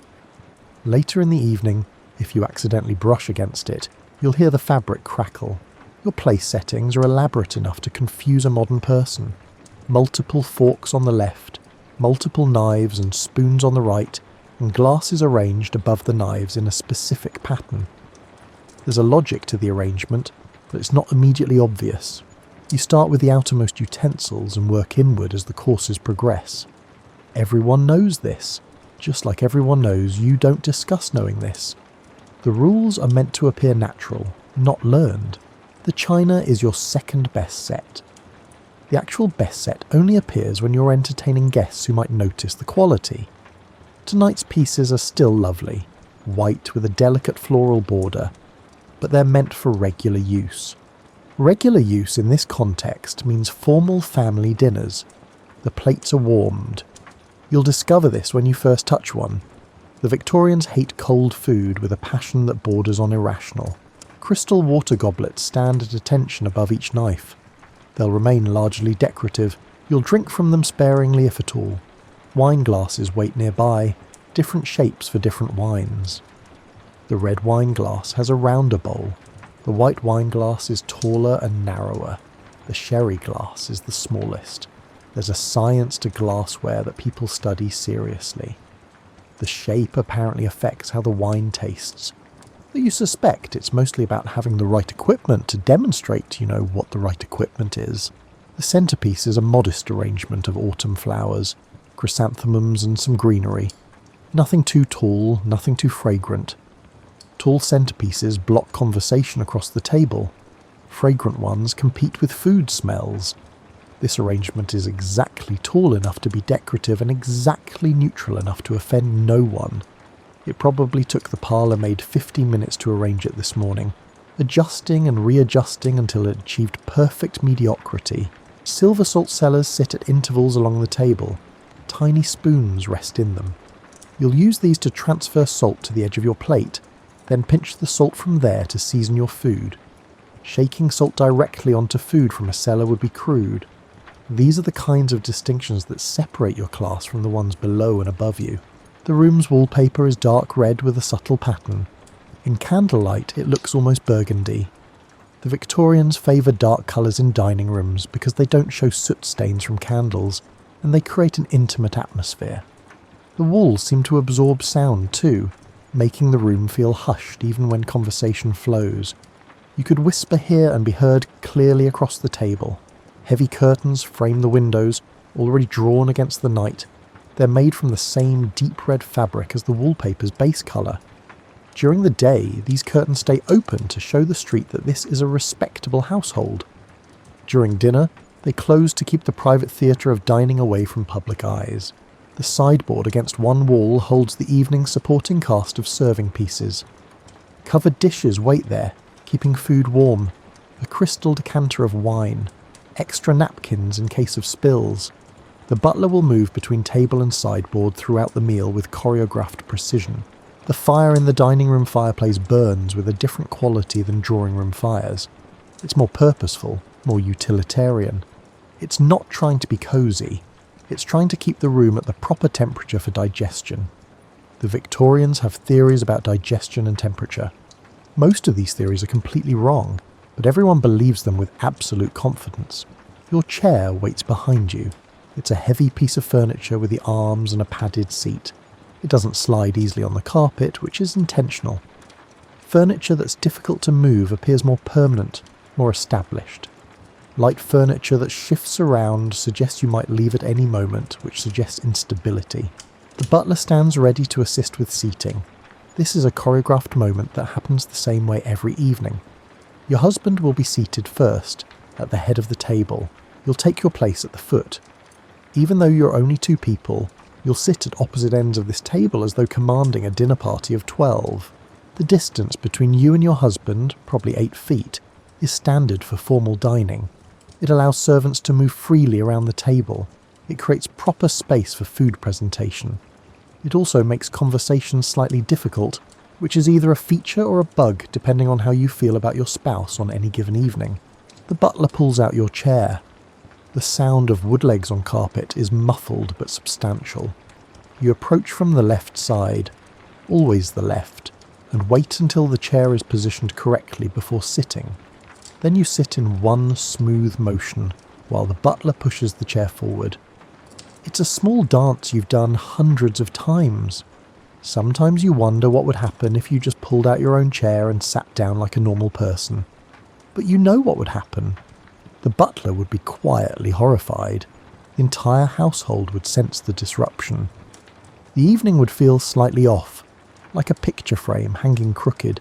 Your napkin sits folded on your plate in an elaborate shape. A bishop's hat, maybe, or a fan. The parlour maid spent actual time folding these this afternoon. You pick it up and unfold it in your lap with deliberate movements. The napkin is enormous, large enough to protect your entire dress front if necessary. It's also starched just enough to stay where you place it. Across the table, your husband is performing the same napkin ritual. His napkin is identical to yours because equality in napkin size is apparently important. You catch his eye, and he gives you a small smile. This is the moment you both acknowledge the absurdity of sitting so far apart while dining alone. But acknowledging it doesn't mean changing it. The ritual matters more than the efficiency. The first thing you notice after sitting is how different the room looks from this position. The centerpiece now blocks your direct view of your husband. You can see him around the flowers, but you have to make the effort. Every conversation across this table will require you to lean slightly to one side or the other. Your hands rest naturally on the table edge, but not too far forward. Elbows never touch the table, everyone knows this. But hands can rest lightly on the tablecloth between courses. Your posture is straight without being rigid, comfortable but not casual. You'll maintain this posture through 7 courses and roughly 90 minutes of dining. The butler has taken his position near the sideboard, standing at attention. He's not exactly watching you, but he's aware of your every movement. He'll know the instant you're ready for the next course. He'll notice if you need water. He's developed a 6th sense for anticipating needs before they're expressed. This is what makes him excellent at his job and probably exhausting to live with. The room settles into its dining configuration. The fire pops softly. Candle flames waver in some invisible draught. You can hear kitchen sounds from below, muffled clattering and a voice giving instructions. These sounds don't disturb the dining room atmosphere. They're evidence that everything's working as it should. Your husband clears his throat gently. This is the unofficial signal that dinner may begin. The butler responds by moving toward the sideboard to collect the first course. Until this moment, everyone has been in position but frozen. Now, the evening can actually start. You adjust your seating slightly, settling in for the long performance ahead. Your corset presses against your ribs at this angle. You breathe carefully, finding the rhythm that will work for the next hour and a half. Shallow breaths, but steady. You learned this years ago. Fight the corset and you'll be miserable. Work with it, and you barely notice it's there. The chair's arms provide a place to rest your wrists between courses.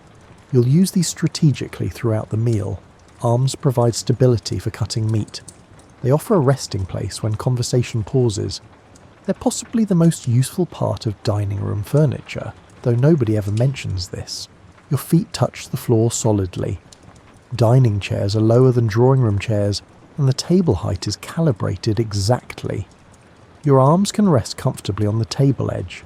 Your plate, when it arrives, will sit at the perfect distance for eating without hunching forward. Someone calculated these measurements decades ago, and everyone since has simply replicated them without question. The temperature at table level is perfect. Too high and you'd feel stuffy. Too low and the food would cool too quickly. The Victorians have worked out the thermodynamics of dining rooms, the way engineers work out bridge construction. There's an ideal temperature zone, and considerable effort goes into maintaining it. From your position, you can see the fire directly. It's been built in layers, coal on the bottom producing heat, with some wood on top producing ambience. The flames are energetic but contained. Later in the evening, someone will add more coal. You'll barely notice when this happens. The servants are ghosts when they want to be. The butler returns from the sideboard carrying a covered silver dish. He moves with the deliberate pace of someone carrying something valuable. His footsteps on the carpet are silent. He could be floating for all the noise he makes. This is the beginning. Everything before this moment was preparation. Now you're actually dining. The butler places a small plate before you with practiced precision. The plate is warm, noticeably warm, heated in the kitchen before food touched it. On the plate sits something that looks delicate and carefully constructed. It's the first course, and first courses are always about restraint. They announce that this will be a civilized meal, not a feeding frenzy. Tonight's first course is oysters, 6 of them, arranged on the plate with geometric precision. They're sitting in their half shells, already opened in the kitchen. A small fork rests beside the plate. This wasn't part of your original place setting. It appeared with the oysters, as if by magic. The oysters glisten in the candlelight like they're made of pewter and silk. Each one is different. Slightly different size, slightly different shape, but they've been arranged to look uniform. Someone in the kitchen spent time selecting these, making sure none were too large or too small. The first course sets the tone. Nobody wants to set the tone with a massive, frightening oyster. Thin slices of lemon sit between the shells. A tiny dish of mignonette sauce, vinegar, shallots and pepper, appears at your plate's edge.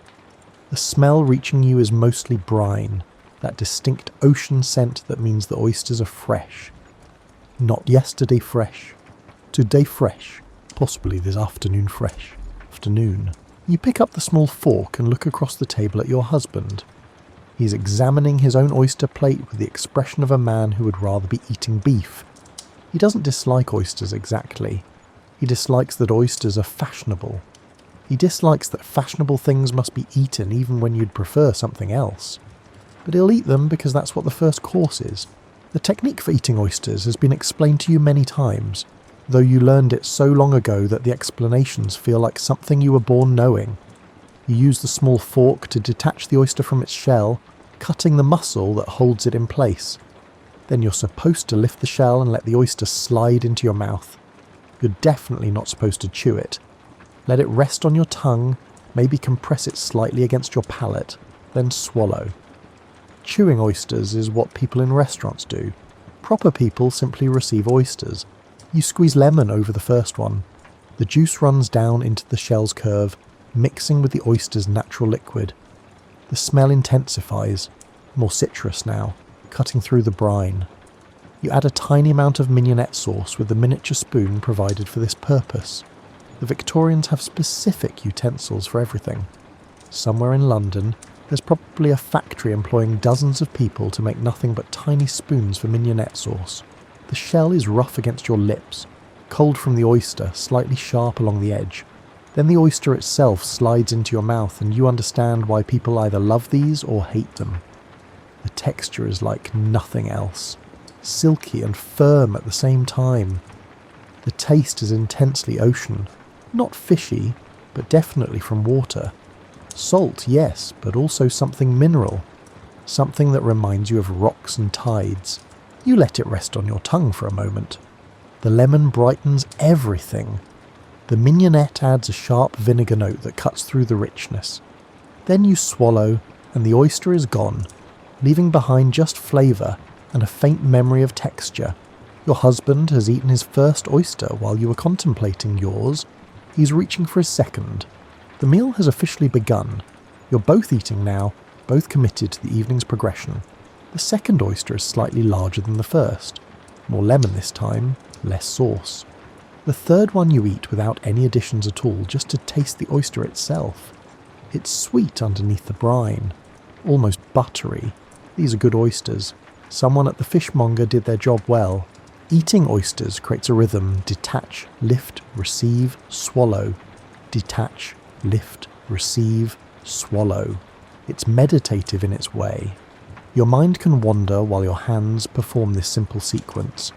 You think about the oyster's journey to this table, harvested somewhere on the coast, probably this morning, packed in ice, transported by train to London, sold at market, carried to your kitchen, and opened by someone whose hands are probably cut from years of oyster shells. All this effort to produce 6 small bites of food that take maybe 3 minutes to eat. The butler appears silently to refill your water glass. You didn't notice it was low, he noticed. This is his gift, noticing things before anyone else realises they need noticing. 4th oyster. The rhythm continues. You're eating slowly but not too slowly. There's a pace to first courses that everyone understands without discussing. Fast enough to show you're not afraid of food, slow enough to demonstrate you're not desperately hungry. The performance of eating is sometimes more important than the eating itself. Your husband finishes his oysters before you finish yours. He sets down his fork with a soft click against his plate and waits. He could start a conversation now, but he doesn't. You're still eating. Talking while someone is eating oysters would be poor form. Oysters demand a certain amount of concentration. 5th oyster. You're developing favourites now. This one is particularly briny and particularly firm. The lemon juice you add seems to make it sparkle somehow. Chemistry you don't understand is happening on this shell. The 6th and final oyster feels almost disappointing. First courses always end too quickly. You've barely settled into the meal's rhythm, and already the opening act is over. You eat this last oyster slowly, trying to extend the experience. More lemon, more sauce. Hold it in your mouth a moment longer. Let the flavours develop fully before swallowing.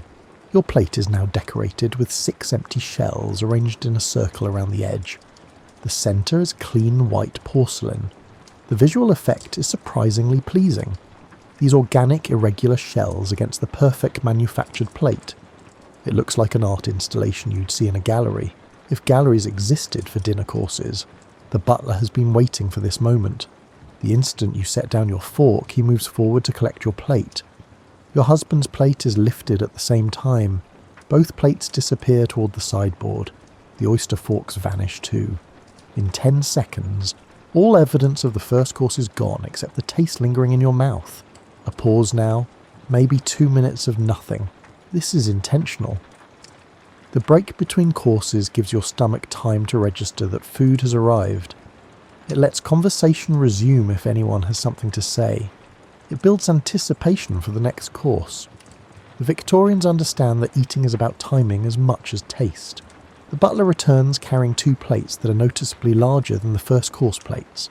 These are dinner plates, proper dinner plates, the kind that could hold a reasonable amount of food, and they do hold a reasonable amount of food, arranged, of course, with the precision of a military formation. Your plate arrives first. On it sits a portion of a roasted lamb, sliced thin and arranged in an overlapping pattern. Beside the lamb are small roasted potatoes, their skins crisped and gleaming with butter. Green beans run alongside the potatoes, arranged in a parallel line. A small pool of gravy sits in the plate's curve, dark and glossy. Everything is positioned with geometric intentionality. The smell hits you before you've even registered all the visual details.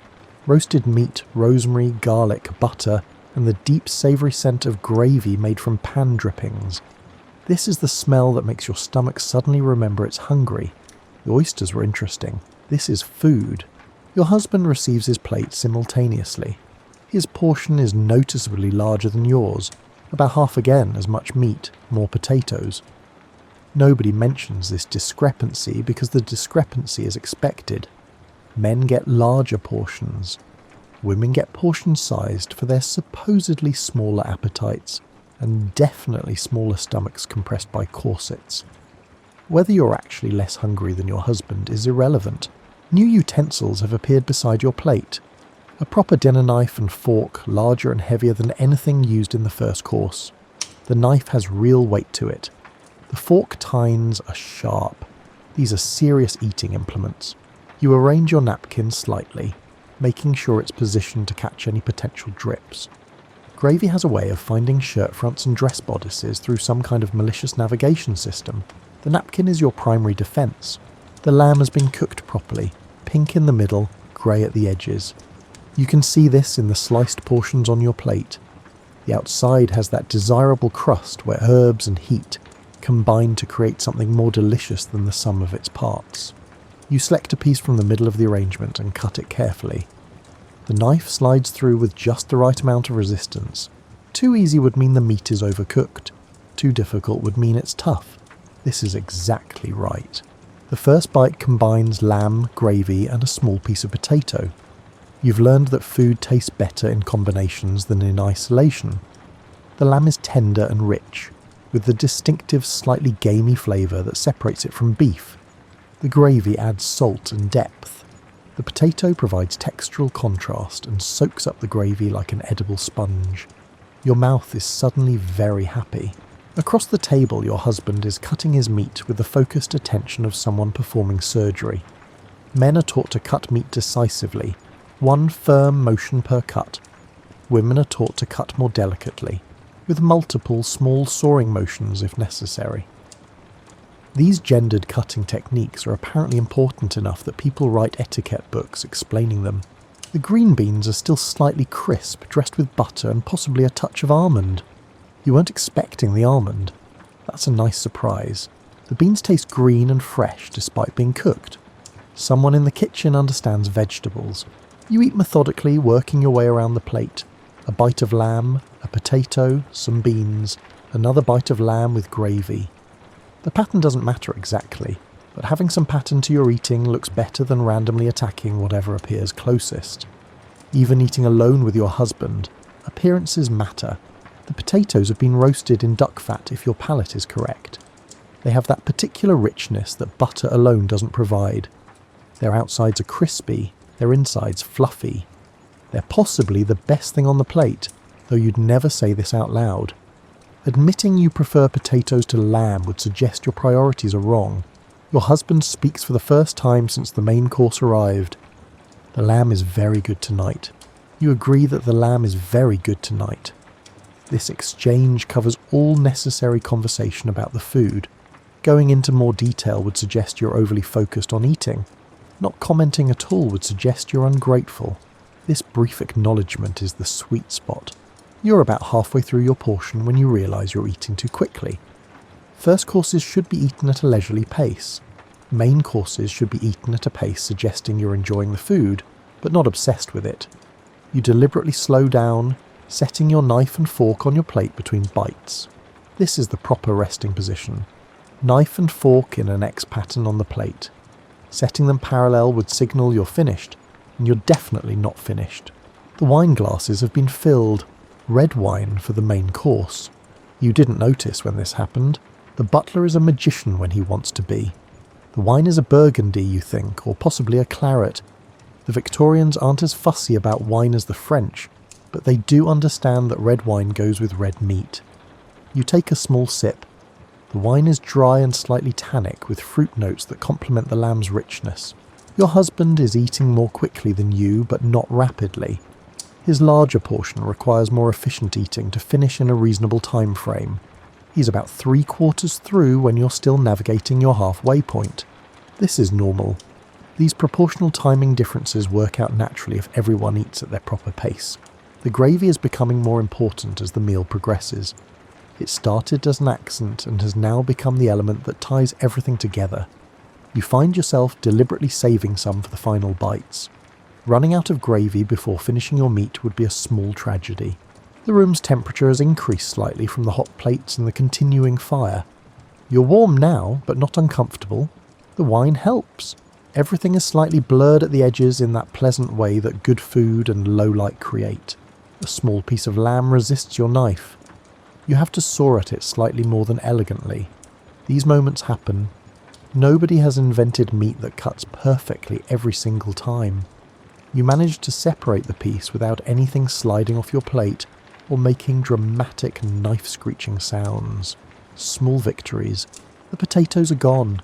You ate them strategically, spreading them throughout the meal instead of consuming them all at once. Now you miss them. The plate looks emptier without their golden presence. Your husband sets down his utensils in the finished position, parallel across his plate. He's done. You're not quite done, but close enough that finishing won't take long. You work through your final few bites with the knowledge that the butler is probably preparing to clear plates. The last bite of lamb swirled through remaining gravy, accompanied by a single green bean. You chew slowly, tasting everything one last time. Then it's gone. Your plate is clean except for smears of gravy and butter. You arrange your knife and fork in the finished position. The butler materializes beside you. Both plates are lifted simultaneously. Your wine glasses remain. Wine carries through multiple courses. The empty plates vanish toward the sideboard. Another pause now, longer this time. You've eaten the substantial part of the evening's meal. What comes next is supplementary. The break after the main course feels different from the break after oysters. Your stomach is genuinely satisfied now. The slightly frantic edge that hunger creates has vanished. You're in that comfortable state where more food sounds pleasant but not necessary. Your husband adjusts his position in his chair, settling back slightly. This is as casual as he'll get during dinner. He's not sprawling or anything undignified. He's still upright, still proper, but the ramrod posture has softened. You do the same. Nobody mentioned this shift, but you both felt it happen. The wine gets attention now that food isn't competing for your focus. You lift your glass and really look at the wine, examining its colour in the candlelight. It's a deep red, almost purple at the edges. The Victorians have opinions about wine appreciation that they've absorbed from French culture. Holding wine up to the light and contemplating it seriously is part of the performance. You take a sip. The wine has opened up since you first tasted it. Whatever tannins were sharp before have mellowed. The fruit flavours are more prominent. You're not a wine expert by any stretch, but you can tell this is decent wine. Not spectacular, but certainly good enough for a family dinner. Your husband is looking at you with the expression that means he's about to start an actual conversation. The earlier comment about lamb was ritual. This will be real. I spoke with Matthews today about the property. Matthews is your solicitor. The property is a small house you're considering purchasing as an investment. This is the kind of discussion that happens during the post-main course lull. Business talk is acceptable now. It wouldn't have been during oysters, and it won't be during dessert. But right now, in this break, practical matters can emerge. You ask what Matthew said. Your husband explained some detail about deeds and surveys and structural assessments. You're listening, but also thinking about how strange it is that major financial decisions get discussed across 8 feet of dining table, over dirty plates and wine glasses. But this is when husbands and wives often have uninterrupted time together. The dining room becomes an office by default. The conversation continues for several minutes. You offer opinions about the property's location. Your husband mentions concerns about drainage. You both agree that Matthews should proceed with the structural assessment before any offer is made. This is partnership in Victorian marriage. Collaborative decision-making conducted with formal politeness. The butler is waiting somewhere in the periphery. He can hear every word of this conversation. Servants always can. Everyone pretends they can't, but they absolutely can. Your private discussions about property and money are being absorbed by a man who will repeat nothing but remember everything. You finish your wine. The butler appears instantly to refill the glass. This timing can't be coincidence. He's been watching without appearing to watch. Your glass is never empty. Your husband's glass is never empty. This is the standard the household maintains. The conversation shifts to social obligations. There's a dinner party next week at the Hendersons. You're expected to attend. Neither of you is particularly enthused about this, but attendance is mandatory. The Hendersons are connected to people who matter. Not attending would be noticed. Being noticed for absence is never good. Your husband mentions that Henderson's son is apparently courting the Thompson girl. This is gossip, which is technically beneath formal dinner conversation, but you're only 2 people and nobody's keeping score. The Thompson girl is perfectly nice but not well connected. The Hendersons can do better. You both agree on this without saying it directly. The Victorians have perfected the art of judgmental implication. More wine appears in your glass. You're surprised to realise you've finished the previous serving already. The wine is working its way through your system, creating a pleasant warmth that has nothing to do with the fire. Everything is slightly softer now. The candlelight seems warmer. Your husband's face across the table looks younger somehow. The discussion meanders to household matters. The carpets in the morning room need replacing. There's a persistent draft in the upstairs hallway that nobody can locate. The coal delivery man has started arriving at inconvenient times. These are the mundane details that fill actual marriages behind all the formality. You're not just discussing property investments and social obligations. You're figuring out how to keep a household running. Your husband smiles at something you said about the coal delivery man. A real smile, not the polite dinner smile. These moments of genuine connection happen in the spaces between formal behaviour. You're performing dinner, but you're also just 2 people talking about your lives. The butler shifts position slightly. This is the signal that the kitchen is ready for the next course. The social interlude is ending. You feel it without anyone announcing it. The evening's rhythm is pulling you forward. You straighten slightly in your chair. Your husband notices and does the same. The brief relaxation is over. Dessert is coming, and dessert requires its own form of attention. The butler approaches with 2 smaller plates. Dessert has arrived with the formality of a diplomatic envoy. The plates are clean white porcelain, different from any used so far this evening. The Victorians believe that courses deserve their own dishes. Using the same plate for multiple courses would be like wearing the same shoes to a wedding and a funeral. Tonight's dessert is trifle. You can see it constructed in a small crystal bowl. Layers of sponge cake soaked in sherry, custard, jam and whipped cream. The bowl itself is possibly more valuable than the food inside it. The cream on top has been smoothed with the flat edge of a knife, creating a pristine white surface. A single candied violet sits in the centre, purple and delicate. A dessert spoon appears beside the bowl, small and elegant with a rounded bowl instead of the oval shape of soup spoons. The Victorians have different spoons for every possible eating scenario. There's probably a specific spoon for eating trifle that's distinct from the spoon for eating custard directly, though you can't imagine what the difference would be. You lift the spoon and break through the whipped cream surface. The layers reveal themselves as you dig down. The custard is pale yellow and the jam is dark red, possibly raspberry. The cake at the bottom has absorbed sherry and turned slightly soggy in exactly the way trifle is supposed to be soggy. The first bite is intensely sweet. After the savoury lamb and mineral oysters, the sweetness is almost shocking. Your palate needs a moment to recalibrate. Then the flavours sort themselves out. The cream is rich and barely sweet.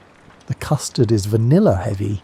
The jam provides tart fruit notes, and the sherry-soaked cake adds boozy depth. This is not subtle food. This is a celebration in a bowl. Your husband is eating his trifle with the focused attention of someone who genuinely enjoys dessert. He's not performing for enjoyment. He actually likes this. You can tell by how carefully he's constructing each spoonful, making sure to get some of every layer. The candied violet on top of your trifle turns out to be completely edible. You expected it to be decorative, but when you taste it cautiously, it's actually quite nice. Floral without being perfume-like, slightly crunchy from the sugar coating. You eat it slowly, letting it dissolve on your tongue. Eating trifle creates a kind of archaeological dig in reverse. You're deconstructing the layers with each spoonful, working your way down through cream and custard and jam, until you reach the foundation of sherry-soaked cake. The cake is almost pudding-like now, barely holding its structure. It dissolves in your mouth more than being chewed. The sherry flavour becomes more prominent as you go deeper. Someone in the kitchen was not shy with the bottle. This trifle could probably get you slightly tipsy if you ate enough of it.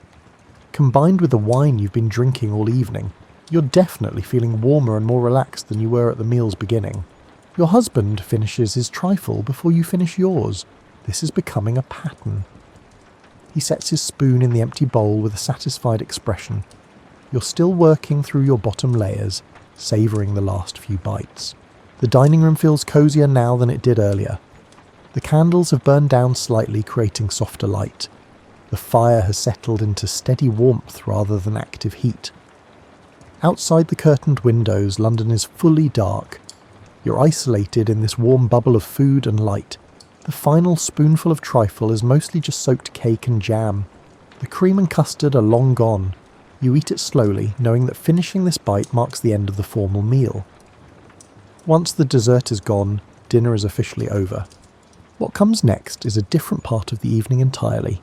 You set your spoon in the empty bowl. The butler has been waiting for this moment. Both dessert bowls are cleared. The wine glasses remain, still half full. The table is now clear except for these glasses and the centrepiece that's been presiding over the meal like a small floral dignitary. Your husband stands first. This is the signal that dinner has concluded. You stand as well, carefully navigating the weight of your skirts and the slight wine-induced unsteadiness in your legs. You've been sitting for nearly 90 minutes. Standing feels strange. The butler has already moved to the door, ready to open it for your exit. Nobody says the meal is over. The meal is simply over because people are standing and moving toward the door. The butler understands this language perfectly. You process out of the dining room with your husband, returning to the drawing room where the evening began. The fire here has been maintained during dinner. Someone came in while you were eating and added coal and adjusted the logs. The room is warm and inviting. This is the hour for coffee and after-dinner drinks. The drawing room has been set for this purpose. A coffee service on a side table, small cups and saucers, sugar and cream. A decanter of port sits nearby for your husband. Brandy too, probably, though you can't see it from where you're standing. You settle into a chair near the fire, a different chair than before dinner. That chair was for waiting. This chair is for digesting. The distinction feels important even if you can't explain exactly why. The parlour maid appears with coffee. She pours it silently and adds sugar and cream according to your preferences without asking. Everyone in the household knows how you take coffee. This information is apparently filed away in servant memory banks and retrieved whenever necessary. The coffee is strong and hot just below scalding. You hold the cup carefully, letting the heat warm your hands. The coffee's bitterness cuts through the residual sweetness from the trifle. Your palate is resetting, preparing for the evening's next phase. Your husband takes his port to a chair across from you. Port is what gentlemen drink after dinner. It's sweet and fortified and probably completely unnecessary after wine and sherry-soaked trifle, but tradition demands it. He'll sip it slowly for the next half hour, possibly reading the newspaper again or simply staring into the fire. This post-dinner time is quieter than the meal itself. The performance pressure is eased. You fulfill the day's formal dining obligation. What you do now is more flexible. You might do needlework, read, write letters, have actual conversation, or simply sit in companionable silence, digesting and thinking about nothing in particular. The house is settling into its evening routine around you. You can hear distant sounds, servants clearing the dining room, washing dishes in the scullery, and preparing tomorrow's breakfast items. The household runs on a schedule that never stops. While you're resting, other people are working. This is simply how things function. Your corset is noticeably uncomfortable now. It was fine during dinner, fine even during dessert, but now that you're sitting quietly, it's pressing against your full stomach. You shift position carefully, trying to find an angle that provides relief without looking like you're squirming. This is the price of fashionable silhouettes. The coffee cup is empty. You consider a second cup but decide against it. Too much coffee this late will keep you awake.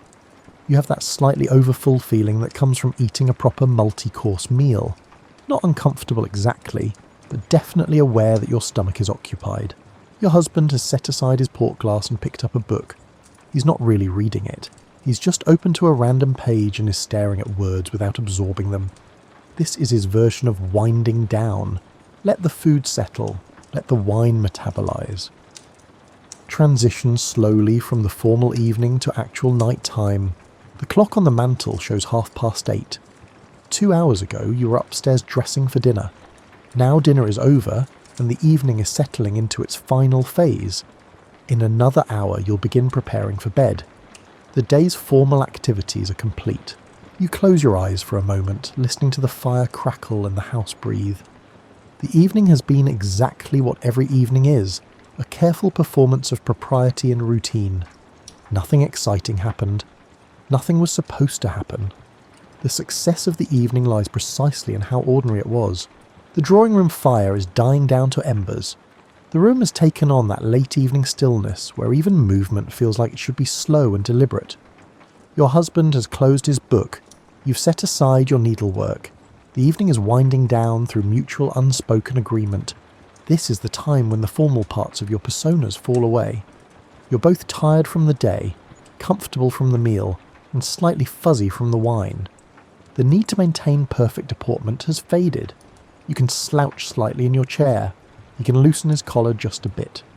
Nobody's watching anymore except each other, and you've seen each other at far less dignified moments than this. The house is quieter now. The kitchen sounds have ceased. The servants have finished their dinner service duties and moved on to their own evening routines. Soon the downstairs will be locked up for the night. The routine is so established that it happens without anyone needing to coordinate it. You think about the meal in retrospect. The oysters that started everything. The lamb that formed the heart of it. The trifle that concluded it. The wine that accompanied it all. This same pattern repeats most evenings with variations. Different first courses, different meats, different desserts. But the structure remains constant. The ritual doesn't change just because the specific foods do. Your husband stands and stretches slightly. This is his signal that he's ready to retire for the evening. You stand as well, feeling the full weight of your dinner pressing against your corset. Tomorrow you'll face these same rituals again. Dressing for dinner, the procession to the dining room, the careful choreography of eating. It's exhausting in its way, all this performance, but there's also comfort in it. You know exactly what to expect. The boundaries are clear, the rules are established. You don't have to wonder what comes next or how to behave. The script is written, you just have to follow it. Together you leave the drawing room and climb the stairs to your respective dressing rooms. Tomorrow night you'll do this again. And the night after that, and the night after that. Dinner at 7. Multiple courses, proper utensils, perfect posture. This is life in a Victorian household. This is what dinner really feels like. The gas lights in the hallway cast long shadows as you walk. Your footsteps are muffled by carpet. The house is preparing for sleep and so are you. Behind you, the dining room stands empty, the table already cleared and reset for tomorrow's breakfast. The cycle never stops.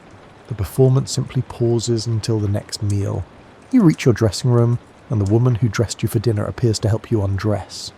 The buttons get unfastened in reverse order. The heavy evening dress is lifted away. The corset loosens with blessed relief. Your breathing deepens immediately. You put on your nightdress, soft cotton, comfortable, completely unpresentable. This is who you are when nobody's watching. In bed finally, the day's formal activities recede. The dinner becomes just another dinner in an endless series of dinners. But while you were in it, while you were sitting at that table with candlelight and warm plates and wine, it was the entire world. That's the strange thing about routine. Each iteration feels both insignificant and somehow important. You close your eyes and let the evening fade. Tomorrow will bring the same patterns, dressing, dining, performing, being the proper Victorian person you're supposed to be. But for now, you're just tired and full and ready for sleep. The house settles into complete quiet. Even the servants are still now. Outside, London continues its noisy existence, but in here, everything has stopped. The dining room waits in darkness for tomorrow's breakfast. The drawing room fire burns down to ash. The whole elaborate structure of Victorian domesticity pauses to catch its breath. This is what dinner really felt like. Not just the food, though the food mattered. Not just the wine, though the wine helped. It was the weight of expectation, the comfort of ritual, the performance of propriety, and underneath it all, the simple human need to eat and be together. Dinner was theatre and necessity combined. It was exhausting and reassuring in equal measure. And tomorrow evening at 7 o'clock you'll do it all again. Welcome to Tudor England, where the approach of darkness meant something entirely different than it does today. Between 1485 and 1603, when the sun set over thatched cottages and manor houses alike, an entire ritual unfolded that shaped how people rested, dreamed, and greeted each new day. Tonight we'll explore the intimate world of Tudor sleep, from the moment twilight descended to the first stirrings of dawn, discovering how your ancestors found rest in an era without electricity, central heating, or any of the modern comforts we take for granted. Now imagine, if you will, yourself standing in a Tudor marketplace on a September afternoon, and the light is already changing. The sun hangs lower than you'd expect for 4 o'clock, casting long shadows across the cobblestones. Around you, merchants are packing up their stalls with increasing urgency, and you realise this isn't just about closing shop. It's about getting home before the darkness arrives in earnest. In Tudor England, nightfall wasn't simply an inconvenience to be conquered with a light switch. It represented a fundamental shift in how life operated. Your body, if you'd lived in this era, would have been attuned to the sun's movements in ways that modern humans have largely forgotten. The pineal gland in your brain, responding to decreasing light, would begin releasing melatonin much earlier than it does today, sometimes as early as mid-afternoon in winter months. The phrase close of day held literal weight. Shops shuttered their windows, families gathered their children from play. Even livestock seemed to understand the approaching transition, making their way toward barns without much prompting. This wasn't fear exactly, though nighttime did carry legitimate concerns about safety and navigation. Rather, it was acceptance of a natural rhythm that governed everything from work schedules to meal times to social gatherings. As you walk through a Tudor town at dusk, you'd notice the sounds changing. The hammering from the blacksmith's forge falls silent. The calls of street vendors fade away. In their place comes a different acoustic landscape, the settling of timber frames as buildings cool, the distant bleating of sheep being penned for the night, and the closer sounds of families moving inside their homes. Someone nearby is bringing in firewood, the logs clunking against each other with that particular hollow sound that means they've been drying all summer. The smell of cooking fires intensifies as you pass houses where supper preparations are underway. Smoke curls from chimneys, a relatively new feature in Tudor times actually, as many older buildings still relied on central hearths with holes in the roof. The aroma tells you what's for dinner in a dozen homes. Pottage made with whatever vegetables came from the garden, perhaps some salted pork if it's a household with means, and bread baking on hearthstones for tomorrow's breakfast. Your own household, assuming you're neither wealthy nor destitute, operates on a predictable schedule. Supper happens while there's still enough natural light to see your food clearly, not out of preference but necessity. Candles and rushlights cost money, and you'll need them for the essential tasks that must happen after dark. The tallow rushlights sputter and smoke, giving off a smell that visitors from our time would find unpleasant, but that Tudor noses barely registered. These weren't decorative elements but practical tools, jealously guarded and carefully rationed. Children are already showing signs of drowsiness much earlier than modern kids would. Without the stimulation of screens or bright lights, their circadian rhythms follow ancient patterns. You might see a 5-year-old rubbing her eyes at 6 o'clock, ready for bed long before the adults will retire. This isn't considered unusual or problematic. It's simply how children are. The transition from day to night carried a certain comfort despite its challenges. There was predictability in the routine, a sense that you were doing what countless generations before you had done. As darkness settled more completely over the town, you'd begin moving through the rituals that prepare both house and body for sleep. Rituals that were as much about psychological preparation as physical necessity. Chapter 2, the bedchamber itself. Let's step into a typical Tudor bedroom, though typical covers a wide range depending on social status.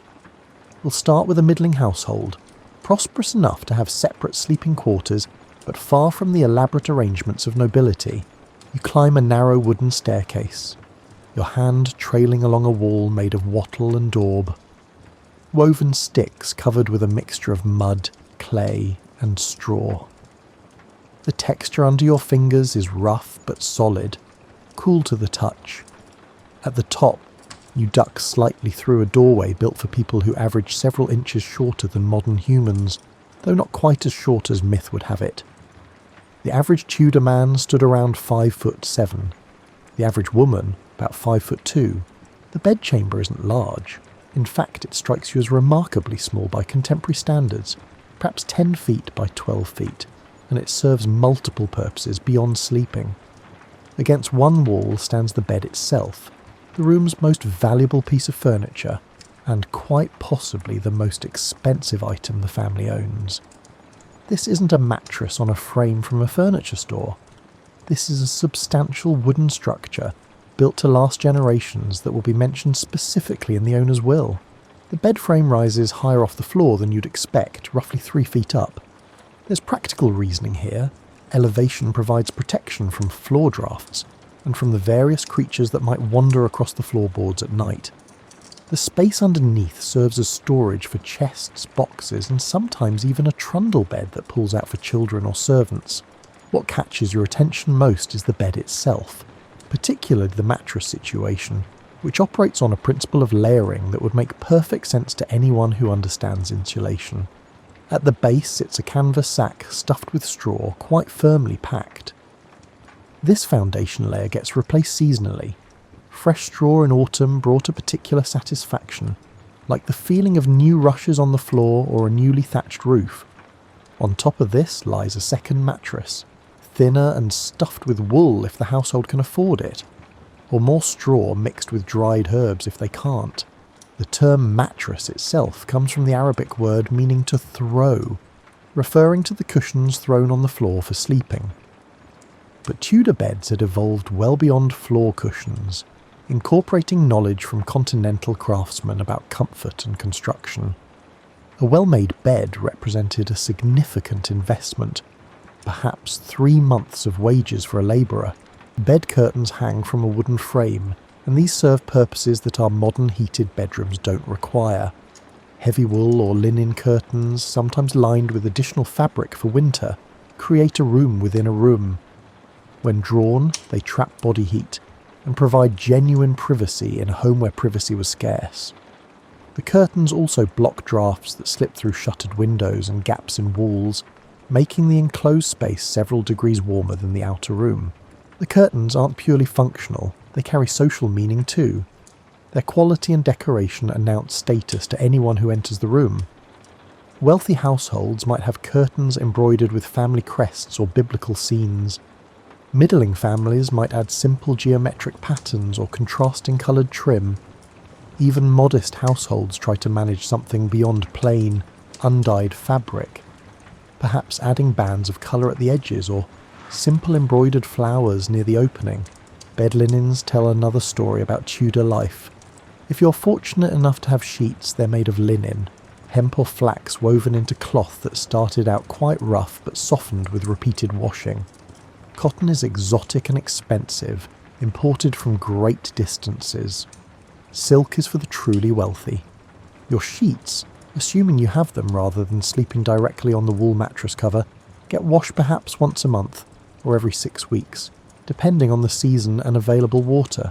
The pillow under your head contains feathers if you're prosperous, or wool or buckwheat hulls if you're not. Multiple pillows are a luxury. Most people make do with one, and it's not unusual for 2 people sharing a bed to share a single pillow as well. The pillowcase, called a pillow bear, gets washed more frequently than sheets because your face touches it nightly. Blankets and coverlets complete the bedding, and here again we see that principle of layering. A linen sheet goes over the sleeper, then wool blankets, then perhaps a coverlet, a decorative woven or embroidered covering that's as much about display as warmth. In winter, you might have a fur throw added to the pile, rabbit or lambskin if you're moderately prosperous, or expensive imported furs if you're wealthy. The room contains other furniture, though not much by modern standards. A chest sits at the foot of the bed, holding clothing and linens. This chest probably travelled here with the wife when she married as part of her dowry, and it might be the only piece of furniture she truly owns outright. A small table near the bed holds a candle in a holder, perhaps a cup of water or ale, or maybe a prayer book if the household is literate and devout enough to own one. Pegs on the wall hold clothing. The concept of a closet or wardrobe belongs mainly to the very wealthy. Your few garments hang on these wooden pegs, and you're careful with them because cloth represents significant expense and labour. That wool gown hanging by the door took a shepherd's year of work, a shearer's skill, a spinner's hours at the wheel, a weaver's time at the loom, and a tailor's expertise with needle and thread. You don't treat it carelessly. The floor might be wood planks or packed earth, depending on the house's age and the owner's means.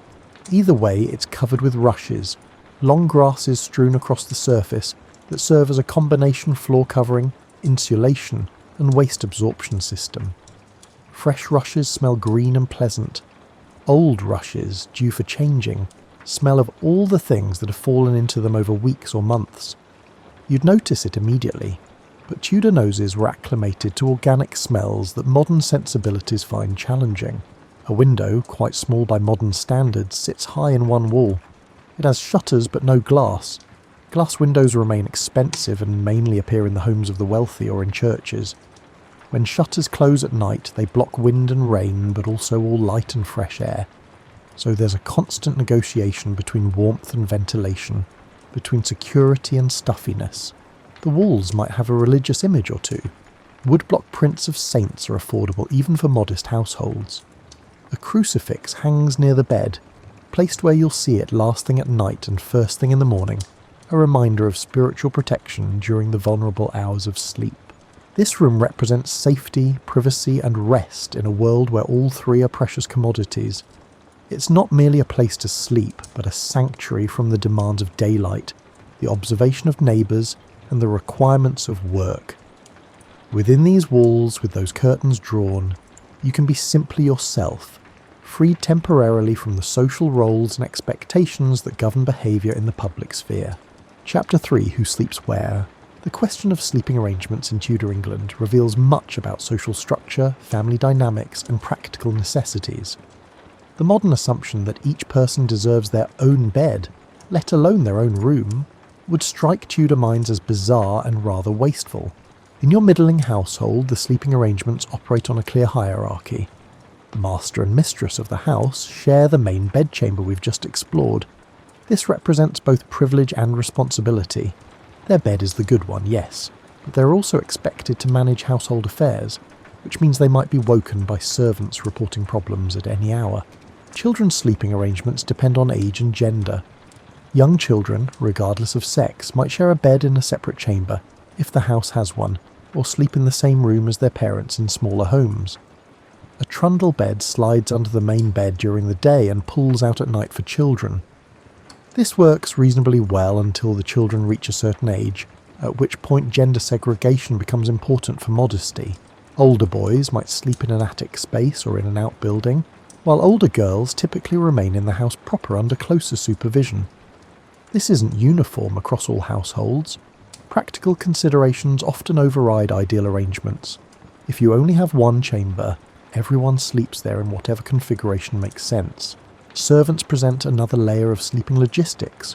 In larger households, servants might have their own quarters, often quite cramped chambers in attics or over outbuildings. In smaller establishments, a serving girl might sleep in the kitchen near the dying fire or at the foot of her mistress's bed, or in the same room with the children she helps tend. Male servants might bed down in stables, workshops, or any available space that offers some shelter. The concept of servants sleeping in the same rooms as their employers strikes modern sensibilities as strange, but Tudor households operated more communally than ours. Privacy was less about physical separation and more about social understanding. You pretended not to notice certain things, and others extended the same courtesy to you.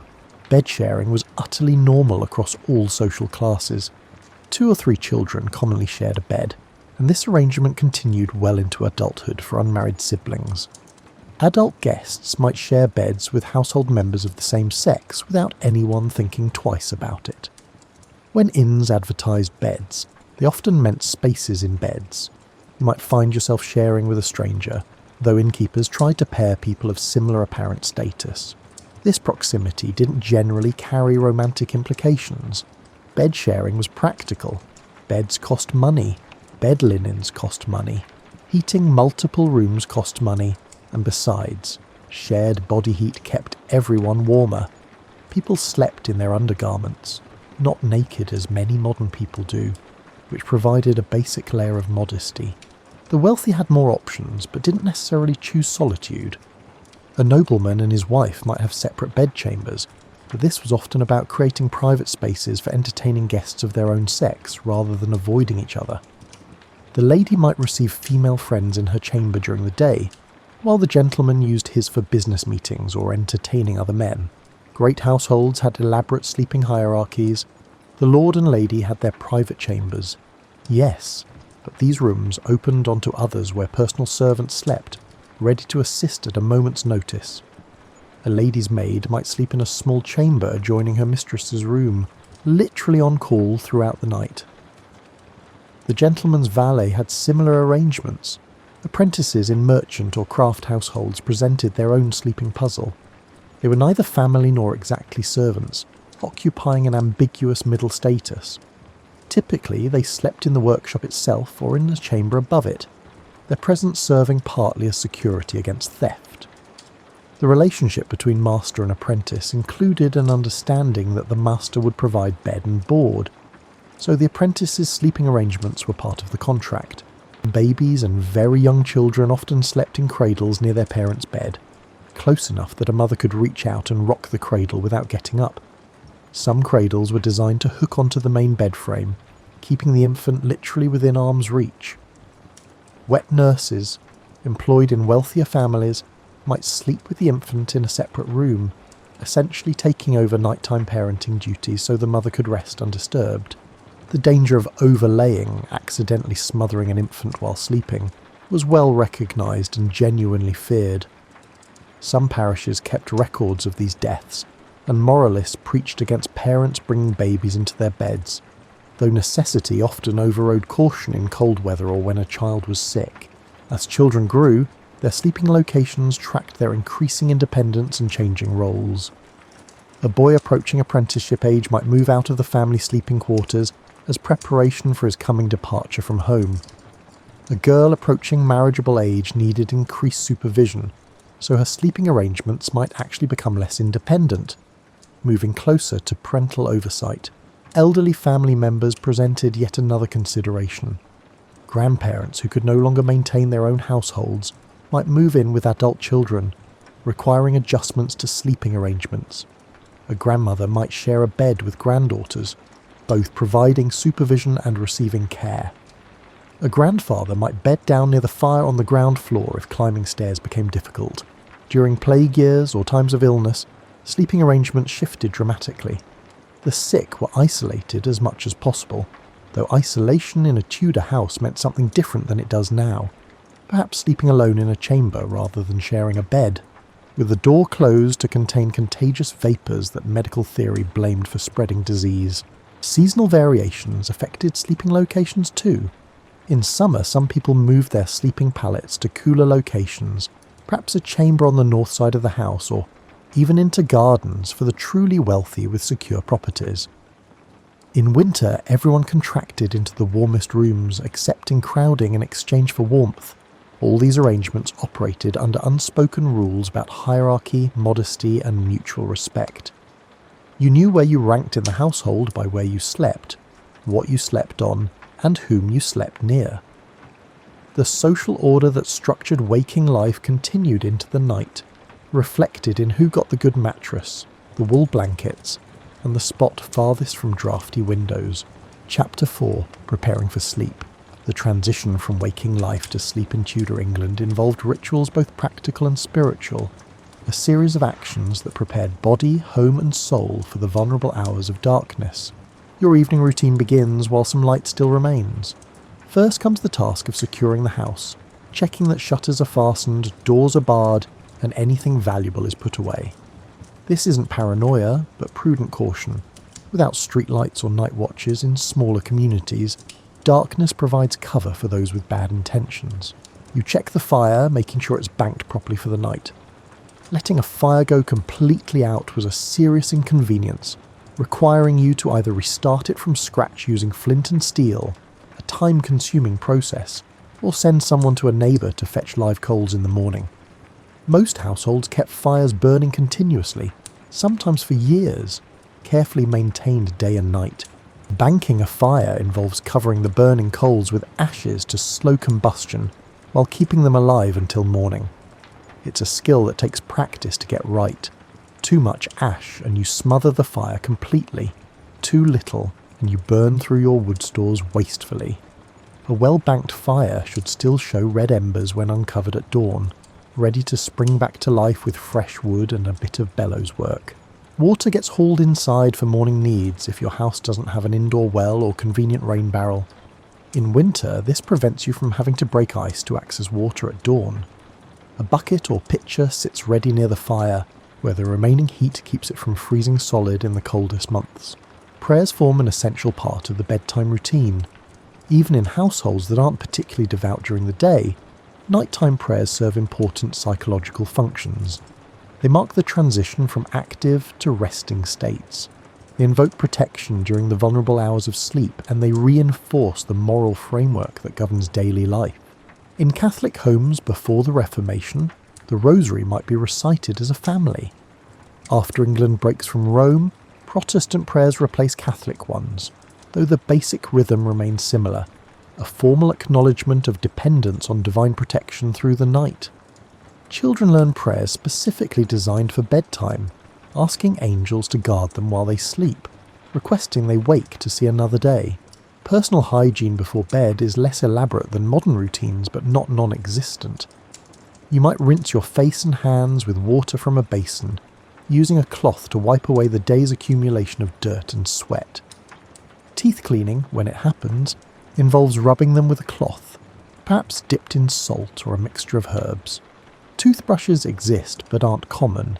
They're novel items, expensive and not yet considered essential.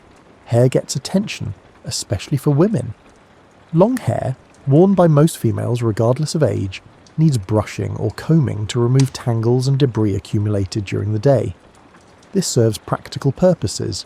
Untangling is easier when done daily, and aesthetic ones, as women take pride in maintaining healthy hair even though it remains covered in public.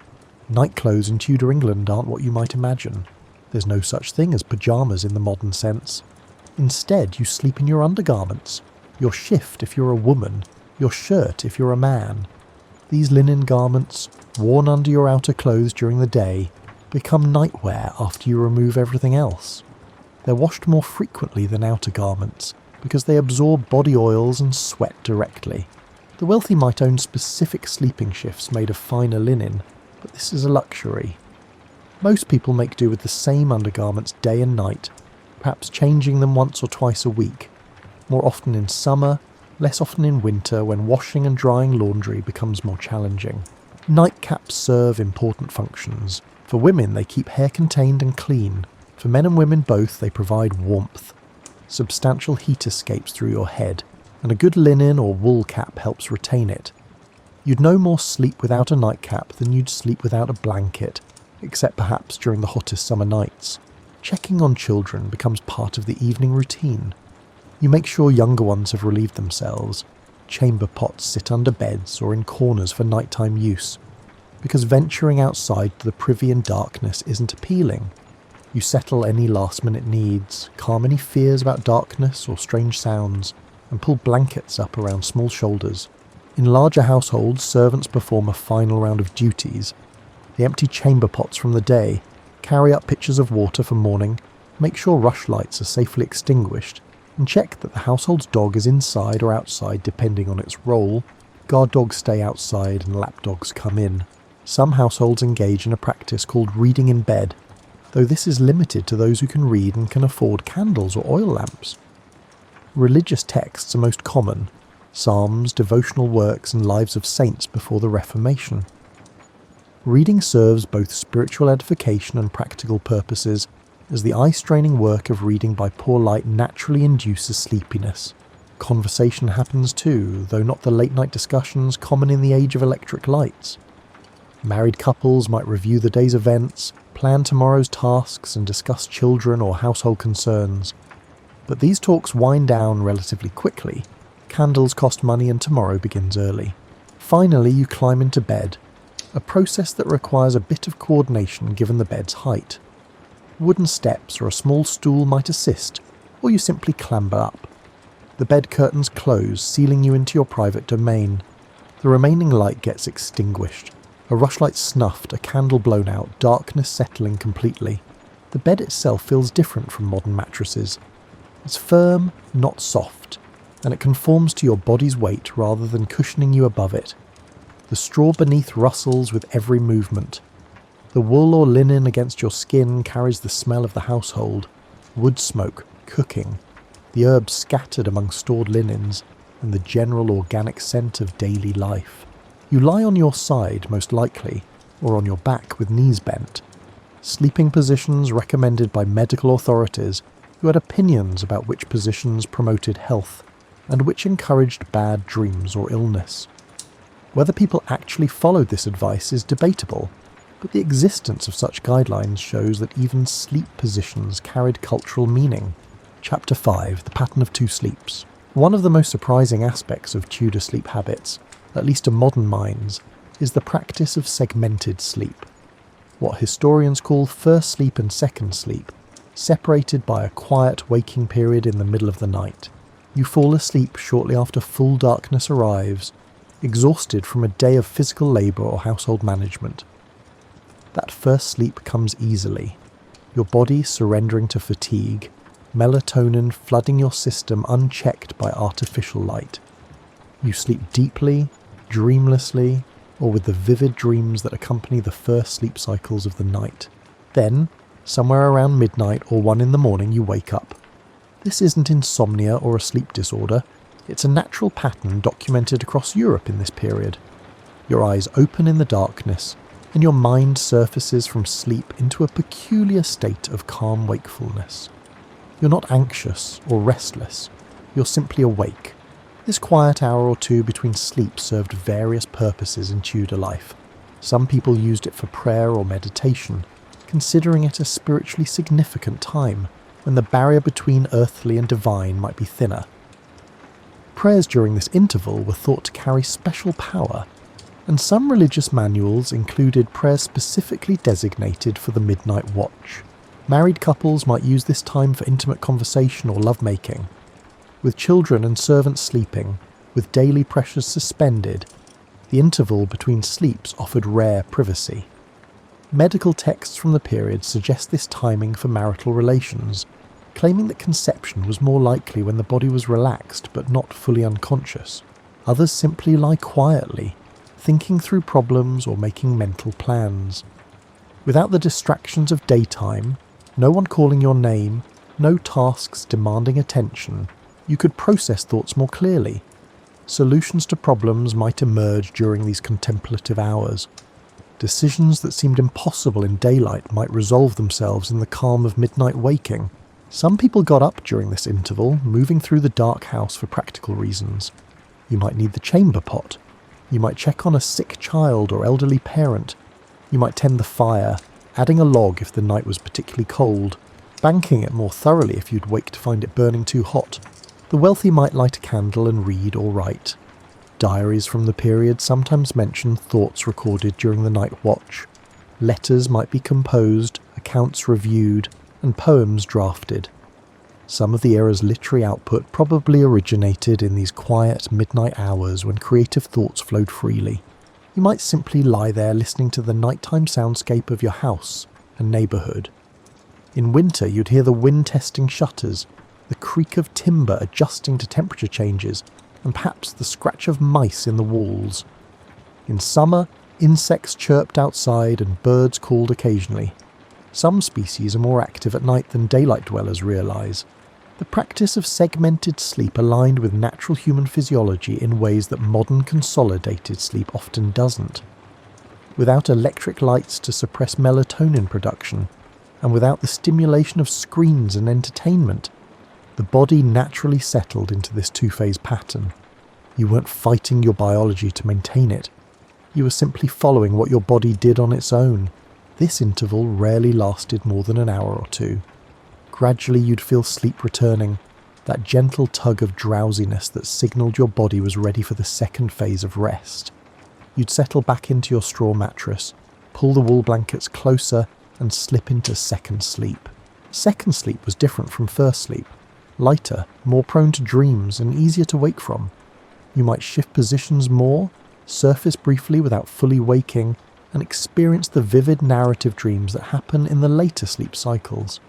Medical authorities believed second sleep was when the body completed its restorative work, balancing the humours, consolidating memories, and preparing for waking life.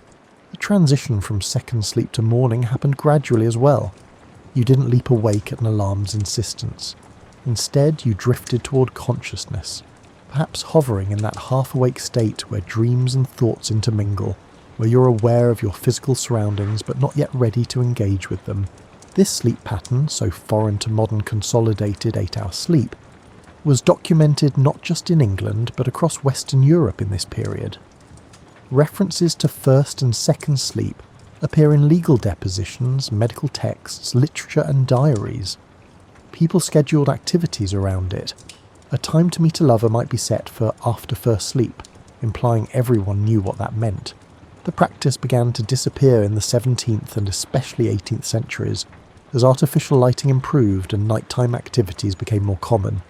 Street lighting in cities, better home lighting, coffee houses staying open late, and theatrical performances extending into evening hours. All these gradually compressed nighttime into a period for consolidated sleep, rather than segmented rest with a contemplative interval. Modern sleep researchers have studied this pattern, sometimes calling it biphasic sleep, or bimodal sleep. When subjects in sleep laboratories are deprived of artificial light for extended periods, many naturally fall into this two-sleep pattern with a quiet waking interval in between.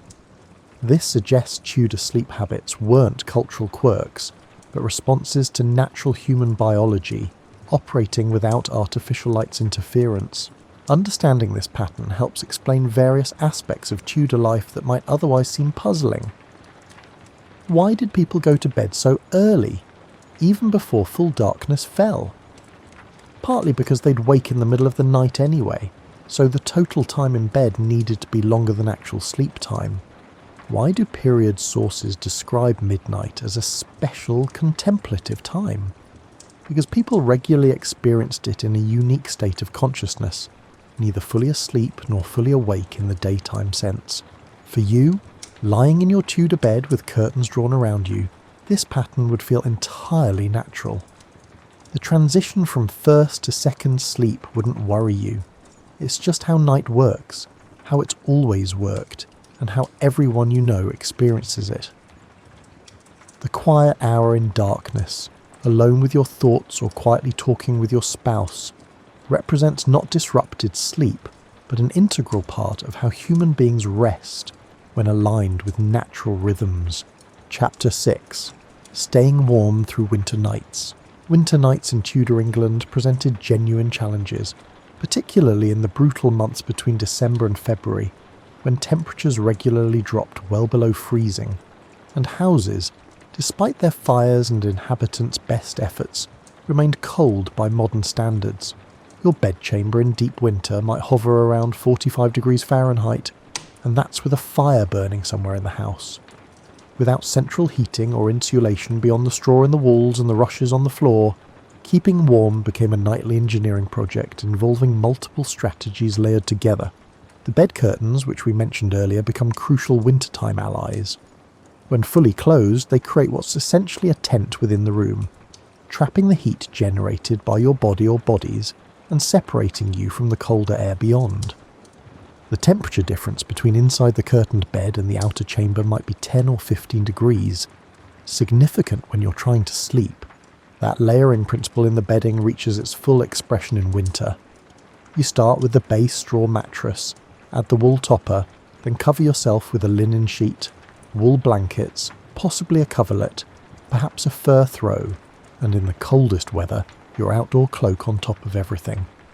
You're essentially building an insulating nest, with yourself as the heat source at the centre.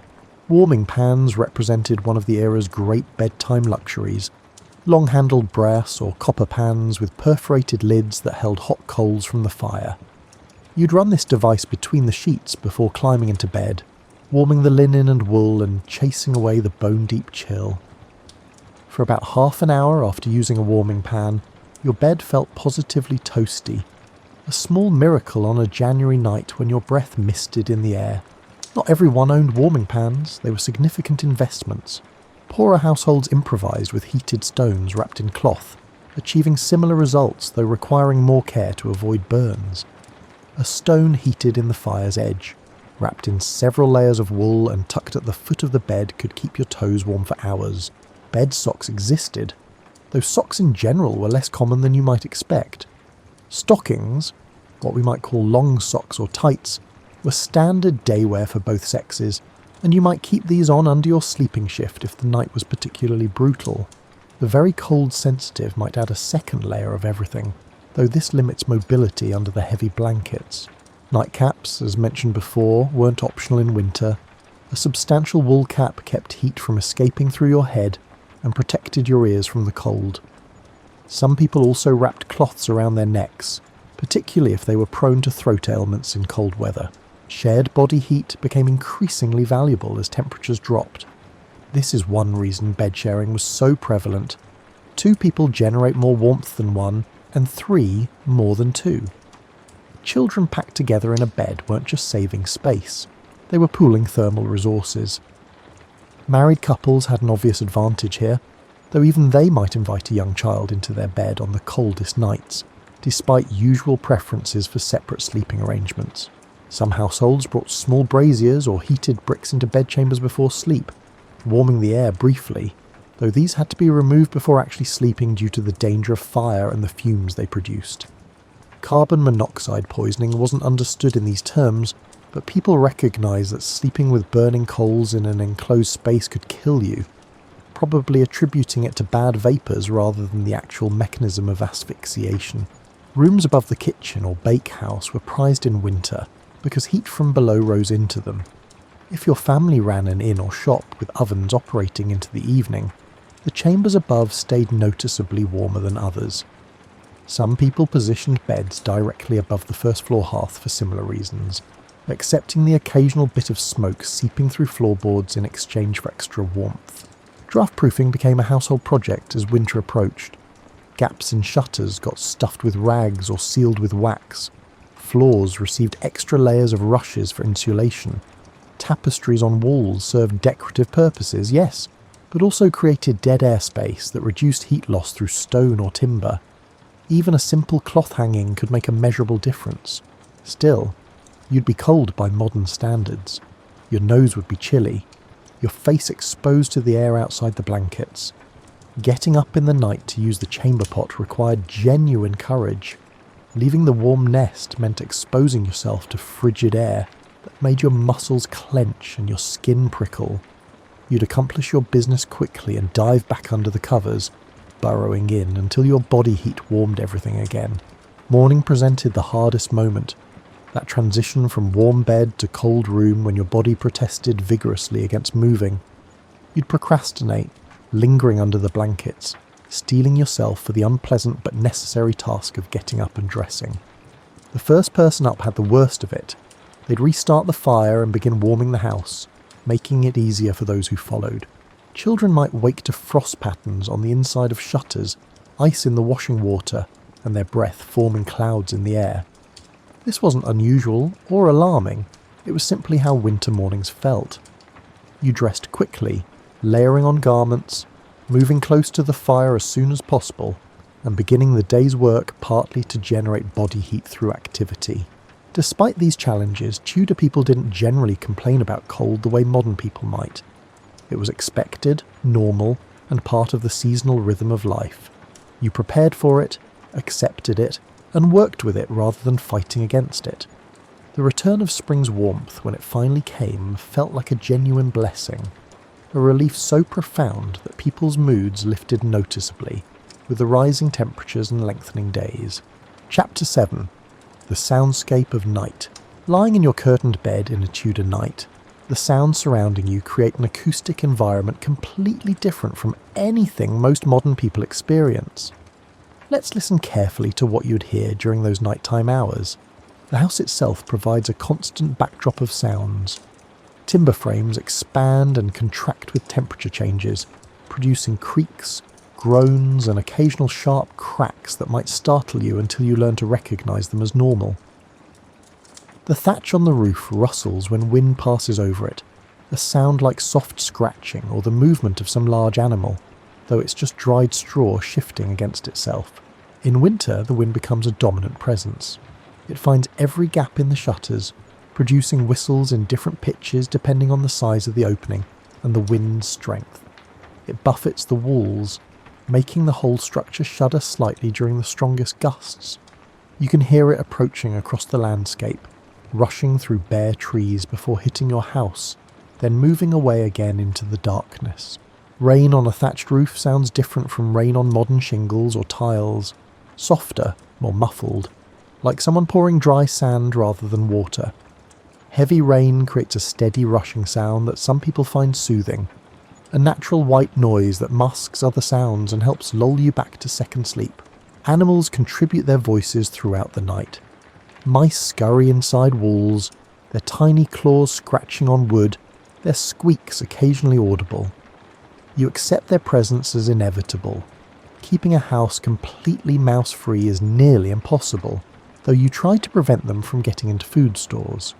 Sometimes you hear a thump and a brief struggle as the house cat catches one doing its job. Outside, owls call to each other, their hooting carrying clearly through the still night air. Foxes produce surprisingly disturbing sounds, screams that can sound almost human, particularly unsettling if you're not expecting them. Dogs bark in the distance, one setting off another, creating a chain of canine communication across the neighbourhood. Livestock make nighttime noises too. If you're near a barn, you might hear cattle shifting in their stalls, pigs grunting and horses stamping and blowing air through their nostrils. Chickens sometimes startle awake and cluck nervously before settling back down. These sounds are reassuring in their way. They mean your animals are safe, still alive, and still your wealth and sustenance. Human sounds punctuate the night as well. Someone in the house might snore, the sound carrying from one chamber to another through timber walls that provide less sound insulation than modern construction. Babies cry and get soothed. Young children call out from dreams or need middle-of-the-night comfort. You might hear your neighbours through shared walls if you live in attached townhouses. Their coughs, their conversations, their movements across creaky floors. Church bells mark the passage of nighttime hours in towns and villages. Not every hour gets rung in every place, but midnight typically receives special notice, and some churches ring bells before dawn services. These bells serve practical purposes. They help people track time in the darkness. They call people to prayer at appointed hours, and they provide reassurance that the community's spiritual guardians remain watchful. In cities, night watchmen call out the hours, walking their routes and announcing the time along with the weather conditions. 2 o'clock and all's well, or 3 o'clock and a cold, clear night. These calls serve multiple purposes. They mark time, they announce the watchman's presence to deter criminals, and they provide comfort to those lying awake that someone is keeping guard. The fire, if you can hear it from your chamber, produces its own sounds. Wood pops and hisses as sap turns to steam. Coals shift and resettle in the hearth with soft crashes. On particularly quiet nights, you might even hear the whisper of flames consuming wood. A sound so soft it's barely perceptible but somehow audible in deep silence. Chamber pots get used throughout the night, producing sounds that medieval modesty simply acknowledged and politely ignored. Everyone performed the same biological functions, everyone made the same sounds, and everyone practiced the social fiction of not noticing what they heard from behind bed curtains or from other chambers. Seasonal variations affected the soundscape significantly. Summer nights brought insect choruses, crickets producing their rhythmic chirping, moths batting against shutters drawn to whatever light seeped through cracks. Frogs near ponds or streams added their croaking to the mix. Bats flying overhead produced sounds too high for most human ears, but occasionally audible as soft squeaking. Thunder in summer storms could shake the entire house, each crash followed by the sound of rain intensifying.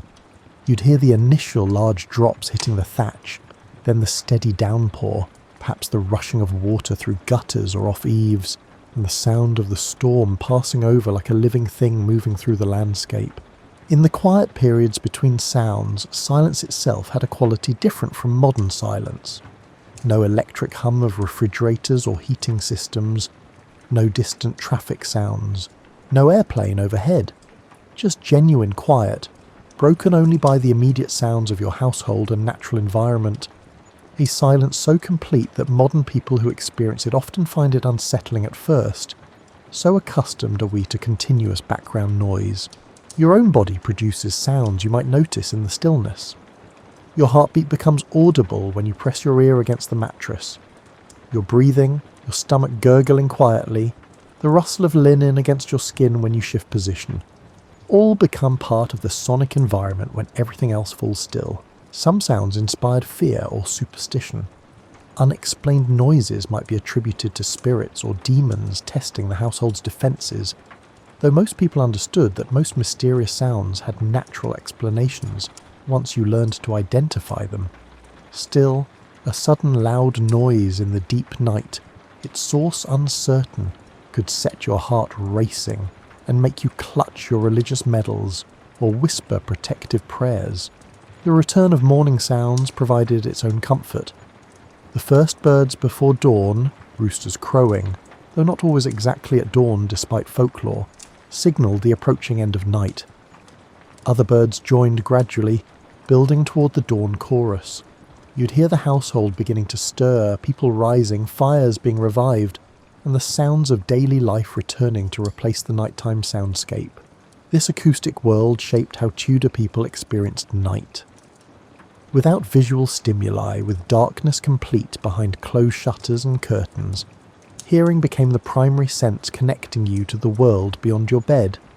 You learned to interpret sounds, to distinguish normal from alarming, to find comfort in expected noises and concern in unexpected ones. The nighttime soundscape, far from being empty silence, was richly textured with information about weather, animals, neighbours, and the house itself. A constant stream of sonic data that Tudor ears processed instinctively throughout the night. Chapter 8. Dawn and Rising. The transition from night to day happened gradually in Tudor England, a slow emergence from sleep and darkness that aligned with the body's natural rhythms far more than modern alarm clock awakenings. You'd become aware of increasing light first, even before fully waking. The blackness behind your closed eyelids shifts to a lighter shade as dawn brightens the world beyond your shuttered windows. Thin strips of light appear at the edges of shutters, announcing that night's grip is loosening. The household sounds change character. Where night sounds were sporadic and muted, morning brings purposeful activity. The first person up, often a servant or the housewife herself, moves through the house on specific missions. You hear the scrape of implements at the hearth, working to revive the banked fire. You hear the clunk of logs being added, the creak of the bellows, and the first crackling as flames catch hold. You might lie still for a few minutes, not quite ready to leave your warm nest, listening to the house wake around you. Someone opens a shutter downstairs, admitting light and the fresh morning air. You hear water being poured, feet on stairs, and low voices of people greeting each other and beginning their day's tasks. The quality of light seeping into your chamber changes as the sun rises. What started as pale grey brightens toward gold or silver depending on the weather. On clear mornings, you might see actual shafts of light piercing through gaps in the shutters. On cloudy days, the illumination remains diffuse but still increases to the point where you can distinguish shapes in the room. Rising requires a certain amount of determination on cold mornings. You have to leave your warm cocoon and expose yourself to air that's cold enough to make your skin prickle immediately. The process happens in stages. First, you sit up under the blankets, preparing yourself. Then you emerge, perhaps wrapping a blanket around your shoulders as you swing your legs over the side of the bed. Your feet hit the floor, cold even through any floor covering or discarded clothing you might step on.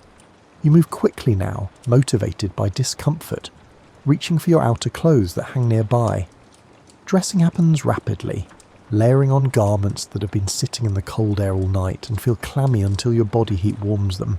If you're lucky, someone has brought warm water up for washing. If not, you make do with whatever's in the chamber pitcher, probably cold enough to make you gasp when you splash it on your face. This shock of cold waters does wake you effectively though. No need for coffee when ice-cold water hits your skin. Personal prayers might happen now, a quick devotional practice before the day's demands begin. Kneeling by the bed, you'd run through familiar prayers, perhaps adding specific requests relevant to the day ahead. Safety for a journey, success in business dealings, health for a sick family member, anything weighing on your mind as you face a new day. Emptying chamber pots represents one of the less pleasant morning tasks. Someone, usually a servant if you have one or the housewife if you don't, carries these downstairs and out to the privy or to a spot where the contents will be buried or otherwise disposed of. In cities, chamber pots might be emptied into street gutters, a practice that contributed to urban sanitation problems and unpleasant smells. Hair gets attention, particularly for women. That nightcap comes off, revealing hair that needs brushing or combing before being covered again with a coif or other head covering appropriate for the day's activities. Men might run their fingers through shorter hair and call it done, though some attention to grooming happened even for males. Teeth receive quick attention, a rinse of the mouth with water or ale, perhaps running a cloth over teeth to remove the furry feeling that builds overnight. More thorough cleaning might wait until later if guests are expected, or if you're preparing for a special occasion. Beds don't get made in the modern sense. Instead, they get aired. Blankets thrown back, covers folded over the foot of the bed, allowing air to circulate through the bedding. This prevents mustiness and gives moisture from nighttime breathing and sweating a chance to evaporate. In good weather, you might hang blankets out a window or carry them outside to air in the sun, which freshens them remarkably well. Breakfast in Tudor England wasn't the substantial meal it became in later centuries. Many people, especially those doing physical labour, ate something light. Bread with butter or cheese, perhaps ale or small beer, maybe pottage left from the previous evening's supper and reheated. The truly wealthy might have more elaborate morning meals, but for most, breaking fast meant exactly that. Breaking the overnight fast with enough food to start the day, not filling yourself completely. Children need waking and helping, especially younger ones. They're not naturally early risers at this period, lacking the school schedules that would later structure childhood mornings. You might need to coax a child from bed, help with dressing, and make sure faces get washed and hair gets combed. The same parental tasks that cross all time periods. As light increases, you can finally open the shutters fully, admitting the morning into the house. The quality of light tells you much about the day ahead. Clear and bright means fair weather is likely. Grey and flat suggests rain, and particular colours of the dawn sky predict wind or storm depending on folk wisdom accumulated over generations. The house begins to fill with the day's activities. If there's a shop or workshop, its preparations begin. If the household revolves around farming, people move toward barns and fields. If you're in a townhouse with a trade to pursue, tools come out, workspaces get arranged, and the business of making a living begins in earnest. You take your place in this daily rhythm, moving from the private world of sleep and bedroom into the public world of work and community. The transition feels natural, aligned with light and sound and the needs of your body. There's no jarring alarm, no sense of being wrenched from sleep before you're ready. Just a gradual emergence that respects biological rhythms even as it responds to practical necessities. The morning routine, repeated day after day with minor variations for seasons and circumstances, provides structure and comfort. You know what comes next because it's what always comes next. The predictability might seem boring to modern sensibilities that value variety and novelty, but Tudor people generally found security in repetition, in doing what their parents did, what their grandparents did, and what everyone around them does. By the time full daylight arrives, you're dressed, washed, fed, at least minimally, and engaged in the day's first tasks. The night has fully released its hold. Whatever dreams or thoughts occupied those dark hours fade into memory, as immediate concerns demand attention. The daily cycle that will eventually lead you back to that same bed begins again, as inevitable and natural as the sun's path across the sky. Chapter 9. The cultural meaning of sleep. Sleep in Tudor England carried meanings that extended far beyond the simple biological need for rest. How you slept, where you slept, what you wore, and what surrounded you while sleeping, all these reflected and reinforced the social order, spiritual beliefs, and philosophical understanding of human nature. At the most basic level, sleep represented vulnerability. While sleeping, you couldn't defend yourself, couldn't maintain social masks, and couldn't control your behaviour or appearance. This made the sleeping chamber a space requiring protection, both physical and spiritual. Prayers before bed weren't just empty ritual, they expressed genuine concern about the helpless hours ahead. The bed itself carried enormous symbolic weight. When you made a will, and most people of any means made wills, you specifically bequeathed your bed, naming it as a valuable asset to be passed to particular heirs. The bed represented security, domesticity, and the private life of the family. To inherit someone's bed meant more than gaining a physical object. It meant taking on a piece of their domestic legacy. Marriage beds held particular significance. The marriage bed was blessed by the church. and the act of being bedded, the ceremonial putting to bed of the new bride and groom, marked the transition to married life. Witnesses might actually accompany the couple to the bedchamber, though they'd leave before consummation occurred. The bed thus served as both symbol and stage for one of life's most important transitions. Deaths occurred in these same beds. Most people died at home, in their own beds, surrounded by family. The bed witnessed your birth if you were born at home, your conception, your wedding night, your children's births, and finally your death. Few pieces of furniture participated so intimately in life's major passages. Social hierarchy expressed itself in sleeping arrangements with remarkable clarity. Servants slept on straw pallets on floors or in attics. Middling folk slept in proper beds with decent mattresses. The wealthy slept in massive poster beds with expensive hangings, feather mattresses and fine linens. Where you slept and what you slept on announced your status as surely as your clothing did during waking hours. Dreams held significance that modern psychology doesn't quite capture. Tudor people believed dreams could carry messages from God, from angels, from the subconscious mind struggling with waking problems, or sometimes from darker sources. Prophetic dreams, warning dreams, dreams that revealed hidden truths. All these appeared in literature and folk belief.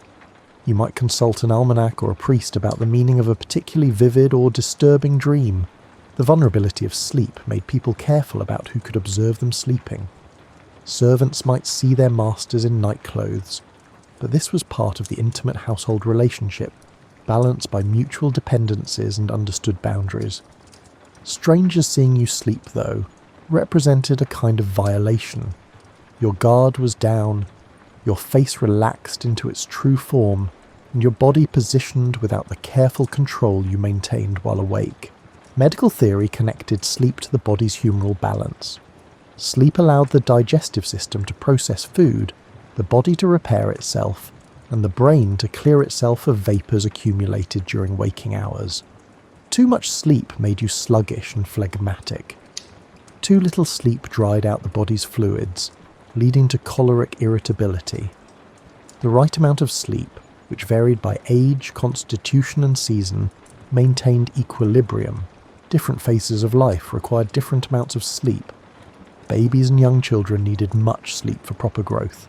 Adults in their prime needed moderate sleep, enough for health, but not so much it encouraged laziness.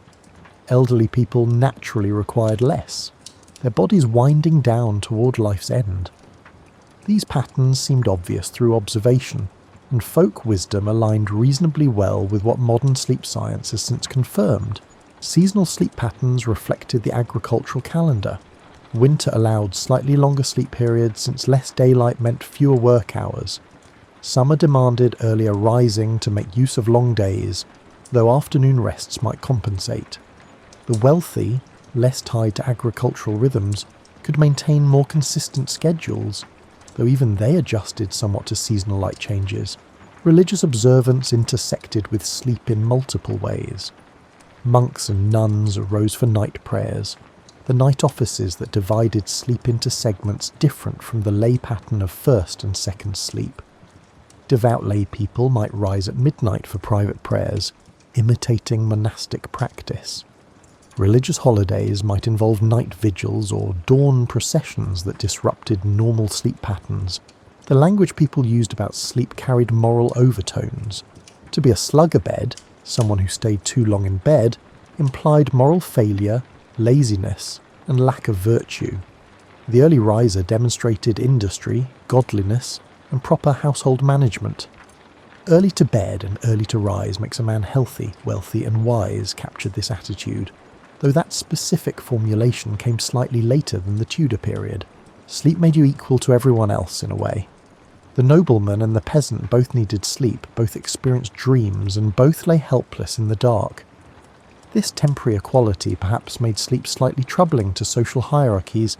It suggested that beneath the elaborate social structures, all humans shared basic needs and experiences that no amount of wealth or status could eliminate. Literature of the period used sleep as a metaphor and plot device extensively. Shakespeare, writing at the tail end of this era, filled his plays with sleep imagery. the innocent sleep that knits up the ravelled sleeve of care, the sleep of death, and the prophetic dreams that advance plots or reveal characters' inner states. His audiences understood these references immediately because sleep held such cultural weight. The position you slept in supposedly revealed character traits. Sleeping on your back indicated an open, honest nature. Side sleeping showed balance and moderation. Sleeping on your stomach suggested secretiveness or devious tendencies. Whether anyone actually believed this or just found it amusing is hard to say, but the existence of such folklore shows that even unconscious sleeping positions carried meaning. Nightmares required spiritual explanation. The term itself comes from nightmare, a demon or evil spirit that sat on your chest while you slept, causing bad dreams and difficulty breathing. Other cultures had similar concepts, the succubus and incubus of medieval belief, spiritual beings that visited sleepers with various intentions. Whether people literally believed in these entities or used them as explanations for sleep phenomena like sleep paralysis varied among individuals and regions. The continuity between sleep and death, the resemblance of the sleeping body to a corpse, made sleep both natural and slightly uncanny. You surrendered consciousness, trusted that you'd wake again, but couldn't guarantee it. Every night involved a small act of faith that this sleep wouldn't become permanent sleep. Morning prayers often included thanks for being allowed to wake, an acknowledgement that survival through the night wasn't automatic. This rich web of meaning surrounding sleep made it far more than a biological necessity. Sleep represented spiritual states, social positions, moral qualities, and existential concerns. The rituals surrounding sleep, the prayers, the careful preparations, the symbolic objects like blessed medallions hung near beds, addressed these multiple layers of meaning, acknowledging that when you closed your eyes each night, you entered a realm where the normal rules were suspended and something else, something both dangerous and necessary, took over until dawn. And so we come to the end of our nighttime journey through Tudor England. You've experienced the full cycle from dusk's first shadows, through the depth of night to morning's gradual return. You felt the weight of wool blankets on a cold night, heard the soundscape of darkness, and understood the rhythms of segmented sleep and the cultural meanings woven through every aspect of rest. The modern world has gained much in comfort and convenience, but it has lost something too. That deep alignment with natural rhythms, that acceptance of darkness and its own particular gifts, that sense of sleep as something more than mere unconsciousness between productive waking periods. Tudor people, for all their discomforts and challenges, knew how to rest in ways we've largely forgotten. Perhaps there's wisdom in their practices that we might recover, not by returning to straw mattresses and chamber pots, but by remembering that sleep deserves respect, that darkness has value, and that rest is not idleness, but renewal. As you drift towards sleep in your own time, in your own bed, perhaps you can carry a bit of Tudor wisdom with you. The acceptance of natural rhythms, the appreciation for simple comforts, and the understanding that a good night's rest is not a luxury but a fundamental human need, honoured by generations who slept before you and those who will sleep after you're gone. Sleep well whenever and wherever you find your rest.